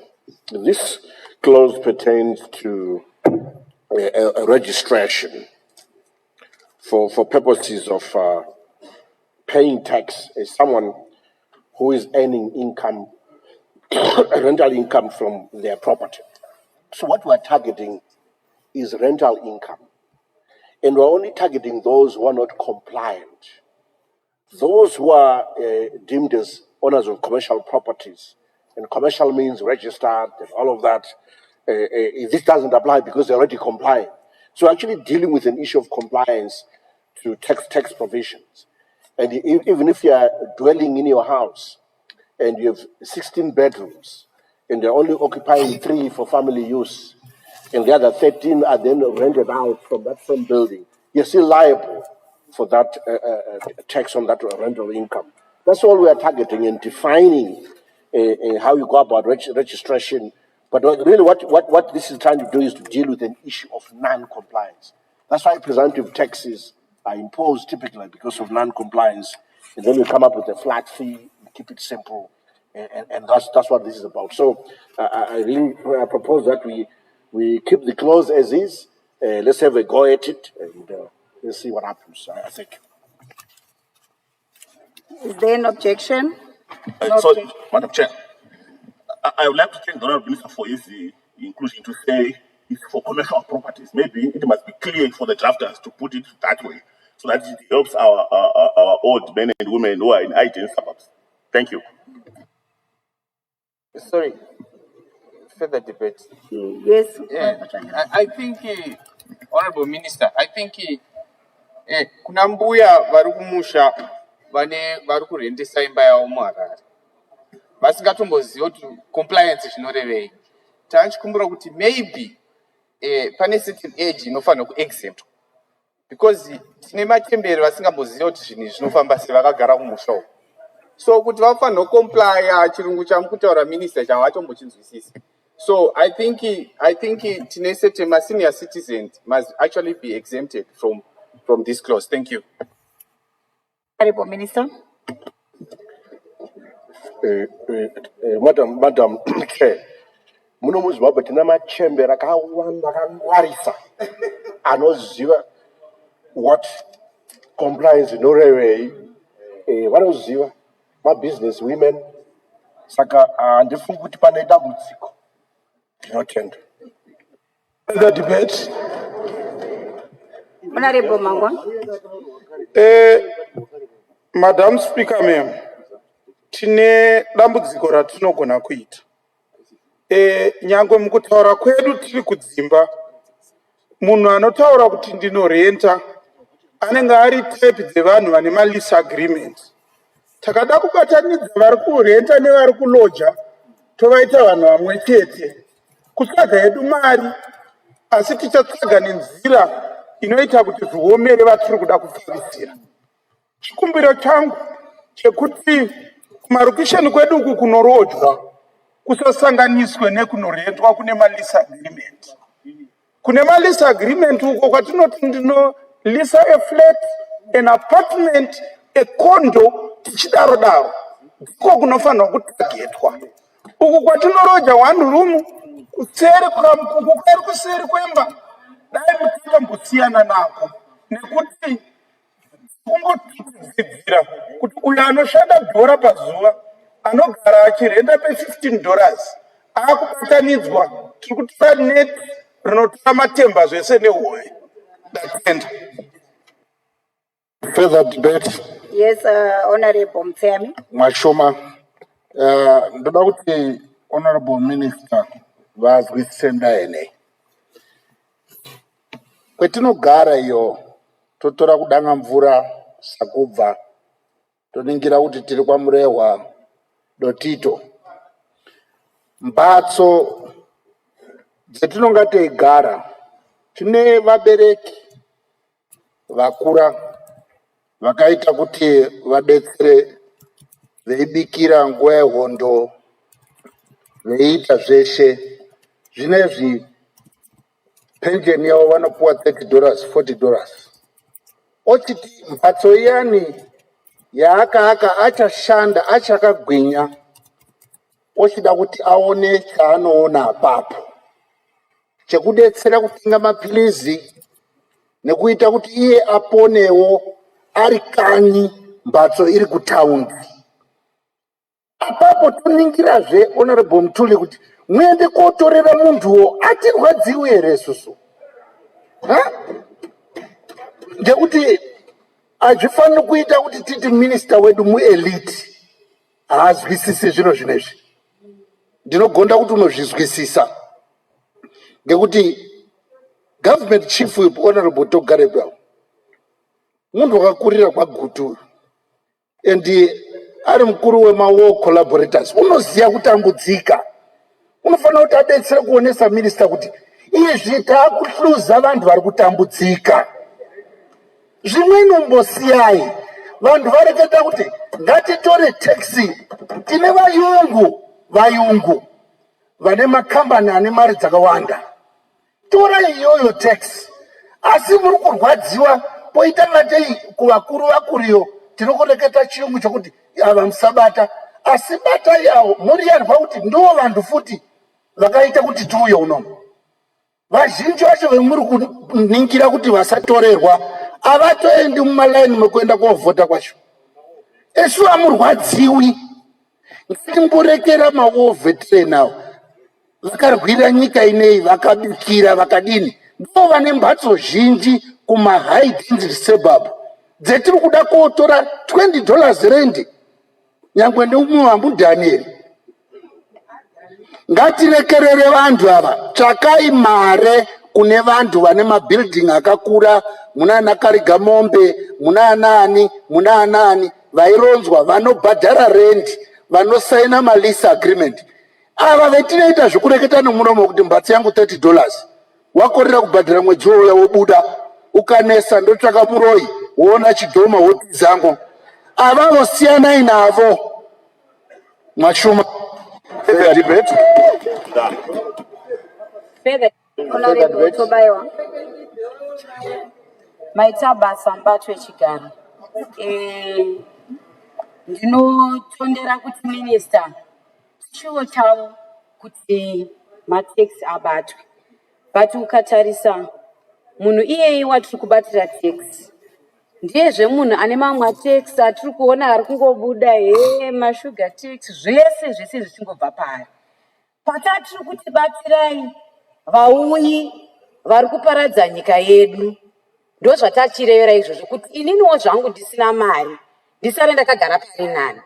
Nokuti tikanoti ini zvangu mbuya vane 4 rooms dzavo ndinerendesa 2 rooms dziripo ndobatirwa tax ipapo ndabvapo ndiri kutadza kubhadhara rent kucouncil ndiri kutadza kubhadhara school fees.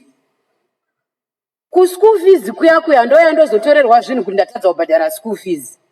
Hamuoni tisanamba titsikirira munhu anotambura.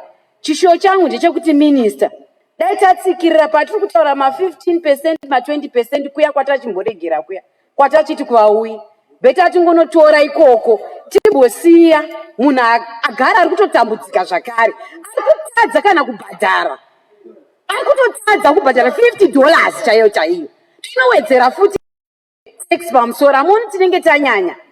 So mukati kune vanhu vari chero kwatataura kuti nditi 3% dai tadowedzera because vanhu vari kusiya vatiparadzira nzvimbo takuendazve kune munhu ari kutambura. Ava vanhu vari kutiparadzira nzvimbo vari kunovaka zvimukuku havasi kuda kuvaka dzimba dzakakura vanovaka zvimukuku. Wedu dei minister handitauriri pasi nokuti nyaya iri pano ihombe mundara. Saka dei minister vatihwisisawo ipapo tambomira nokuti hazvina kumira zvakanaka. Maita basa. Further debate?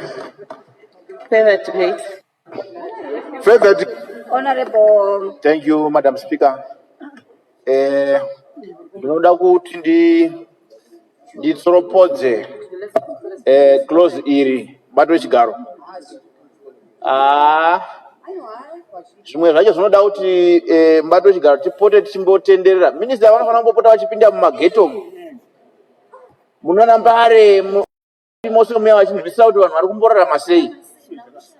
Nokuti pfungwa yakutora mari tinoigamuchira kuti mari ngatitsvage patingaitora asi hatigoni kundoitora pamunhu wakasvinwa kare. Saka inde yaifunga kuti dai dzimba dzomuhigh density dzabviswapo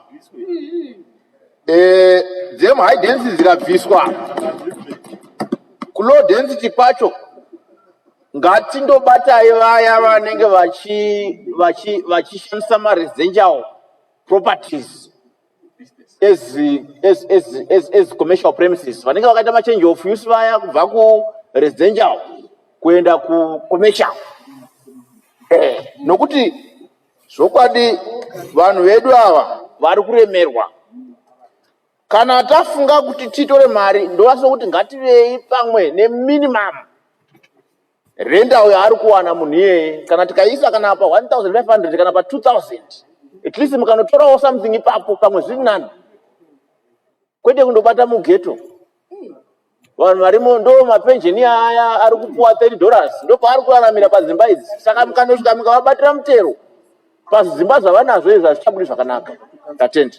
Further debate? Order, vanhu makuramba muchingodzokorora. Debate. Order. Makuramba muchingodzokorora zvataurwa kudhara pasisina zvinyowani zviri kutaurwa. Hatisi kudzokorora tipeiwo tiita. Hatisi kudzokorora. Pasi. Madam Speaker, member. Ngiyabonga Madam Speaker mem.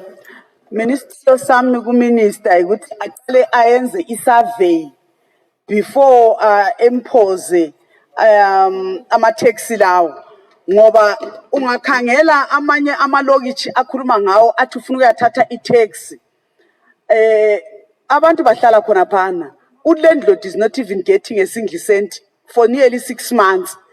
So itaxi yangikhona izavela ngaphi Ngifuna ukumnika umzekeliso we-old Phumula lapha engivela khona okulezindlu zomdaka. Angiboni ukuthi mina i-tax izaphuma khona phana.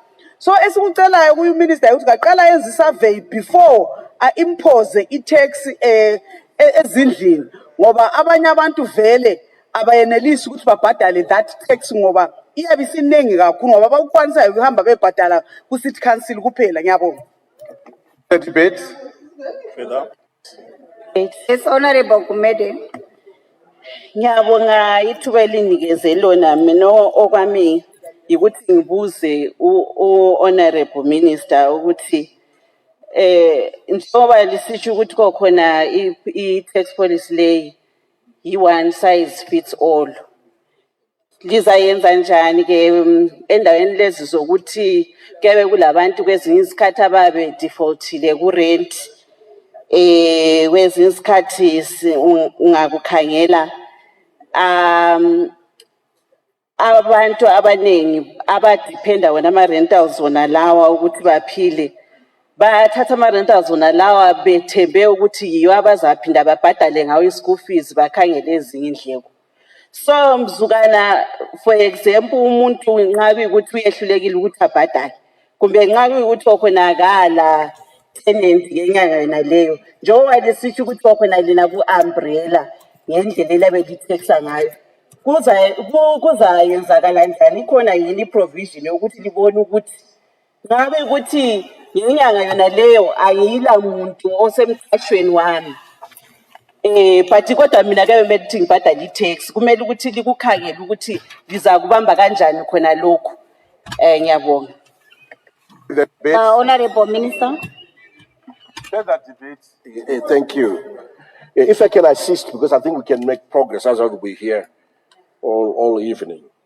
Madam Speaker, I'm listening to the conversation and also consulting staff and colleagues on this issue. It's clear that really the debate is going the direction of only applying this kind of tax to those who are conducting commercial activities, rather than just simple rental emalocation. That's not what we really want to target. I think I'm persuaded. What we could do here is just to amend that first clause. I hope this will do, the lawyers can advise me. That first clause, we say land or premises occupied by a tenant liable for presumptive tax, means any land or premises, the whole or part of which is occupied by a tenant for the purposes of tenant's trade, business, or occupation for which the tenant is so liable. And then we just stop there and then delete the rest because it is confusing things.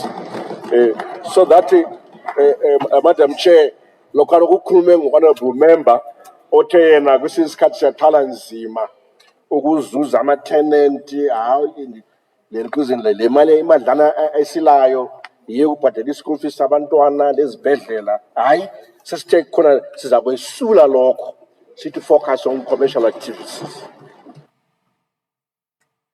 I put the amendment proposed by the Honorable Minister. Is there any debate? I put the question that the amendment be now made. Those of that opinion will say aye. Those of the contrary opinion will say no. I think the ayes have it. The ayes have it. The question is accordingly affirmed, and the amendment is hereby made. I put the question that clause 22, now 20, new part inserted after part 3A of chapter 23.06 as amended stands part of the bill. Those of that opinion will say aye. Those of the contrary opinion will say no. I think the ayes have it. The ayes have it. The question is accordingly affirmed, and clause 22, now 20, new part inserted after part 3A of chapter 23.06 is amended stands part of the bill. I put clause 23, now 21, new section inserted after section 28 in chapter 23.06. I recognize Honorable Minister.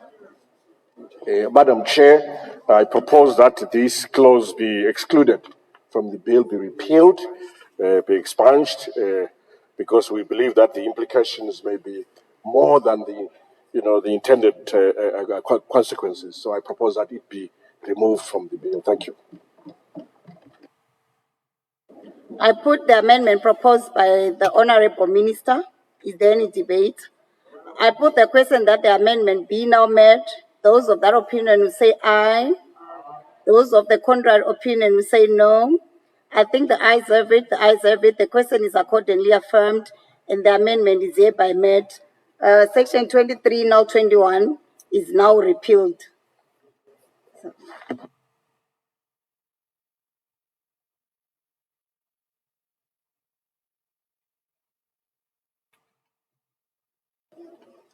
I put clause 24, now 21, new section substituted for section 36L of chapter 2306. Is there any debate? Is there an objection? No objection, agreed to. I put clause 25, now 22, amendment of section 36B in chapter 23.06. Is there any debate? Is there an objection? No objection, agreed to. I put clause 26, now 23, new section inserted after section 36Q in chapter 23.06. Is there any debate? Is there an objection? No objection, agreed to. I put clause 27, now 24, amendment of section 8A of chapter 23.06. I recognize Honorable Shoriwa.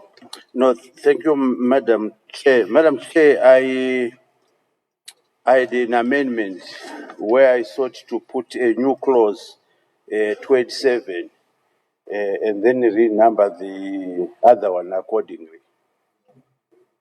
So, Madam Chair, my new clause that is coming is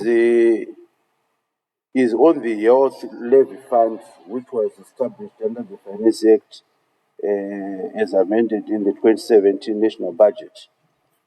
What we want to do in this clause, we want to say that for the avoidance of doubt and notwithstanding any other law, all health-related tax and levy monies collected shall, upon remittance to the fund, be transferred directly and within 30 days to a designated account for the Ministry of Health and Childcare.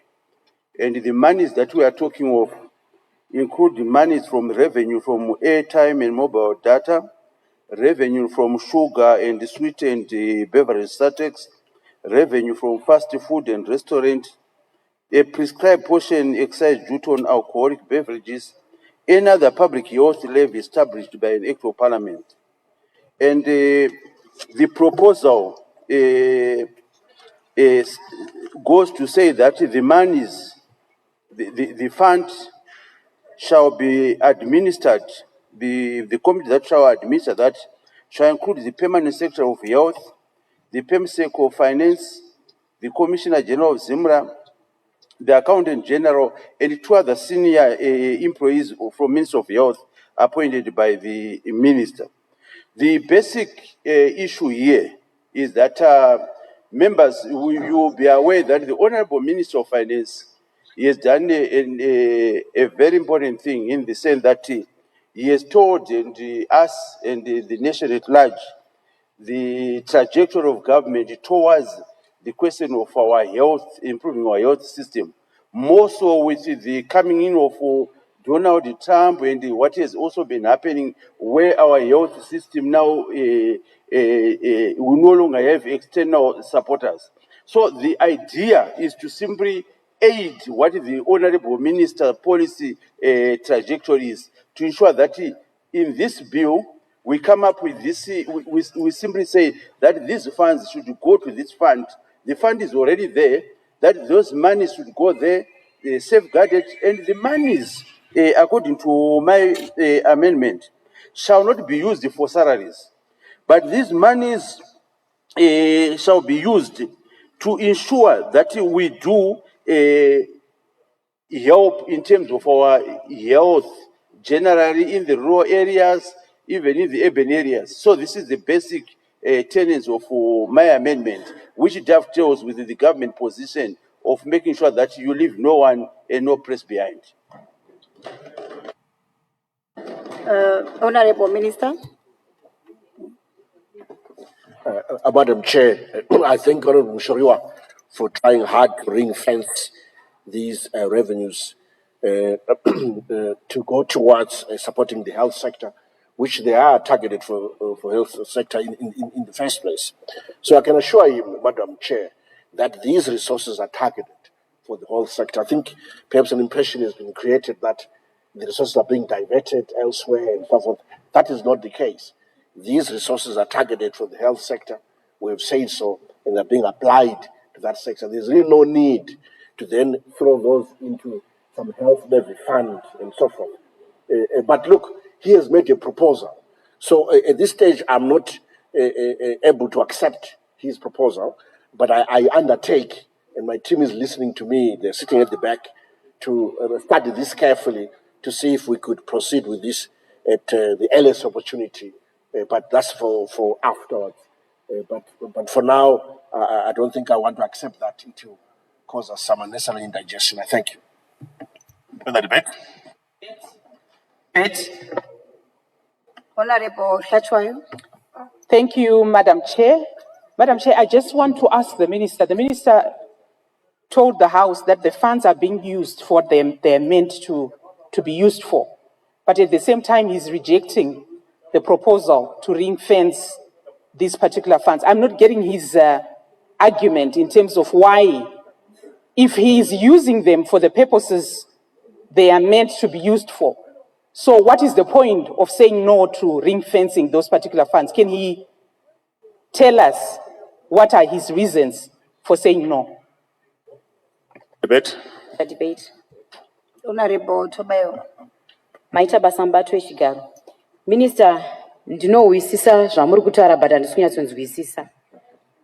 Zvamuri kutaura muchiti kana dei mafunds edu anga ari kushanda direct to the purpose, why musiri kuda kuti aite ring-fence? Because mukatarisa last budget, Ministry of Health, almost 5.7% yakaenda kuma salaries. Whereas Minister muri kuti makaendesa mari ku health, maendesa ku health, mari inozosara for medication panenge pasisina. Because mari yese inenge yatoenda kuma salaries. Pamunozodzoka munoma kutaura kuti ndakaendesa mari ku health, hamuchatarisi kuti yakanoshanda here zvanga ichifana kuitwa kudaro. Saka mukatora sugar tax mukaita ring-fence yoenda direct kwainofana kushanda. At least tinotarisa kuti right, sugar tax tareceiva mari, tareceiva 10,000, right, yashanda here zvacho zvairi kufana kushanda. It's very easy to track than kana yakadaiwo so.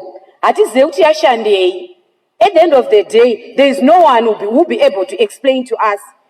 Munongoya muchiti mari yakapera. Kuministry also vari kutaura kuti mari haisi kusvika. So at the end of the day, I agree with Honorable MUSHORIWA.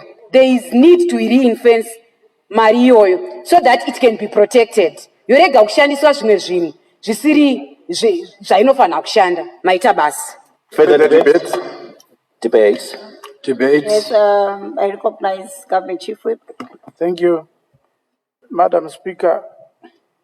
I don't think we all understand what ring-fencing is. Ring-fencing doesn't mean that we create another fund, but within the consolidated fund, there is that money that we must apply to health. I don't think we need to have so many treasuries to run government. I think that's archaic. We cannot do that. The government must know that health must be funded, public service must be funded. Whatever we receive in terms of tax, we cannot have some silos of taxes. What type of running of government funds would that be?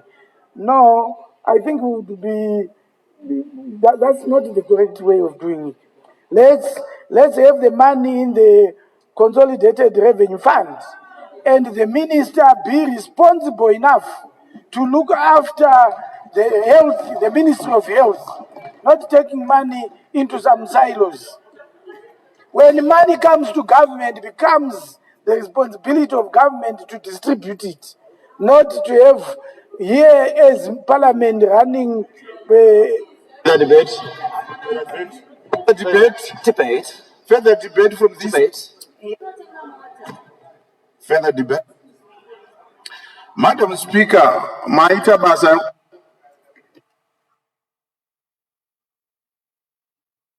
Ndabvira kare ndichingosimuka maybe amusikundona ndakanyanya kupfupikawo.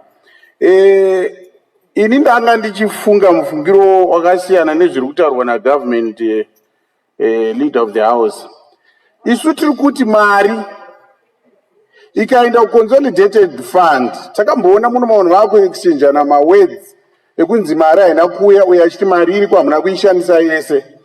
Inga tine AIDS level 1 inongokolektwa ichienda kunaki takwanisa kusvika pa95 panyaya dzekurapa zvirwere zveshura matongo nekuda kwekuti isu tiri kuti kuAIDS level mari yedu kwairi kuenda tiri kuona kuti iri kushanda zviri kuenderana nekutorwa kuitwa mari iyoyo. Ko chaipa chike zvino kuti sugar tax ingotorwa yonanga kwayakananga kuna Minister of Health kuna Wamombeshora. Zvakuita sekunge tiri kuvaita sabotage kuti havasi kugona basa.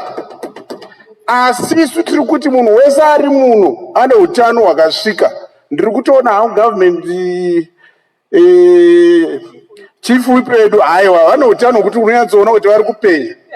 Saka tikaita zvekutamba neupenyu hwekuti isu tiri kuti mari iyi ngaingonanga kwainofanirwa kunanga, tese tichawanikwa tichirwara tikashayikwa tisiri muno muparliament nekuti tinenge tichirwara. Ko tingagoitireko nharo kuti mari aiwa ngaigare navamutyuri. Ini ndiri kuti aiwa consolidated funding ngainge iripo. Ko mari inobva kumamines kwese uku kunobhadharwa vanhu vachiuya kuzoti toda kumaina iri kumbouyawo here ichinzi mari iyi yashanda zvakati.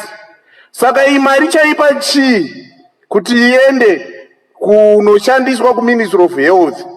Toona zvipatara zvedu zvaane mishonga, toona manesi edu ari kumamisha vari kutambira, ende pakadai tinoona madhokota edu vasatize nekuti mari inenge yakushanda. Hakuna chinorwadza sekufirwa nemurwere iwo uchifunga dai angapiwa mushonga wakati, asi murwere ozofuma akafamba kusema ona kuti dai ndakapiwa mushonga wayo aigona kurarama.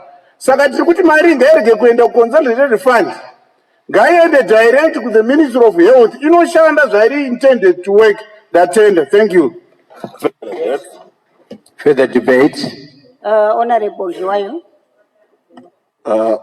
Thank you, Madam Speaker.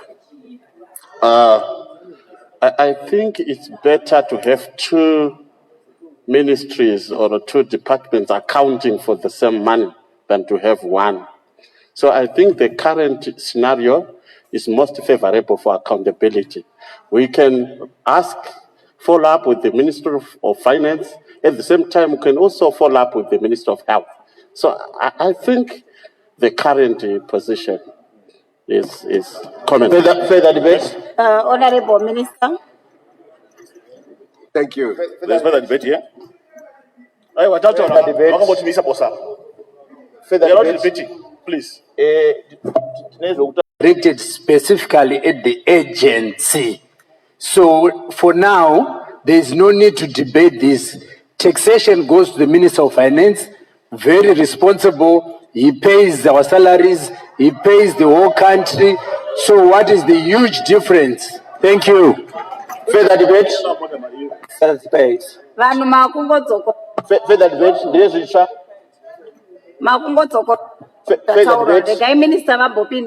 Further debate? They don't know new and completely new.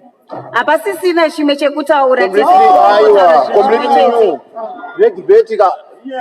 The reason why this is a serious issue. We want to speak for the citizens. Thank you very much. Why are you not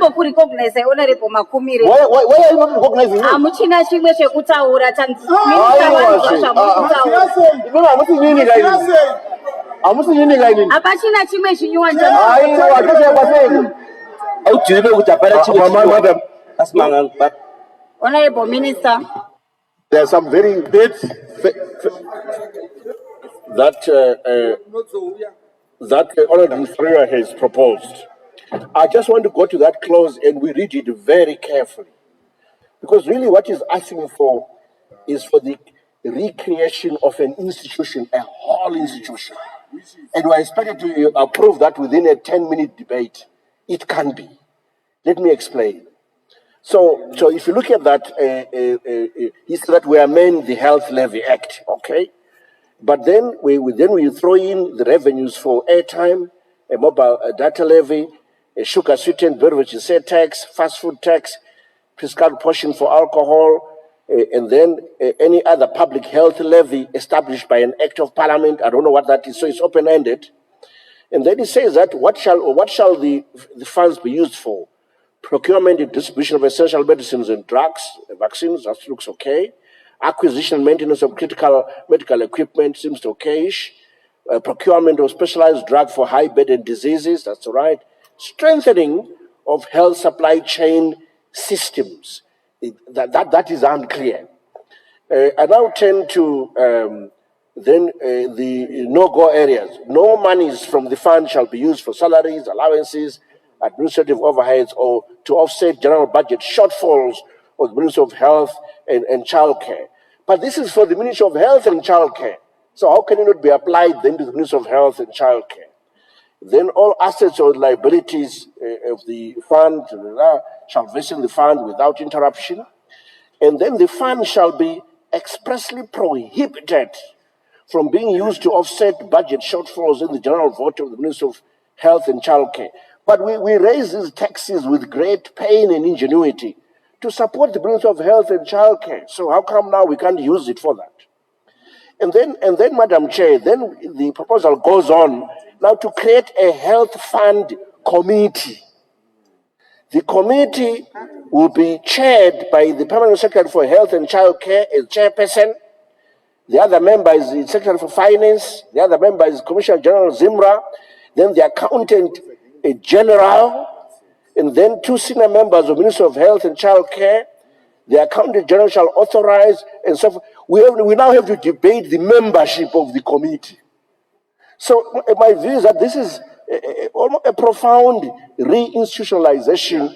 It should be deferred. We thank MUSHORIWA for the ingenuity and creativity, but let's take it offline, consider it properly. We can bring it back midway next year or again in November next year. But this is asking for complex institutionalization which needs to be considered carefully. I thank you. The debate. Yes, Honorable Minister.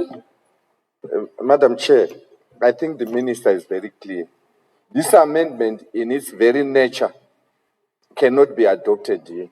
Even the composition of the committee, it goes against even corporate governance, other laws that we have. So if we do it the way it is even against the Constitution. We propose a budget for any institution. I'll give an example. We have a retention fund from courts. But when the minister is appropriating funds, he doesn't take that away and say you use it the way you want outside approval of Parliament.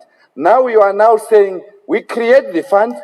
The committee is not accountable to Parliament through the budget process. They have to do whatever they want. I think the minister is very correct. Let's think through this proposal. Let's think through the body that he wants to set up, and we set up a proper structure if we want this. But as it is, it offends a lot of our laws that we have, and we would rather pack it and we look at it at a later date. I thank you. Further debate.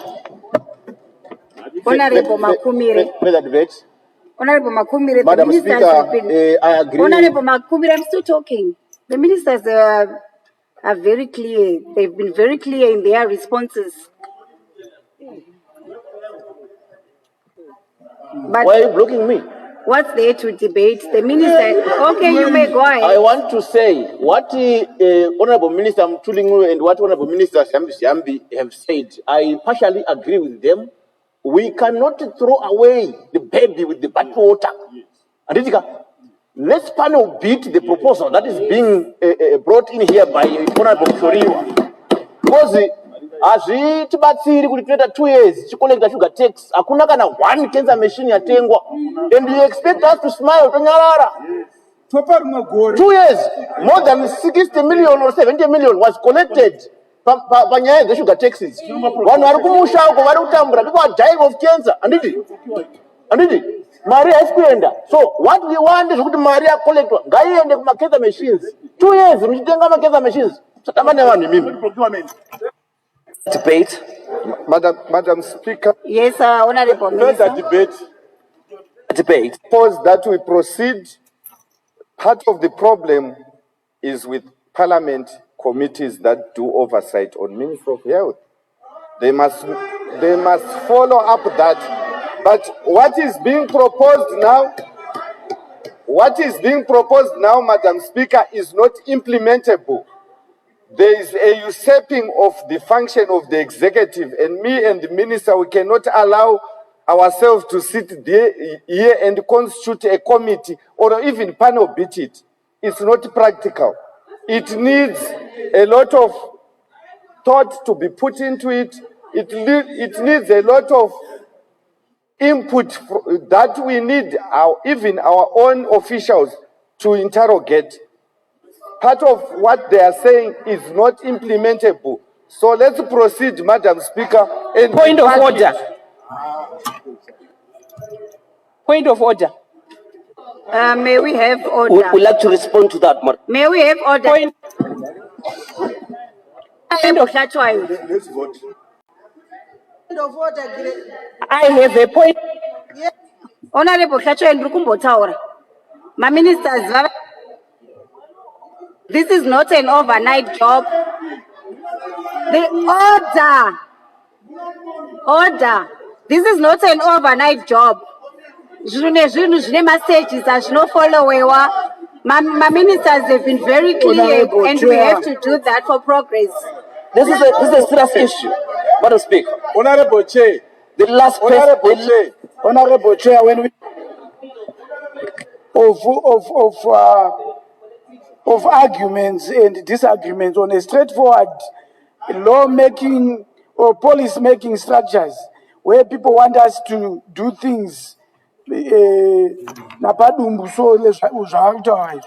think it's better we go to vote if that's what they want.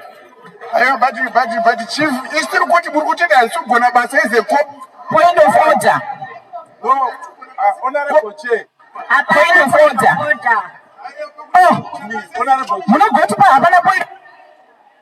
Can you say when it comes to policy, you don't vote, we've got to agree. Point of order. My minister's response are very clear. You know very well. They are clear to you. They are not clear to me. Honorable Chair. They are clear to you. Honorable Chair. They are not clear to me, and I've recognize you. Chair.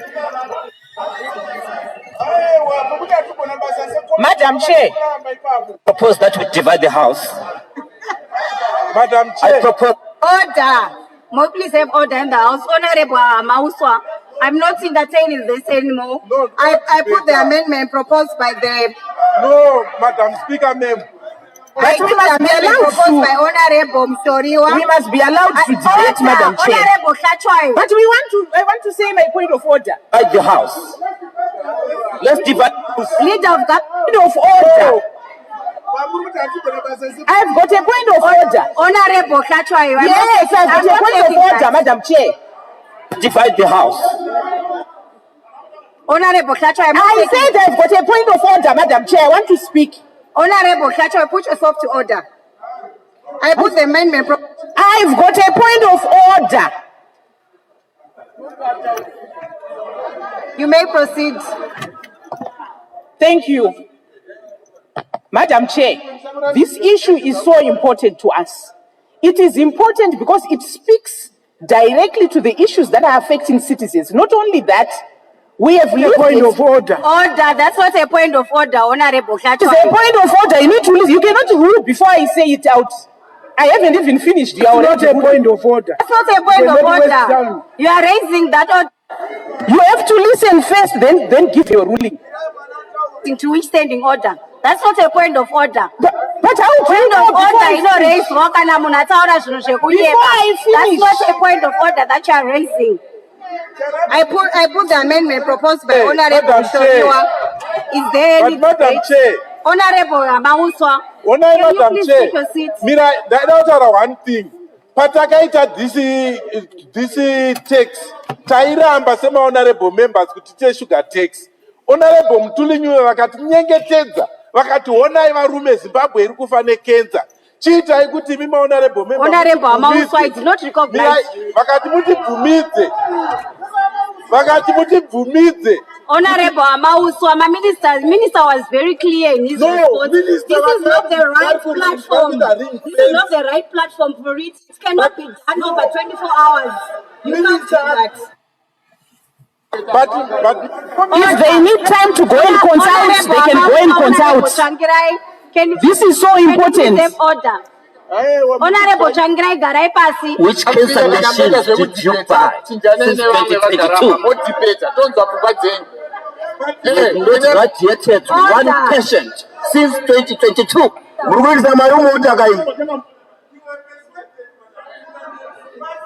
My honorable members, Agamira. Below there, at below, everything is down. I put the amendment proposed by Honorable.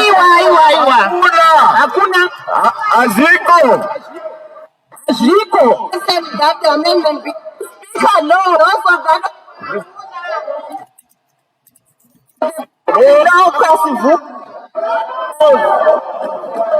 If we don't talk about case, we're going to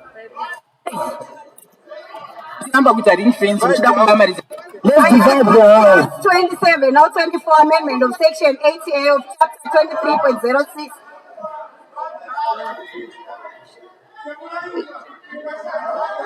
Order. The packet here. We'll pack it here. We're not moving. All right. Wait, I make ring fence. Yeah. Marewan. Ring fence. Ring fence.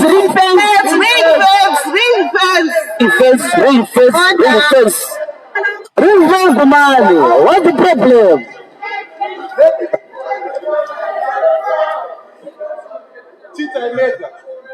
Madam Speaker, kana muri pachair baba mfanotora advice before chief penyu. Amfanotora advice chief. Let's vote on the citizen, the ring fence. Let's vote on the issue. Divide the house. It's very simple. Divide the house. Let's divide the house. Let's divide the house. It's now 7:30. Taku break for dinner. Tozoka na.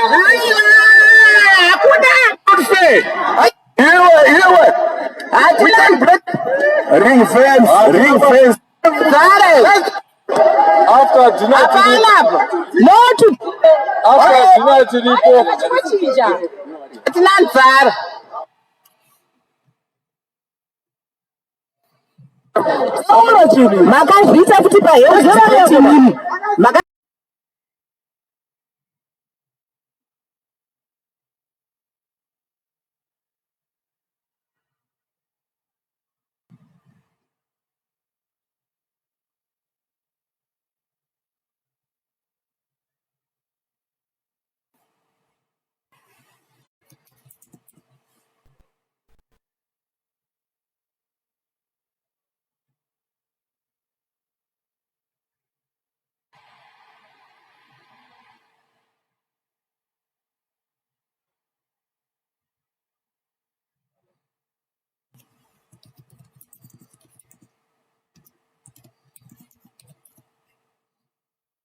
Order. May we take our seats? May we take our seats? I order.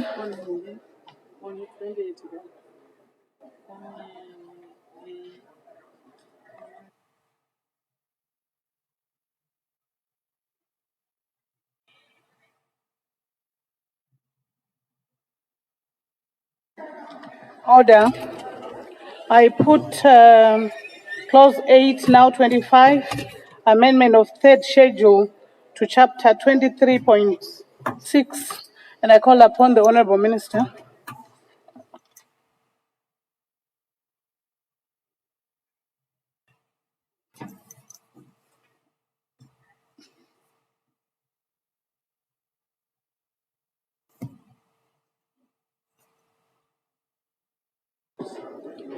Honorable Minister.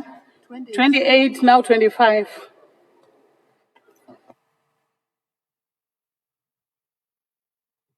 Amendment of third schedule to chapter 23.06. Honorable Minister.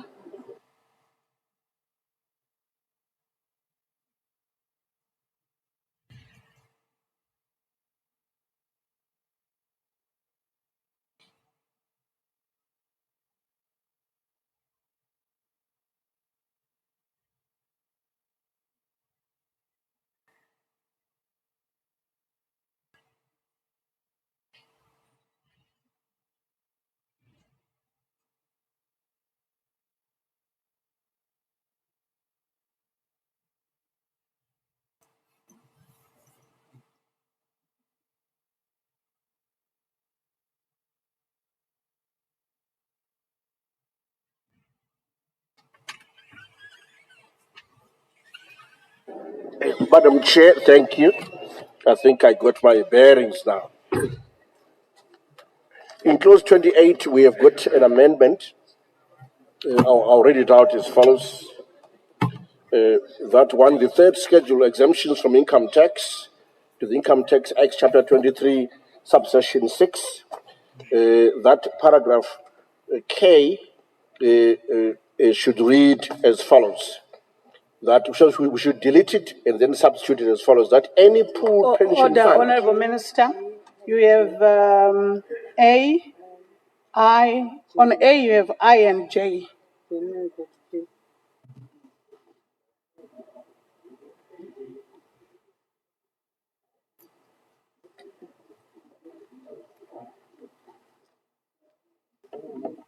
Speaker, 28A1 stays the same. We are only changing K just to make it more thought vibrant. So K should read as follows. Honorable Minister, you need to come again.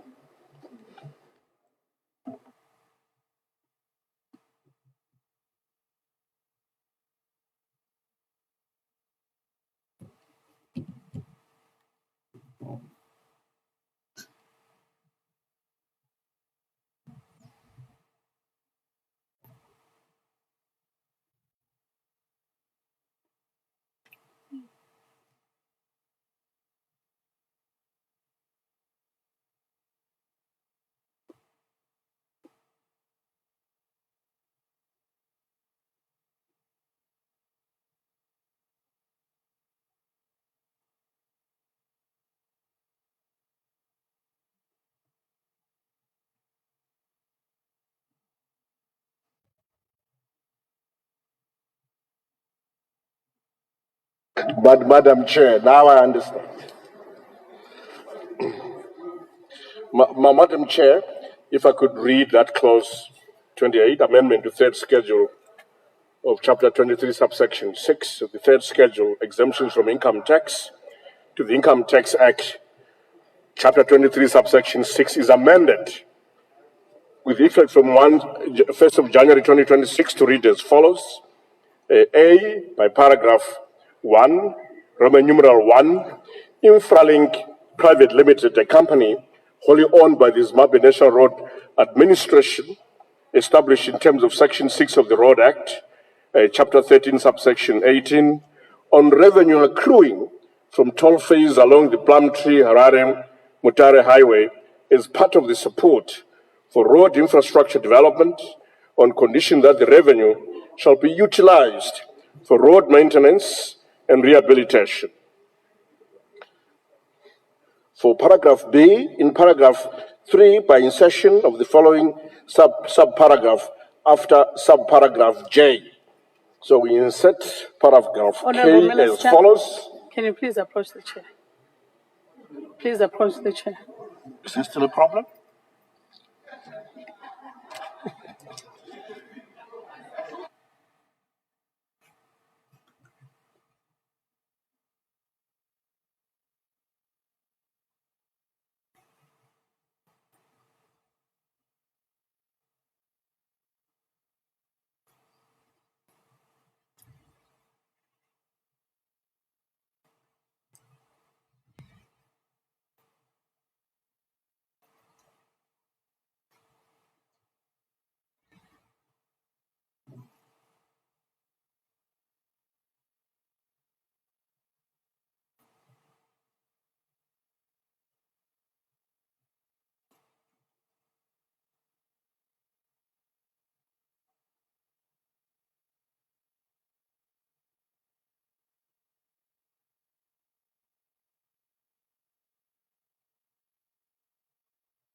Madam Chair,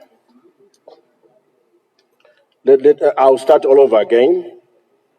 Amendment to clause 28 of the third schedule, chapter 23, subsection 6, third schedule exemptions from income tax to the Tax Income Act, chapter 23, subsection 6, is amended as follows. A, in paragraph 1, by the insertion of the following subparagraph I, with effect from the 1st of January 2025, and subparagraph J, with effect from the 1st of January 2026.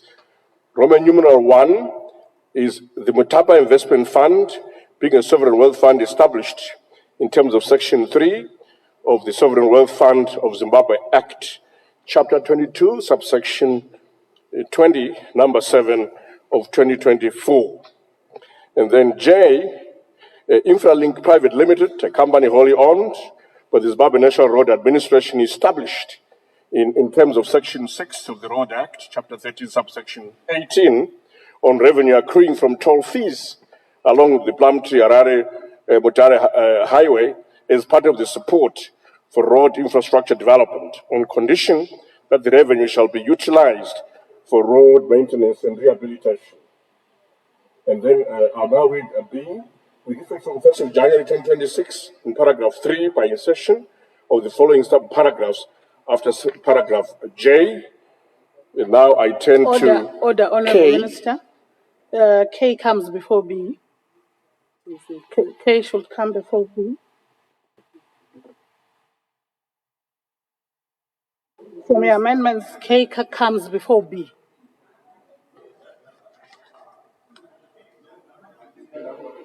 It's okay. Okay. Order.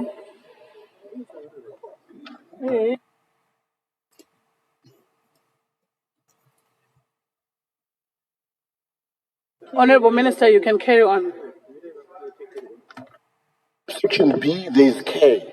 I think the K's are let, ladies and gentlemen. Under K, Madam Chair, if I could insert a paragraph as follows, that any pool pension fund that is registered by the Insurance and Pensions Commission, being a retirement investment vehicle in which the contributions of multiple participations, such as employees and employers, are combined into one large pool of assets that is professionally managed, is registered as such under the Collective Investment Schemes Act, Chapter 24, subsection 19, as a real estate investment trust having its principal objective the owning, managing, and investment of real estate.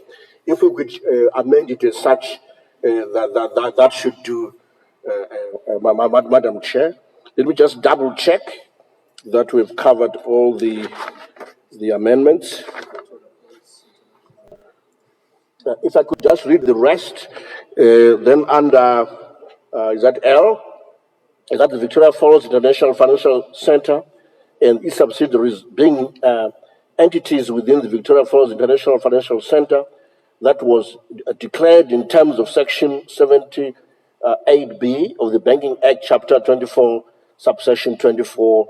That's the end of that clause. Thank you. Thank you, Honorable Minister. Is there any debate?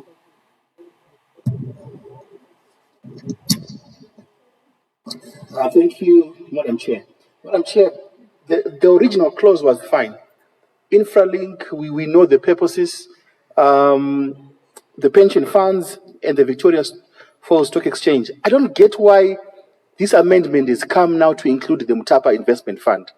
The Mutapa Investment Fund is already exempt from things like procurement. They already have, the way they do business is totally different from any other parastatal in government. Now, can the minister convince us why the Mutapa Investment Fund should not be paying income tax? Thank you. Further debate? Further debate, Honorable Madzanika. Thank you. Maybe to support Honorable Mateo, what I wanted to add is it possible, Honorable Minister, that if we accept Mutapa to exempt income received by Mutapa, can we put an additional clause to say, provided that Mutapa Investment Fund shall send on a quarterly basis to Parliament the audited financial statement, or on a yearly basis the audited financial statements? I think it may sound better that way than to exempt an institution which does not declare any dividend that you know, no financial statements, no nothing, even on its own website. To me, it would defy logic. What I'm saying, it would be like putting money into the drain. Further debates, Honorable Mshori. Yeah, Further then debate? the other thing that I think the Honorable Minister needs to explain to this August House. Earlier on during the second reading, we were asking, how does because if we recall, from the time we changed the Sovereign Wealth Fund to Mutapa, no bill has come before this House, and we've been using the finance bills to do these amendments. So the question that I need you to answer and explain to us, do you think that the clandestine way of bringing Mutapa into the finance bill, what purpose does it do into this finance bill? Honorable Minister. Further debate? Thank you, Madam Chair. Madam Chair, we're debating finance matters, and the Mutapa issue relates to government assets which have been pulled under this fund. So it's appropriate to have a discussion around Mutapa within the finance bill type discussions. So there's nothing wrong with discussing Mutapa, including Mutapa bill amendments in this finance bill. That's exactly what a finance bill is supposed to do, to assist with such matters. I think the issue is, are members comfortable with Mutapa being exempt from income tax or not? That's the issue, not whether it is in the bill, because that's what is being requested. And we've argued that we won't want to have it pay income tax. It's unnecessary because the subsidiaries are already paying taxes. They are not exempt as individual entities. It's just about the top level fund, and it's not all the entities that are under the fund. I thank you. Is there any objection? No objection. Agreed to. I put amendment proposed by the Honorable Minister. Is there any debate? I put the question that the amendment be now made. Those who are of that opinion will say aye. Those of the contrary opinion will say no. I think the ayes have it. The ayes have it. The question is accordingly affirmed, and the amendment is hereby made.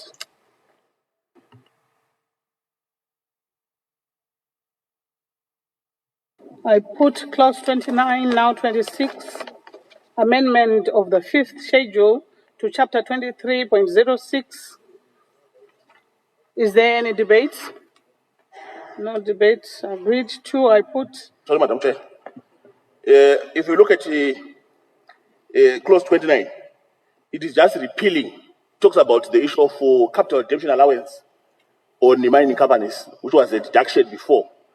When paragraph 4 is repealed, did you replace it with something so that you fine-tune what we have agreed to say the 30% of it is going to be taken off? Was there an insertion to that effect? Or it's just a repeal of paragraph 4, then it's done? Honorable Minister.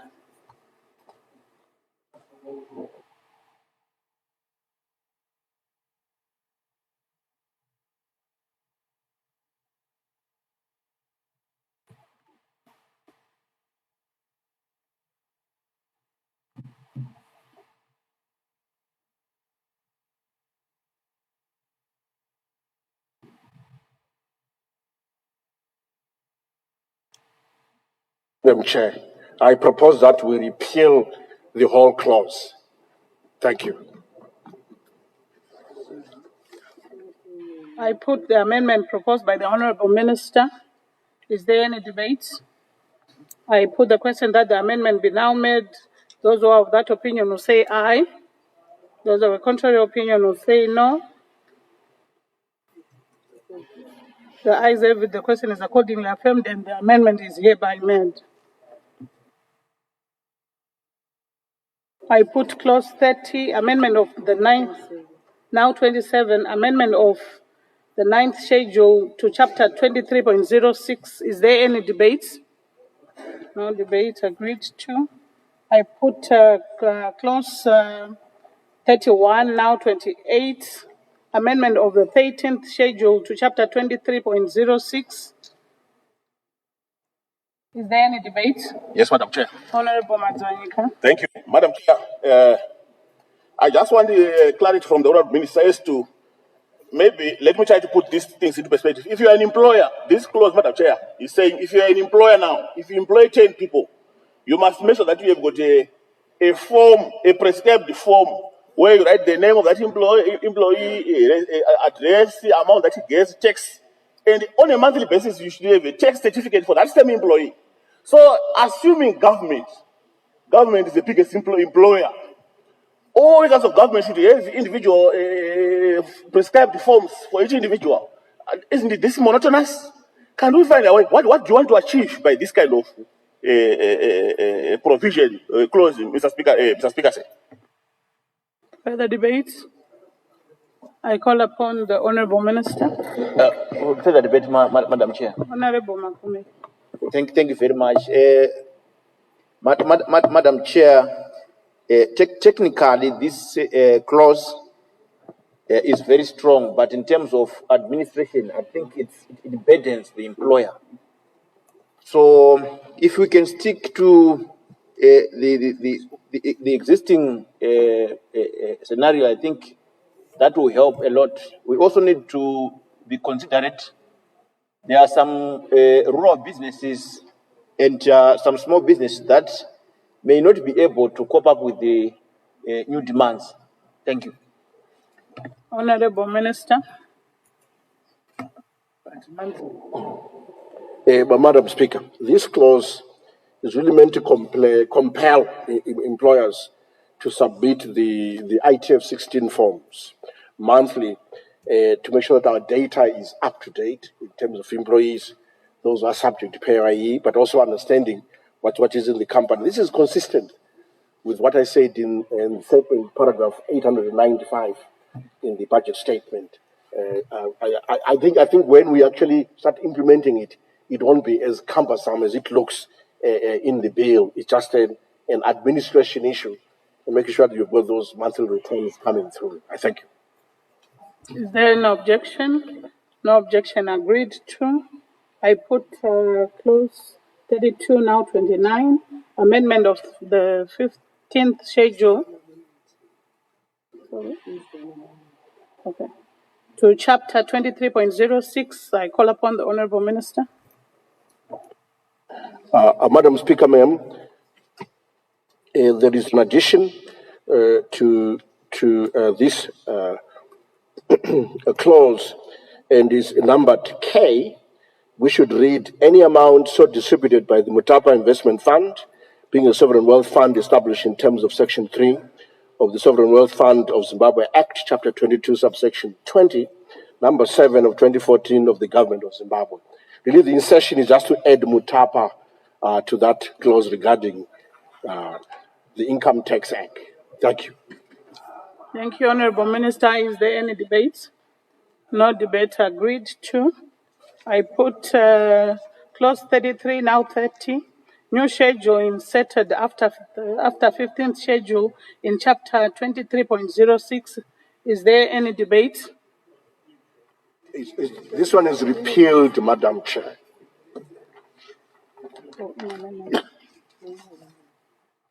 I put the amendment proposed by the Honorable Minister. Is there any debate? I put the question that the amendment be now made. Those of that opinion will say aye. Those of a contrary opinion will say no. I think the ayes have it. The ayes have it. The question is accordingly affirmed, and the amendment is hereby made. Okay. I put clause 34, now 31, amendment of the 17th schedule to chapter 23.06, now 30. I call upon the Honorable Minister. Madam Chair, on that clause 34, I propose that we delete that clause the way it reads and substitute it as follows.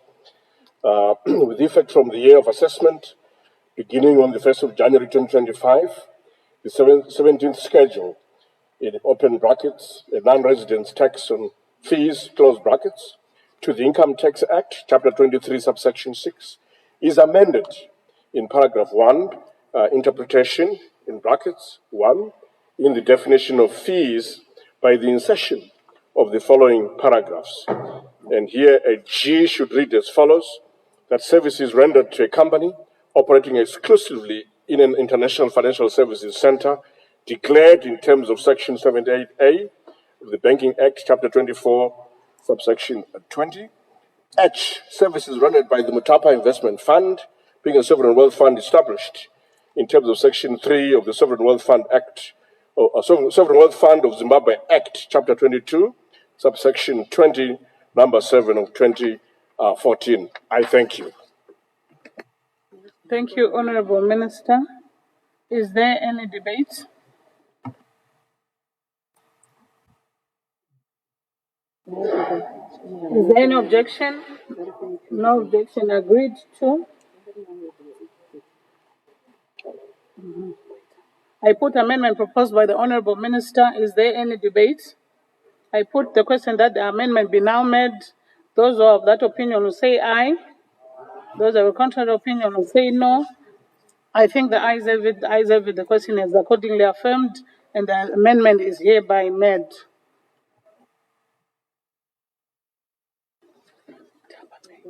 I put clause 35, amendment of 21st schedule to chapter 23.06, now 31, and I call upon the Honorable Minister.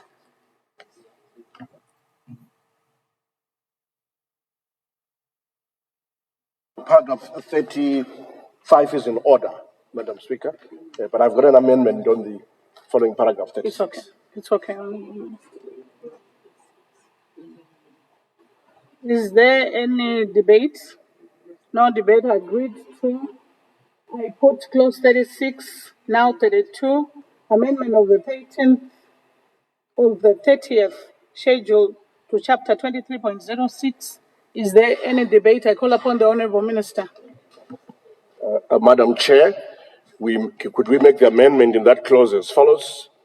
That H2, we insert the transfer of funds from the Mutapa Investment Fund, being a sovereign wealth fund established in terms of Section 3 of the Sovereign Wealth Fund of Zimbabwe Act, Chapter 22, subsection 20, number 7 of 2014, to the Government of Zimbabwe, to subsidiaries of the Mutapa Investment Fund and to entities listed in the fourth schedule, that is vesting of shares of certain companies in the Mutapa Investment Fund of the Sovereign Wealth Fund of Zimbabwe Act, Chapter 22, subsection 20, number 7 of 2014. I thank you.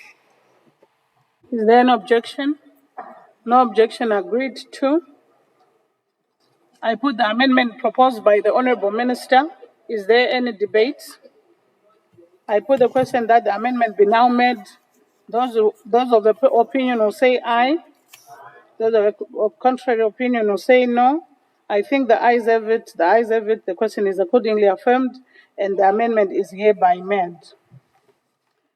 I put clause 37 now 33.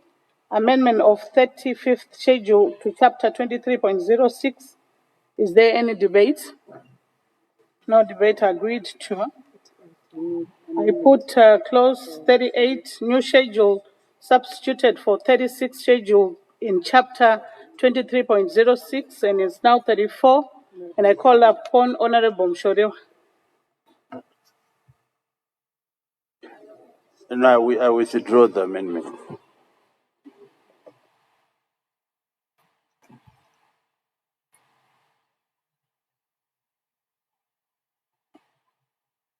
I put the amendment proposed by Honorable.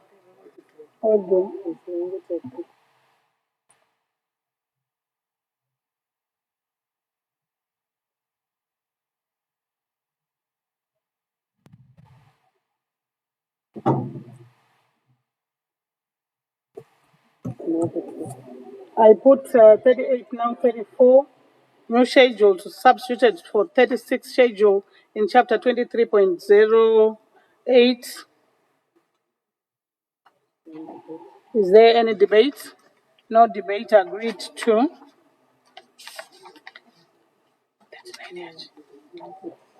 I put clause 39 now 35. New schedules inserted after 38th schedule in chapter 23.06. Is there any debate? No debate agreed to.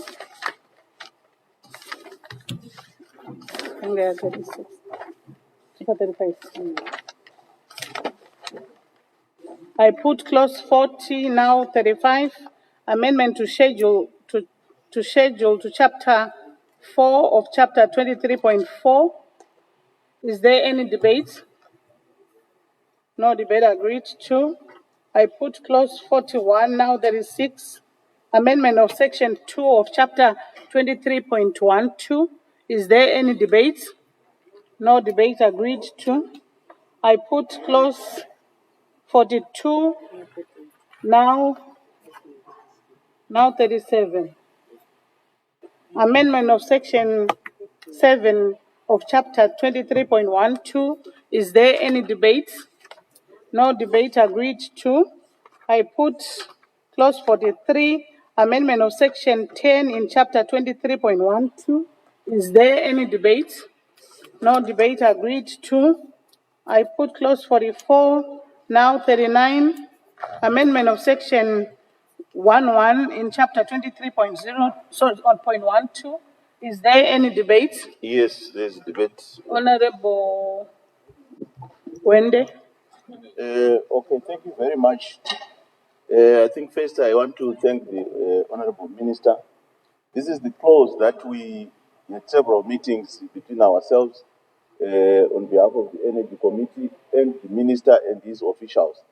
And we came to an agreement, we amended what we were proposing and were guided by the Ministry. So we are proposing that we, after paragraph I, we add the paragraph M to read as follows: provision of electrification services to rural communities through funding from the Rural Electrification Fund established in terms of the Rural Electrification Fund Act.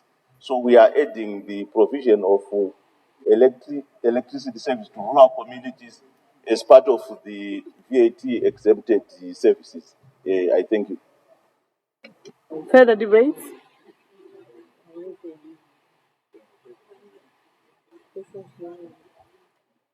Honorable Minister.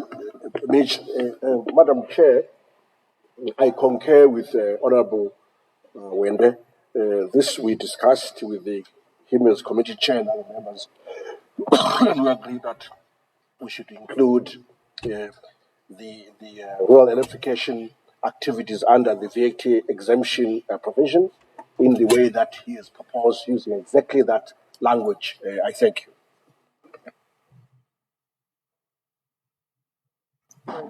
Honorable Minister, can you come again with the amendment for the benefit of the clerks? Honorable Wende.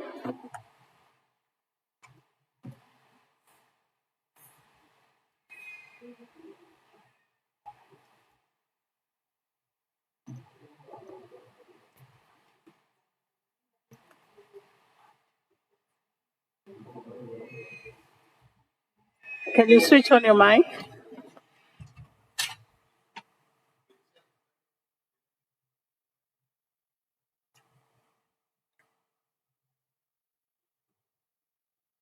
That we insert after paragraph L under that clause 44, Madam Chair, we insert M as follows: that provision of electrification services to rural communities through funding from the Rural Electrification Fund, established in terms of the Rural Electrification Fund Act, Chapter 13, subsection 20.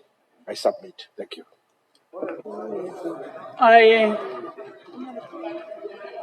Honorable Wende. Honorable Wende. Honorable Wende. Honorable Wende. Can you pass through the clerk's desk? I put the amendment proposed by the Honorable Minister. Is there any debate? I put the question that the amendment be now made. Those of that opinion will say aye. Those of a contrary opinion will say no. I think the ayes have it. The ayes have it. The question is accordingly affirmed, and the amendment is hereby made.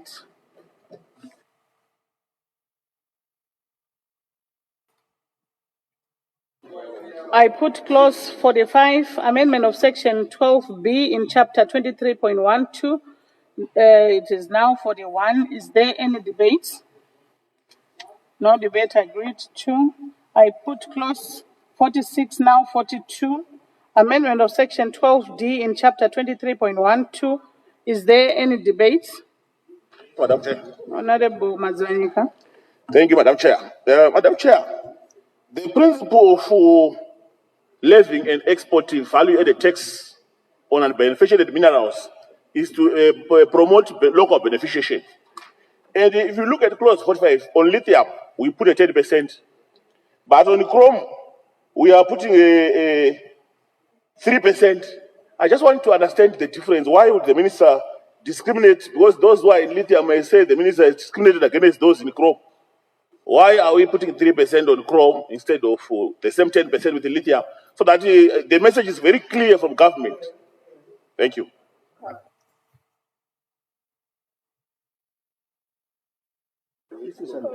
Honorable Government Chief Whip. I want to unreservedly and strongly back my honorable member that how can we charge 3% for sure?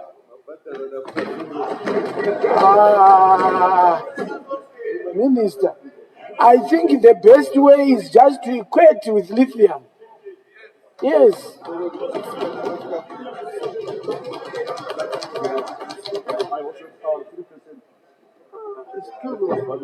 Any further debate? Honorable Minister. Honorable Minister. We're just consulting with our tax experts at the back of the room. Just a couple of minutes. You can bear with us. You can proceed.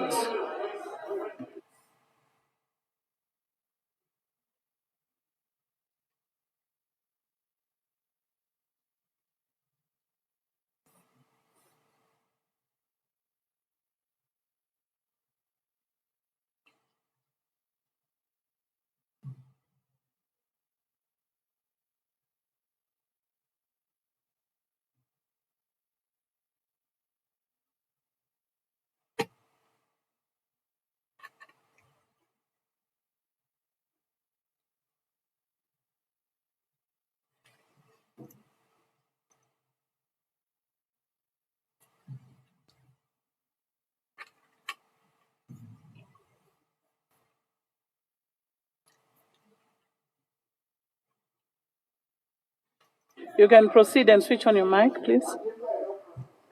Switch on the mic. I'm saying we're getting there, Madam Chair, bit by bit.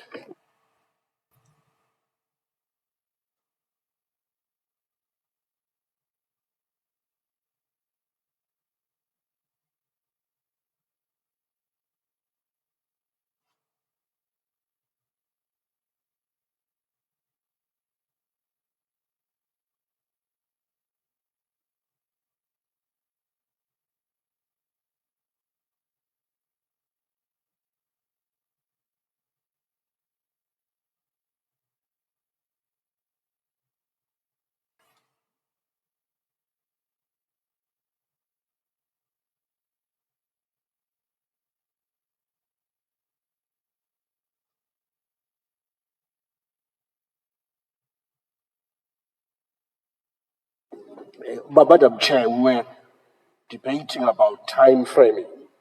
I think we are okay now.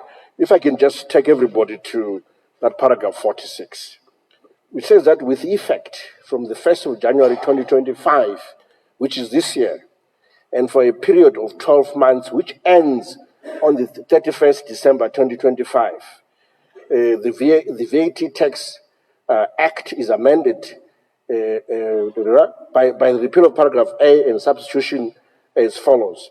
A, that the supplier has built a plant in Zimbabwe, blah, blah, blah, and then we end up with the 3% in terms of value for beneficial lithium. Let me explain, Madam Chair. What happened was these platinum miners signed an MOU with Zimplats for Zimplats to invest $1.5 billion in putting up a refinery. They've done that, or almost there. Let me say almost there. But during the last 12 months, as defined here, 1 January to December, that refinery has not been able to absorb all the throughput from these other PGM miners. So they're just asking for a dispensation for them just to see the year through. Then come 1st January 2026, if there's unbeneficiated PGMs, then we revert to a higher rate. So it's just an exception being requested here just for the window of 1 January to end of the year to deal with this issue of capacity implants. But that should be resolved by the Q1 of next year. That's all. Further debate. Is there any Further debate? There's debate. Honorable Mushoriwa? Madam Chair, I think the Honorable Minister needed to understand something here. This issue, we have been talking, debating this issue, I think for the past 4 finance bills. And the Honorable Minister, even if one was to accept that it is for this period, 1 January to 31 December 2025, and you then want us to believe that come 2026, we go to the punitive. It's not even there. The punitive rate from 2026 is not even there.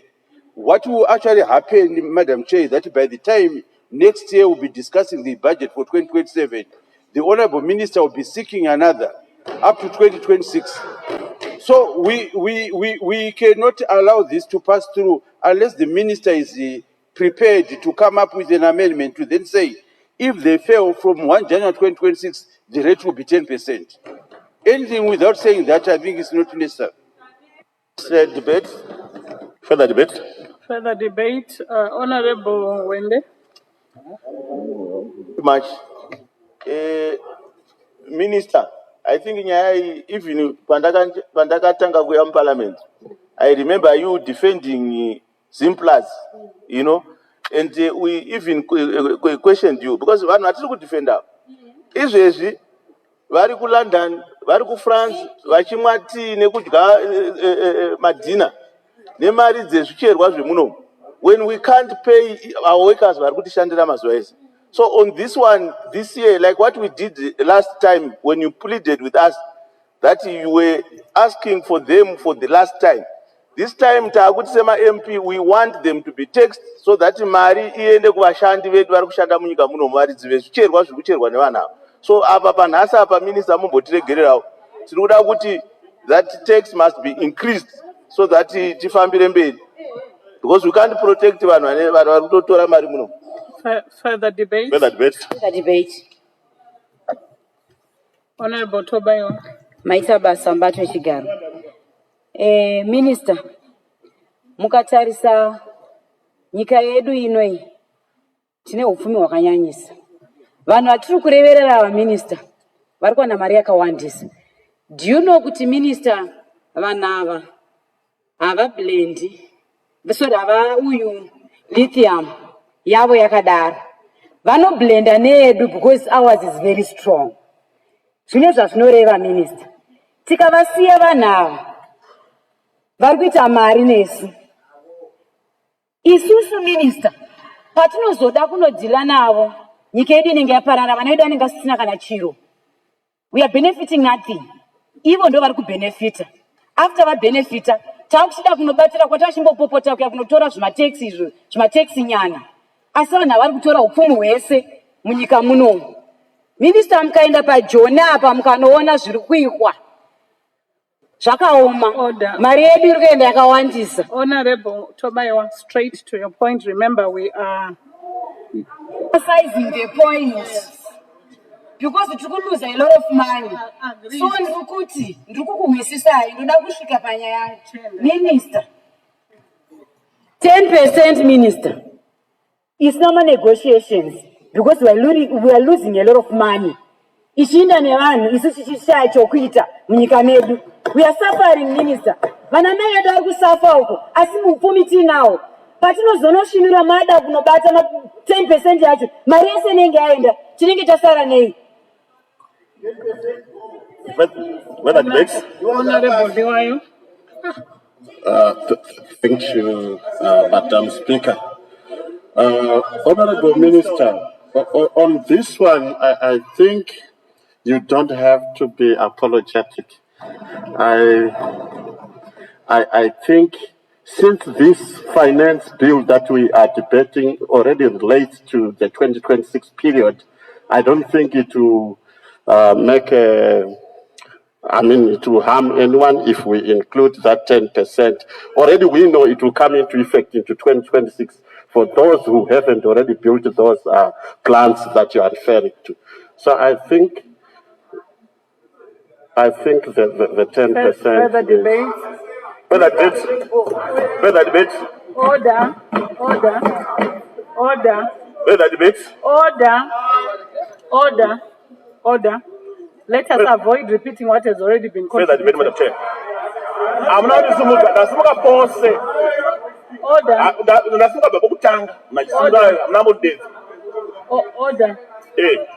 Order. You don't want to repeat what has already been contributed. Further debate, Madam Chair.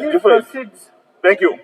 Madam Chair, the Honorable Minister highlighted the fact that there was an MOU between platinum companies to the effect that they are supposed to supply Simplats, which has got a refinery, a platinum plant refinery. Madam Speaker, I was privileged to visit that refinery in Simplats there. And the management of Simplats were actually complaining that they have got a shortage of platinum ore from other companies such as the Caro and other local platinum companies. So the allegation that the companies were not able to fit into Simplats is not true, Madam Speaker. So the 10% must subsist. 10% go. Honorable Nyabani.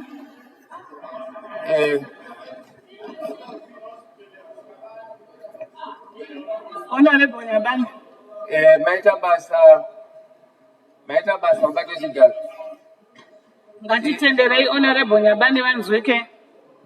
Honorable Nyabani. Maita basa mbake chigaro. Ini ndiri kufungidzira kuti nauye 10% yacho ikutaura wacho ka itori shoma. Sei ndichidaro isusu tikutaura kuti beneficiation yemaminerals afanirwa muZimbabwe. Maminerals afanirwa muZimbabwe. Zimbabwe wana mari yakawanda. Zvino kana takuita 3% mutengo kuti tikudoneta. So isusu tikutaura kuti for a start ngatitaure kuti 10%. gore ino yatenda pa 20 chatiri kuda isusuka tuda kuti vanhu vabeneficiate munomite mabasa kwaite kuexporta mabasa kuendesa kunze vana vedu vari kupedza zvikoro kushaya mabasa isusu tiri kuramba tichingowana tichingonhonga masvosve nomuromo tichishaya mari so tikuda kuti for the meantime 10% next year tobva takwidza futi kuti wasina kubeneficiata munotovakwidzira kutoisa pa50 towane mari.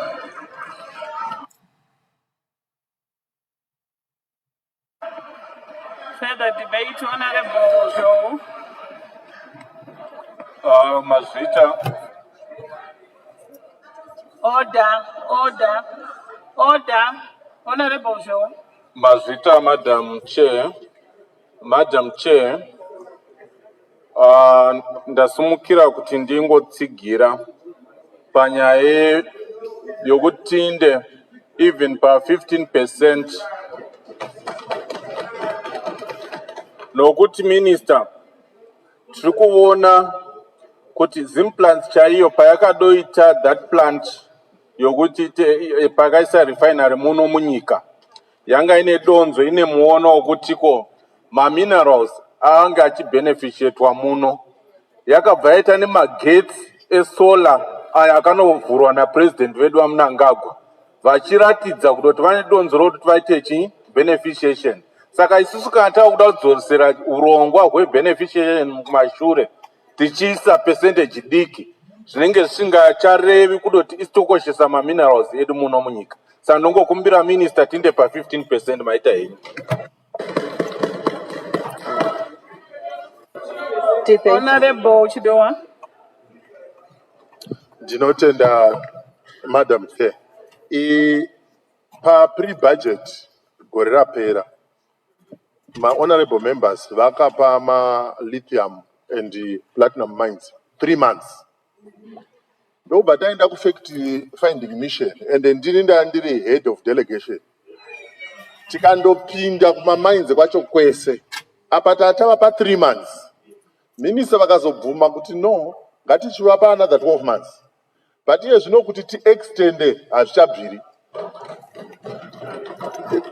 Then kana pari nyaya ye-throughput, vana ungi vaitotadza kuisa uku. Zimplants yakatotaura kuti tiri kutoshaya because ungi yaida kuita iri yega. Saka ndiri kuti at the minimum tinogona kucompromise tiri pa 10%, but let's not go below 10%.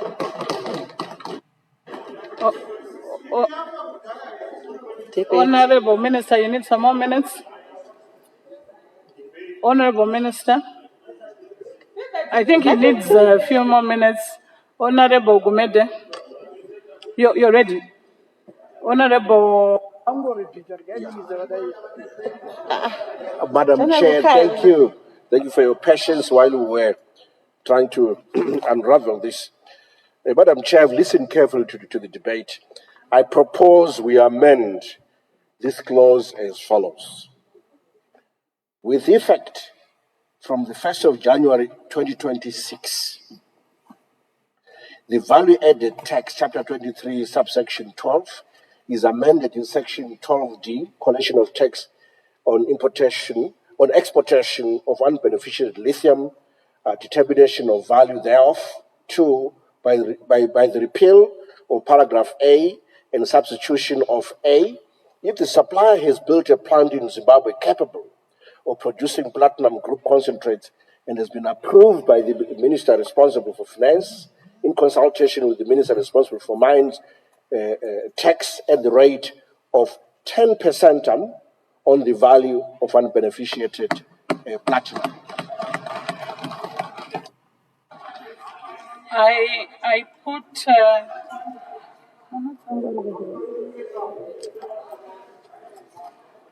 order. I put the amendment proposed by the Honorable Minister. Is there any debate? Yeah, I just want to clarification, Madam Chair, sorry. Are the years starting from 1 January 2026? Yes, thank you. That is what he said. I put the question that the amendment be now made. Those of that opinion will say aye.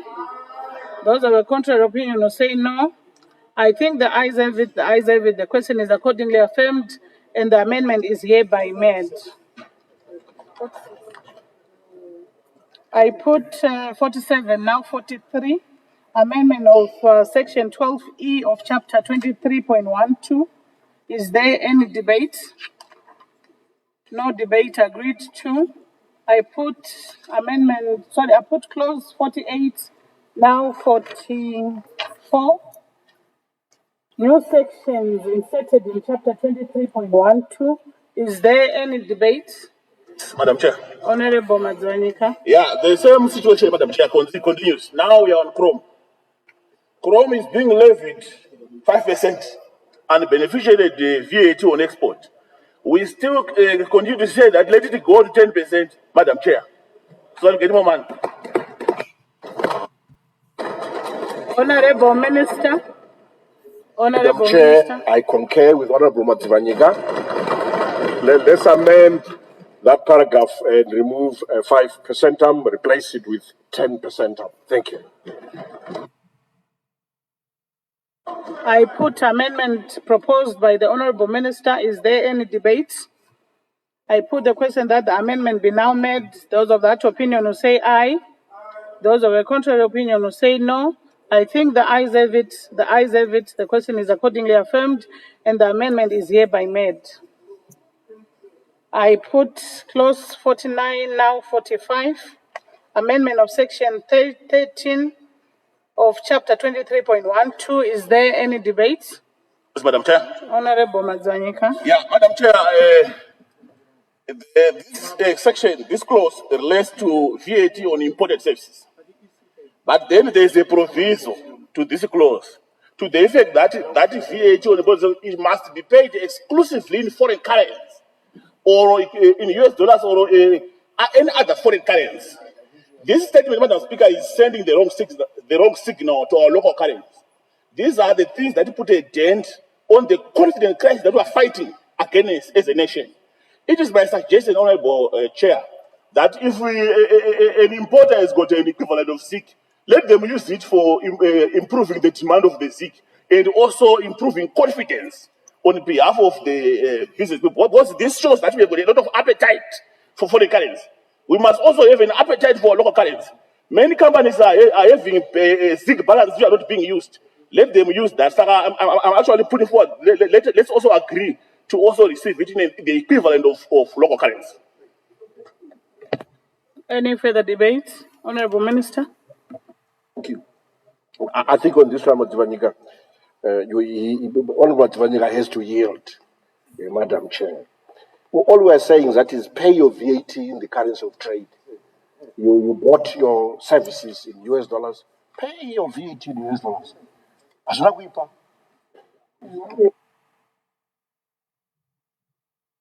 I put amendment 49. Sorry. I put clause 49, amendment of section section 13 of chapter 23.12. Is there any debate? No debate, agreed to. I put clause 50, now 46. Substitution of section 13A of chapter 23.12. Is there any debate? No debate, agreed to. I put clause 51, now 46. Now 47, my apologies. Amendment of section 20 of chapter 23.12. Is there any debate? Yes, Madam Chair. Honorable Madzanika. Yeah, this one I need clarification for the Honorable Minister. Because what it means here is that we are phasing out any other invoice which is not digital, which does not have a QR, which does not have the features of the fiscal data management system. So my question is, assuming you are trading in a raw area or in a raw setting, the fiscal device is off, you trade or you make an invoice which is manual. Why should we refuse that invoice? Are we going to refuse that invoice for the purpose of claiming VAT input tax? Any further debate? Let us give the Honorable Minister. Honorable Madzwanyika. Right. My question is, clause A, iri kuti yo tinongoda base invoice inenge goes to amendment section 20 of the value added tax. Kuti ndoda inenge ine QR kana barcode keke, which is in the FDMS system. So tikuti isu kana ukaenda ine message zetu uri kumusha makati magetsi aenda at least internet is down. How do you trade under the circumstances? My invoice is almost to account them according to section 20 of the Value Added Tax Act. Honorable Minister. But Madam Chair, I think this is a very simple point. We don't encourage again the production of handwritten invoices open to fraud and manipulation. We want everyone to fiscalize. Let's go digital. We've invested a lot of money in electronic systems. So citizens and entities should comply. If the power is off, wait for the power to come on. And then retrieve your invoice so that then you can show the taxman or woman accordingly. Thank you. Is there Objection, Madam Chair. Honorable Makumere. Madam Chair, I understand this FDMS system, it works with internet. And in most of our rural areas, there are some internet challenges.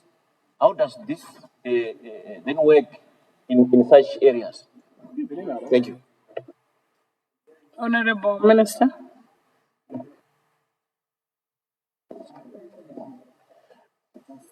Madam Chair, internet coverage has been improving exponentially throughout our country. So let's go with this clause. Let's see if we're really having challenges with coverage before pronouncing on them, before we test it out. Let's test it out. Let's have evidence-based, policy making. If there's a problem, then there's a problem. Then we can start up accepting a manual approach. But we want to phase that out to avoid any fraud, being committed here. So I really propose that the clause stands as is. Thank you. Is there any objection? Last objection, Madam Chair, for the last time. Honorable Madzwanyika. Madam Chair, we are representing people. We are representing business people in this house. Madam Chair, we can't, as a full House of Parliament, say, when electricity goes off, please don't sell. Wait for electricity to go up so that it will be picked by the fiscal device. My understanding there, I think that's what the issue is, Madam Speaker. Madam Speaker, I think normally, under normal reasoning, we should find a way to circumvent this issue. If there is a solution to that, they should bring it on, so that our people will be relieved. Than to say, just relax when that is gone, when the power is on, relax, don't sell, then sell it. I don't think it's acceptable from members of Parliament. Honorable Minister, Honorable Government Chief Whip. Madam Speaker, I want to help my good brother and honorable member, Madzwanyika. Honorable Madzwanyika, people can still do business when they are offline. Then they upload immediately after gets away internet here restored. So I think let's use strong accountability methods. And this is the best way to deal with leakages in terms of tax payments. Let's accept what the minister is saying. Should there be a serious outcry, then the minister can waive where it is necessary. But for now, let's use the best way to deal with it. Yes, we can't allow people.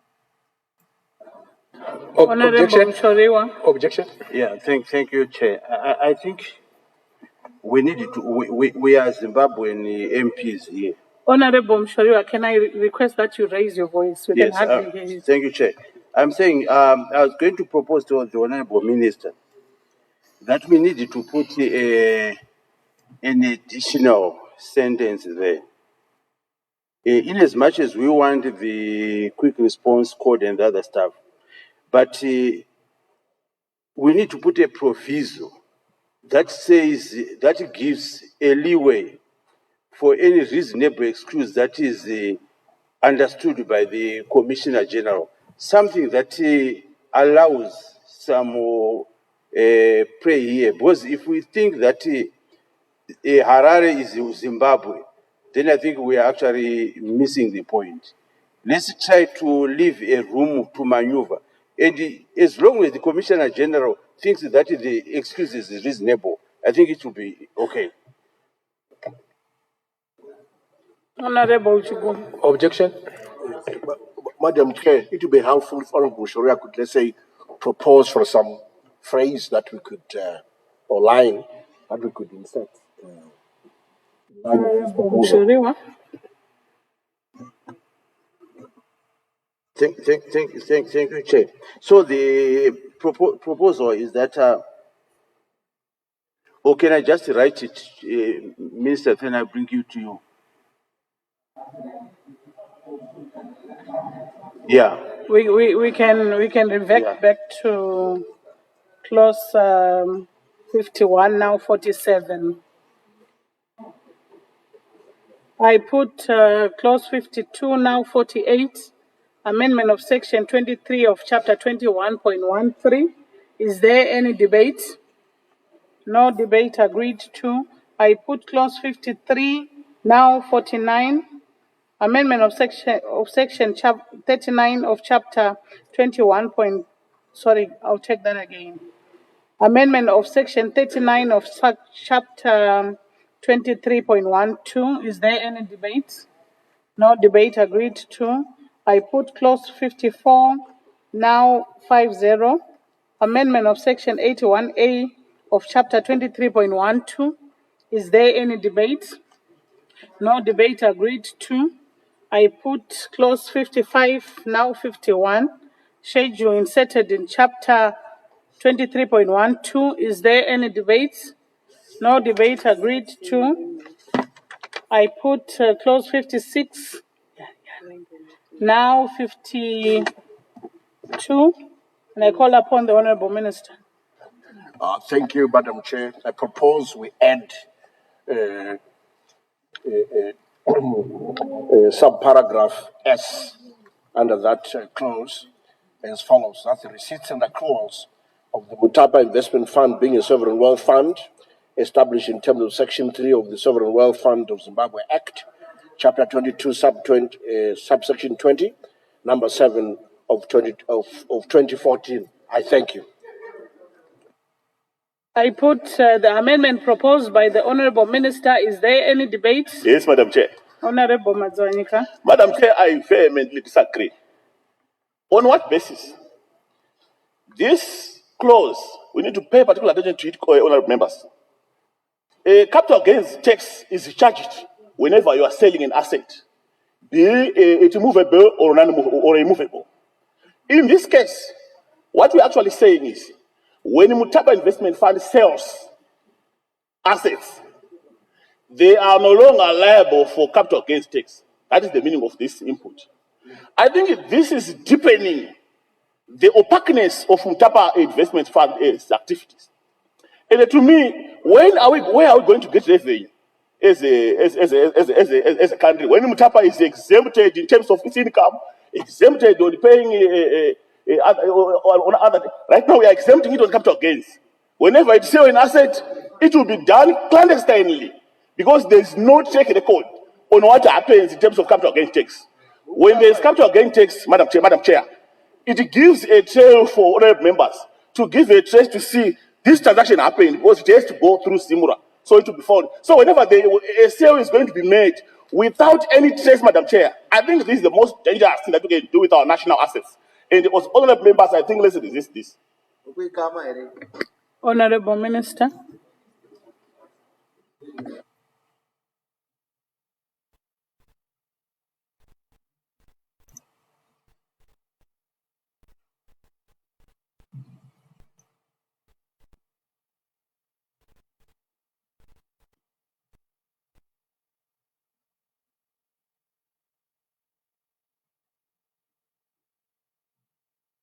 Before the minister comes in, before the minister comes in, Mutapa is a fund, right? And it owns all these various companies. And these various companies pay tax in their own right, right? And this is just a fund. And that fund is owned by the government of Zimbabwe. Does it make sense to tax yourself? It doesn't make sense. Yeah, I don't know what. No.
Just let us give them a few more minutes.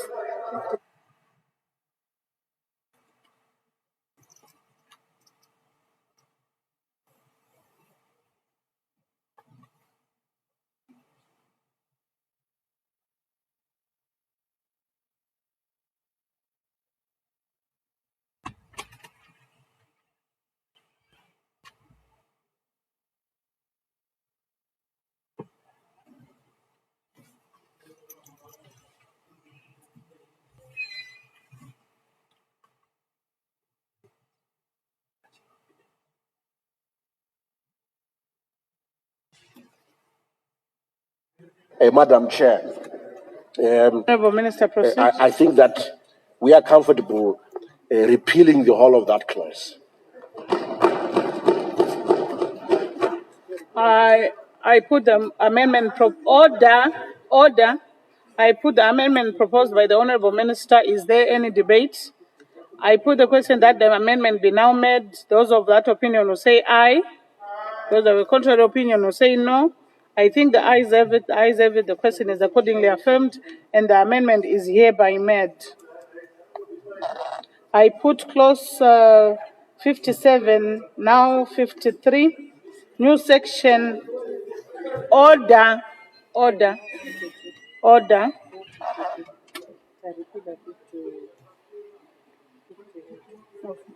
I put clause 57, now 52, new section 30C inserted in chapter 23.01. Is there any debate? No debate, agreed to. Sorry, there's debate. Honorable Mshoriwa. No, it's a small one. I need the Honorable Minister to enlighten us on the retrospective nature of this clause. He's saying starting from 1 January. Honorable Mshoriwa. So better I paid on okay. a mic. Yes. Yeah, I wanted the Honorable Minister to just assist us. Why are we saying 1st January 2024? What is it that we wanted to cure from 2024? And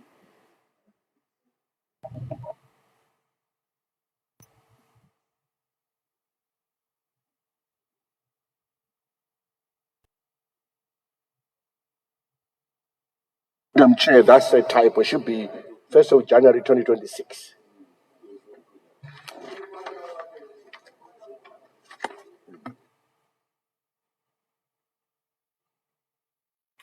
I put clause 58, now 53, amendment of section 2 of chapter 23.02.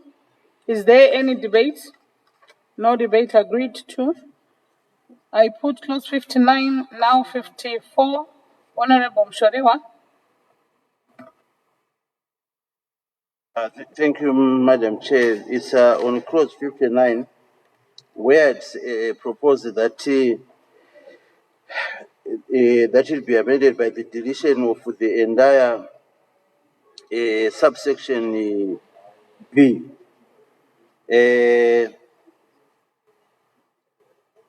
The question there, Madam Chair, is simple. There's the question of policy inconsistency. We have been saying we needed to have confidence in our own local currency. And we already have some sort of skeleton de-dollarization plan behind our heads. So naturally, I don't believe that we should continuously insist that payment of excise duty, SATEX, and or special SATEX shall only be made in foreign currency. I think on this one, we need to make sure that there is actually a leeway where we also allow the payment in local currency. If we are confident of our local currency, as we always say,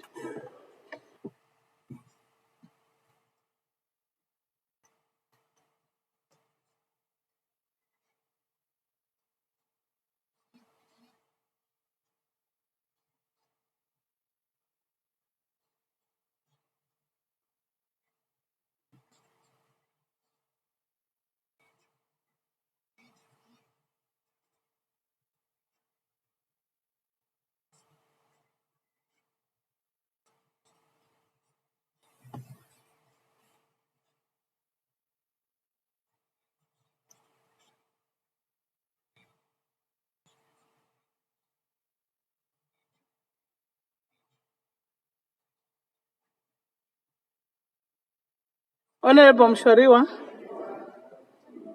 I'm basically saying that that B part, yeah, B. Look at this in this way. The Reserve Bank of Zimbabwe Act and the Exchange Control Act specify these things already. So what we intend to do, what this clause intends to do, is to say, notwithstanding what is contained therein, you now want people to pay their SATEX excise duty in foreign currency. And yet we wanted to ensure that the Honorable Minister at one time came and said, no, we need to promote our own local currency. So that's where I have a question to say, why should we do that? We should just allow payment either in Forex or in Zim dollar.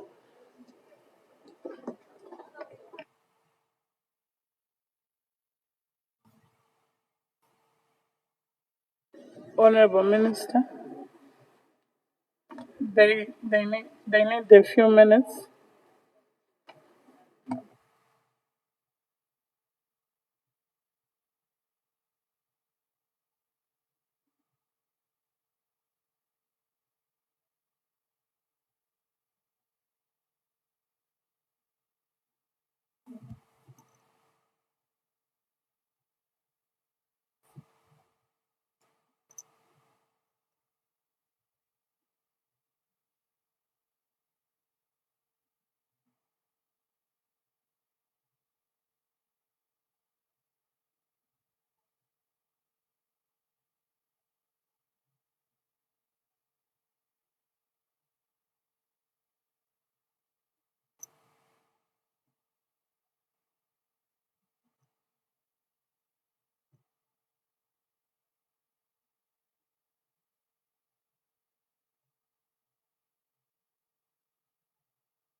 Madam Chair, thank Honourable you. Minister. As you can see, this attracted a long debate among ourselves. We want to make sure that we listen to the members. We have made such valuable contributions. Madam Chair, I propose that we repeal that paragraph B in paragraph 59. We start off by saying B by the repeal of subsection 3 and substitution of, and then it is 3A and then B. We just repeal all of that because we already have in the law to say you shall pay your taxes in the currency of trade, in the currency in which you have sold goods, traded in the goods. That's already there, and that's the practice. So maybe it's unnecessary to kind of repeat it in a manner that may even give the impression that all we want is US dollars. That's not the impression. Thank you. I put the amendment proposed by the Honourable Minister. Is there any debate? Amendment proposed by the Honourable MUSHORIWA. Is there any debate? No debate agreed to. I put the question that the amendment be now made. Those of that opinion will say aye. Those of the contrary opinion will say no. I think the ayes have it. The ayes have it. The question is accordingly affirmed and the amendment is hereby made. I put clause 60, now 55. New section substituted for section 175A of chapter 23.02. Honorable MUSHORIWA. Thank you, Madam Chair. This amendment I seek is to ensure that the punishment for someone who manufactures or uses or custom date stamp or excise stamp, those people should actually be punished severely. So my proposal is to remove the penalty that was put there of saying not exceeding level 7 or imprisonment not exceeding 1 year. I actually think that this one should actually make sure that it says not exceeding level 14 or to an imprisonment not exceeding 5 years. Because what we have seen at the border, you have these bogus people that are allowing even vehicles to pass through with the fake custom stamps. Honorable Minister.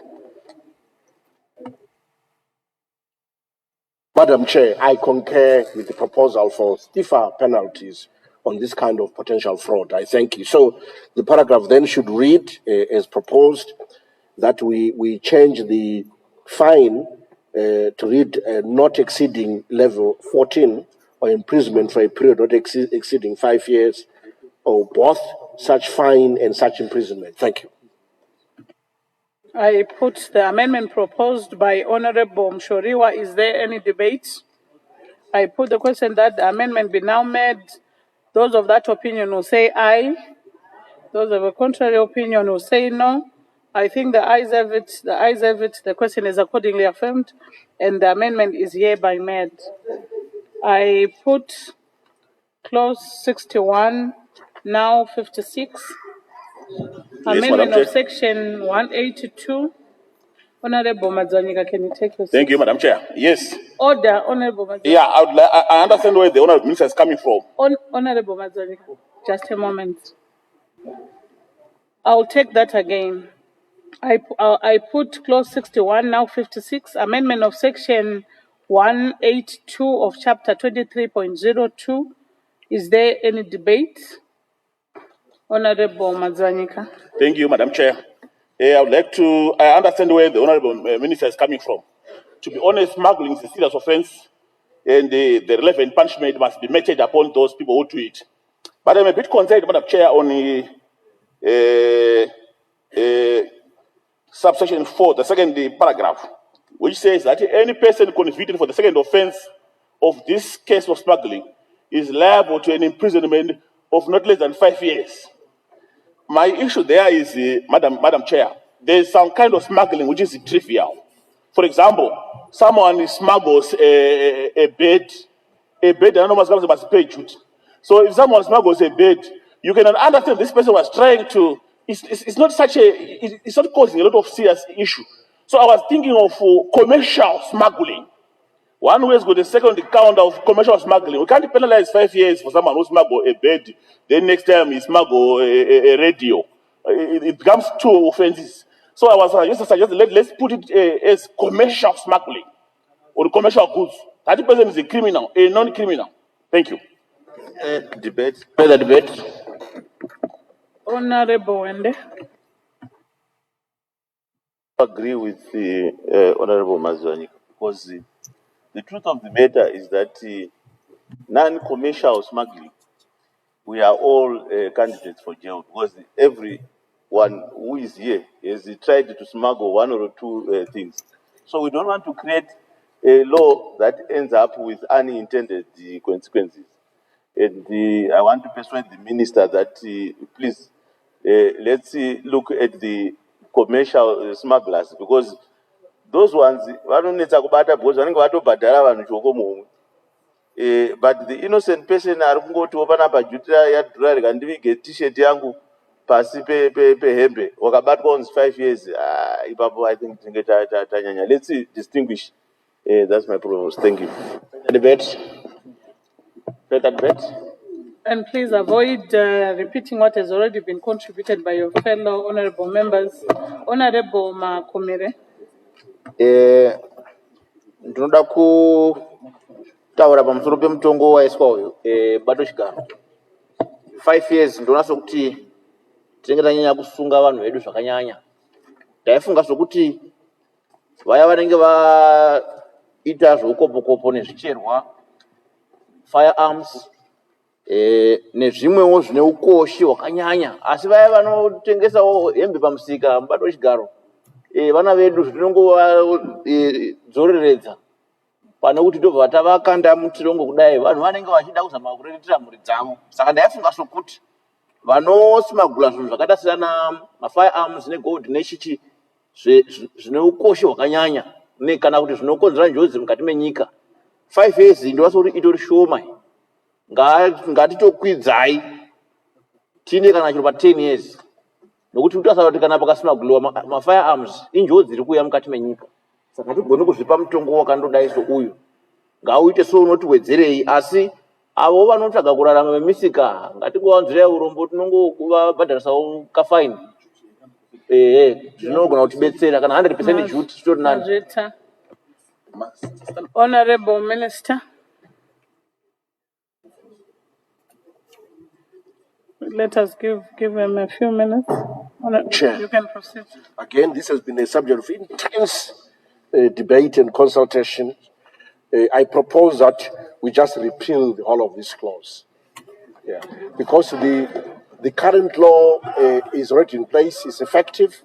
We have a very effective anti-smuggling program. If anyone thinks it's not effective, they should ask the smugglers. Thank you.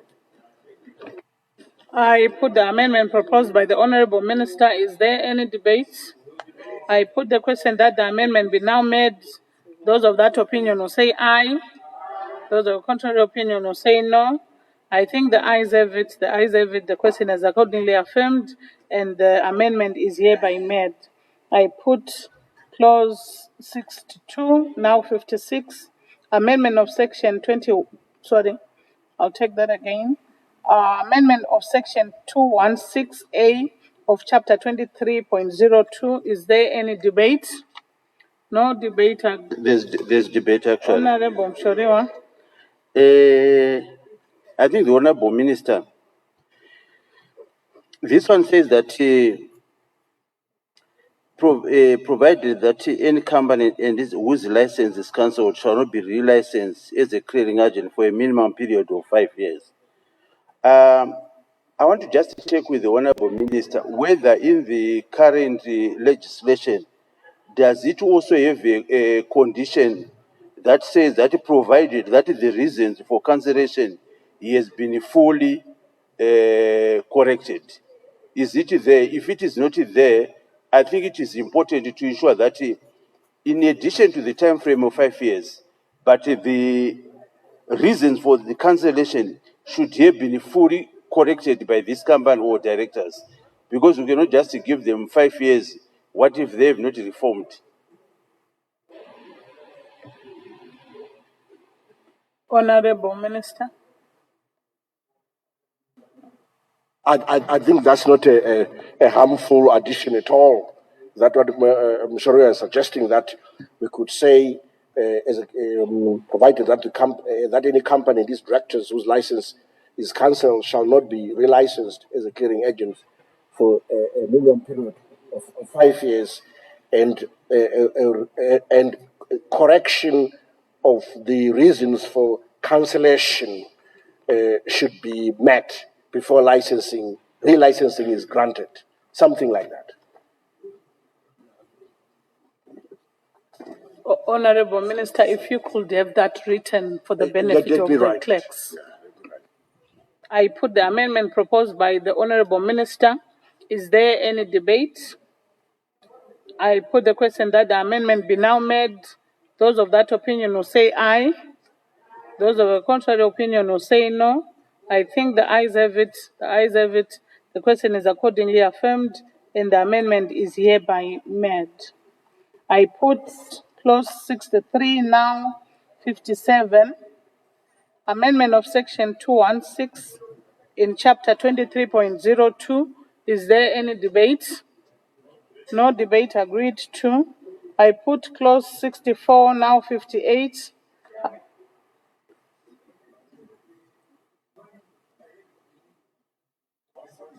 Let me revert back to clause.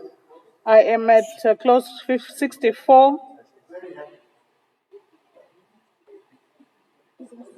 I'm at 64. I'm still at 64. Is there any debate? No debate, agreed to. I put clause 65, now 59. Amendment of section 235 of chapter 23.02. Is there any debate? No debate, agreed to. I put clause 66, now 60. Confirmation of tariffs imposed, amended. Point of privilege. Just a moment, Honorable Chidua. Okay.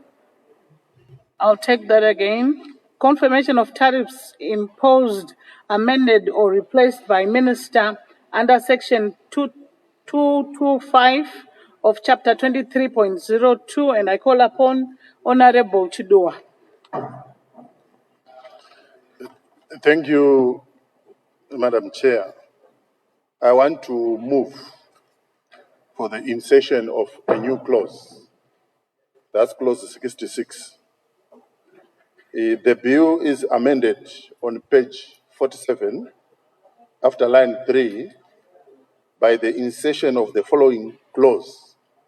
That's the 66 amendment of section 2, chapter 2104. The minerals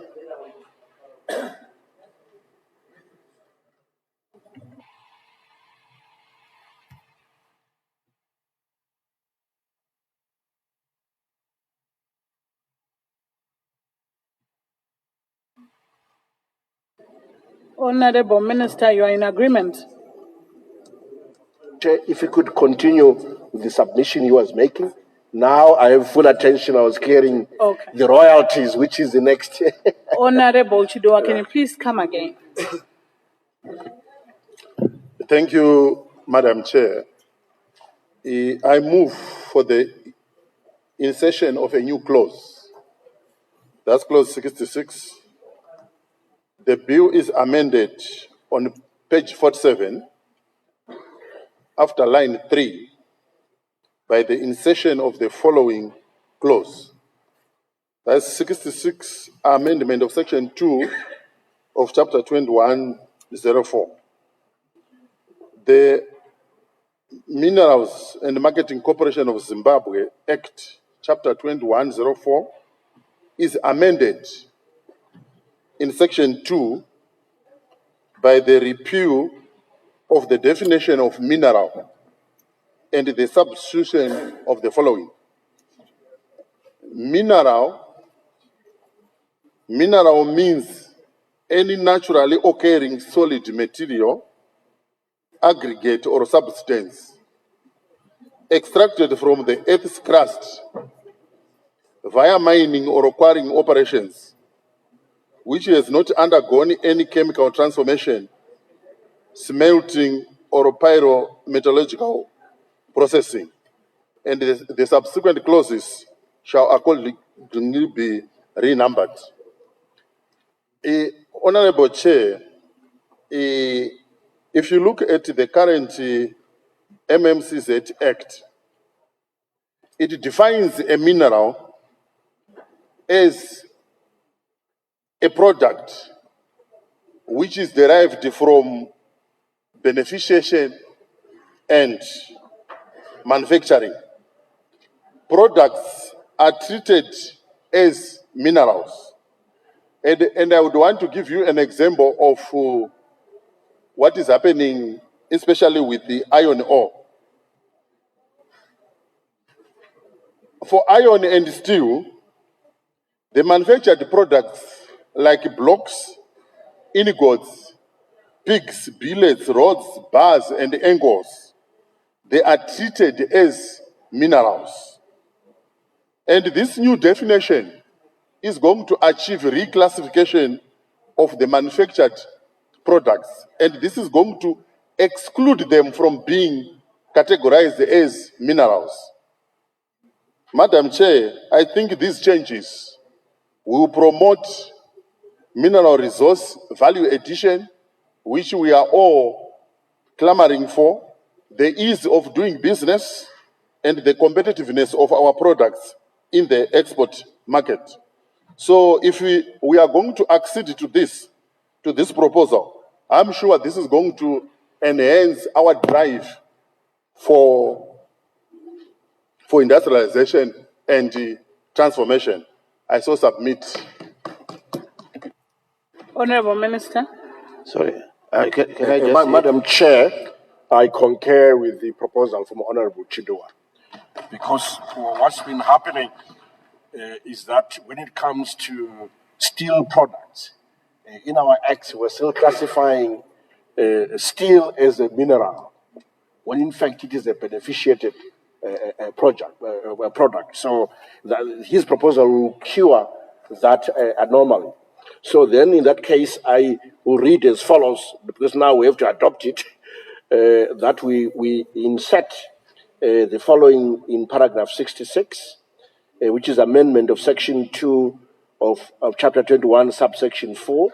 The Mines and Minerals Corporation of Zimbabwe Act, chapter 21, subsection 4 is amended in section 2 by the repeal of the definition for mineral and substitution of mineral means any naturally occurring solid material, aggregate, or substance extracted from the earth's crust via mining or quarrying operations, which has not undergone any chemical transformation, smelting, or pyrometallurgical processing.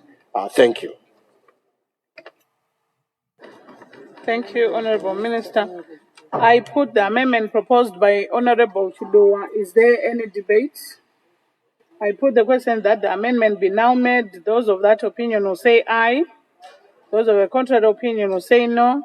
I think the ayes have it. The ayes have it. The question is accordingly affirmed, and the amendment is hereby made. And the new clause stands as part of the bill. I put clause 67, now 61. Confirmation of tariffs.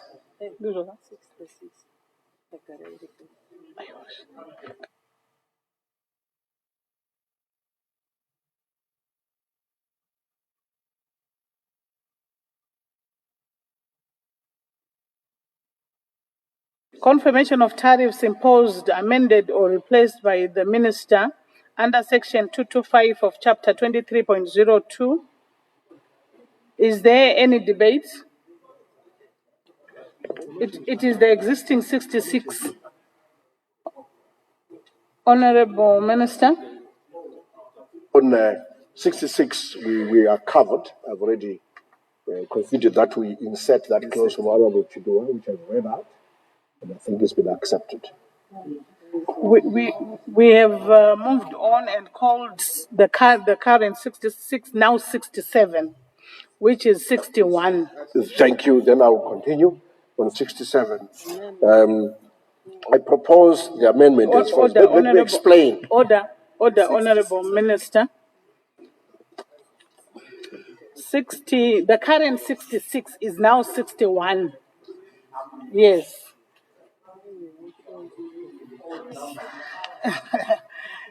And now we will need to move to 67. Then I'll call you to come in. 66. Is there any debate? No debate. Agreed to. I put clause 67. Now 62. Amendment of schedule to chapter 7 of chapter 23.04. Honorable Minister. Let me begin by explaining, then I'll read. Madam Speaker, Madam Chair, I've been persuaded by the contributions from both sides of the House and by the public. We've also received representation from the mining companies, gold mining companies, the Federation of comprising the small-scale miners, that we need to amend these royalty proposals for gold. I therefore propose the following, that for small-scale miners, no change. So all we'll amend is for the large-scale miners as follows. So I'm going to read a new paragraph 67 there. That with effect from the 1st of January 2026, the schedule of chapter 7 of the Finance Act, chapter 23, subsection 4, is amended in the part fixing the rates of royalties, which fixes the rates of royalties for the purposes of section 36 of the Income Tax Act, chapter 23, subsection 6, by the repeal of the items on gold produced by other miners and the substitution of the following: gold producers by other miners. 3, which is 3%, if the gold produced by them is sold at a time when its price is below $1,200 US per ounce. Then 5%, if the gold produced by them is sold at a time when its price is above 1,200 but below 5,000 US per ounce. And finally, 10% if the gold produced by them is sold at a time when its price is above 5,000 US per ounce. I thank you.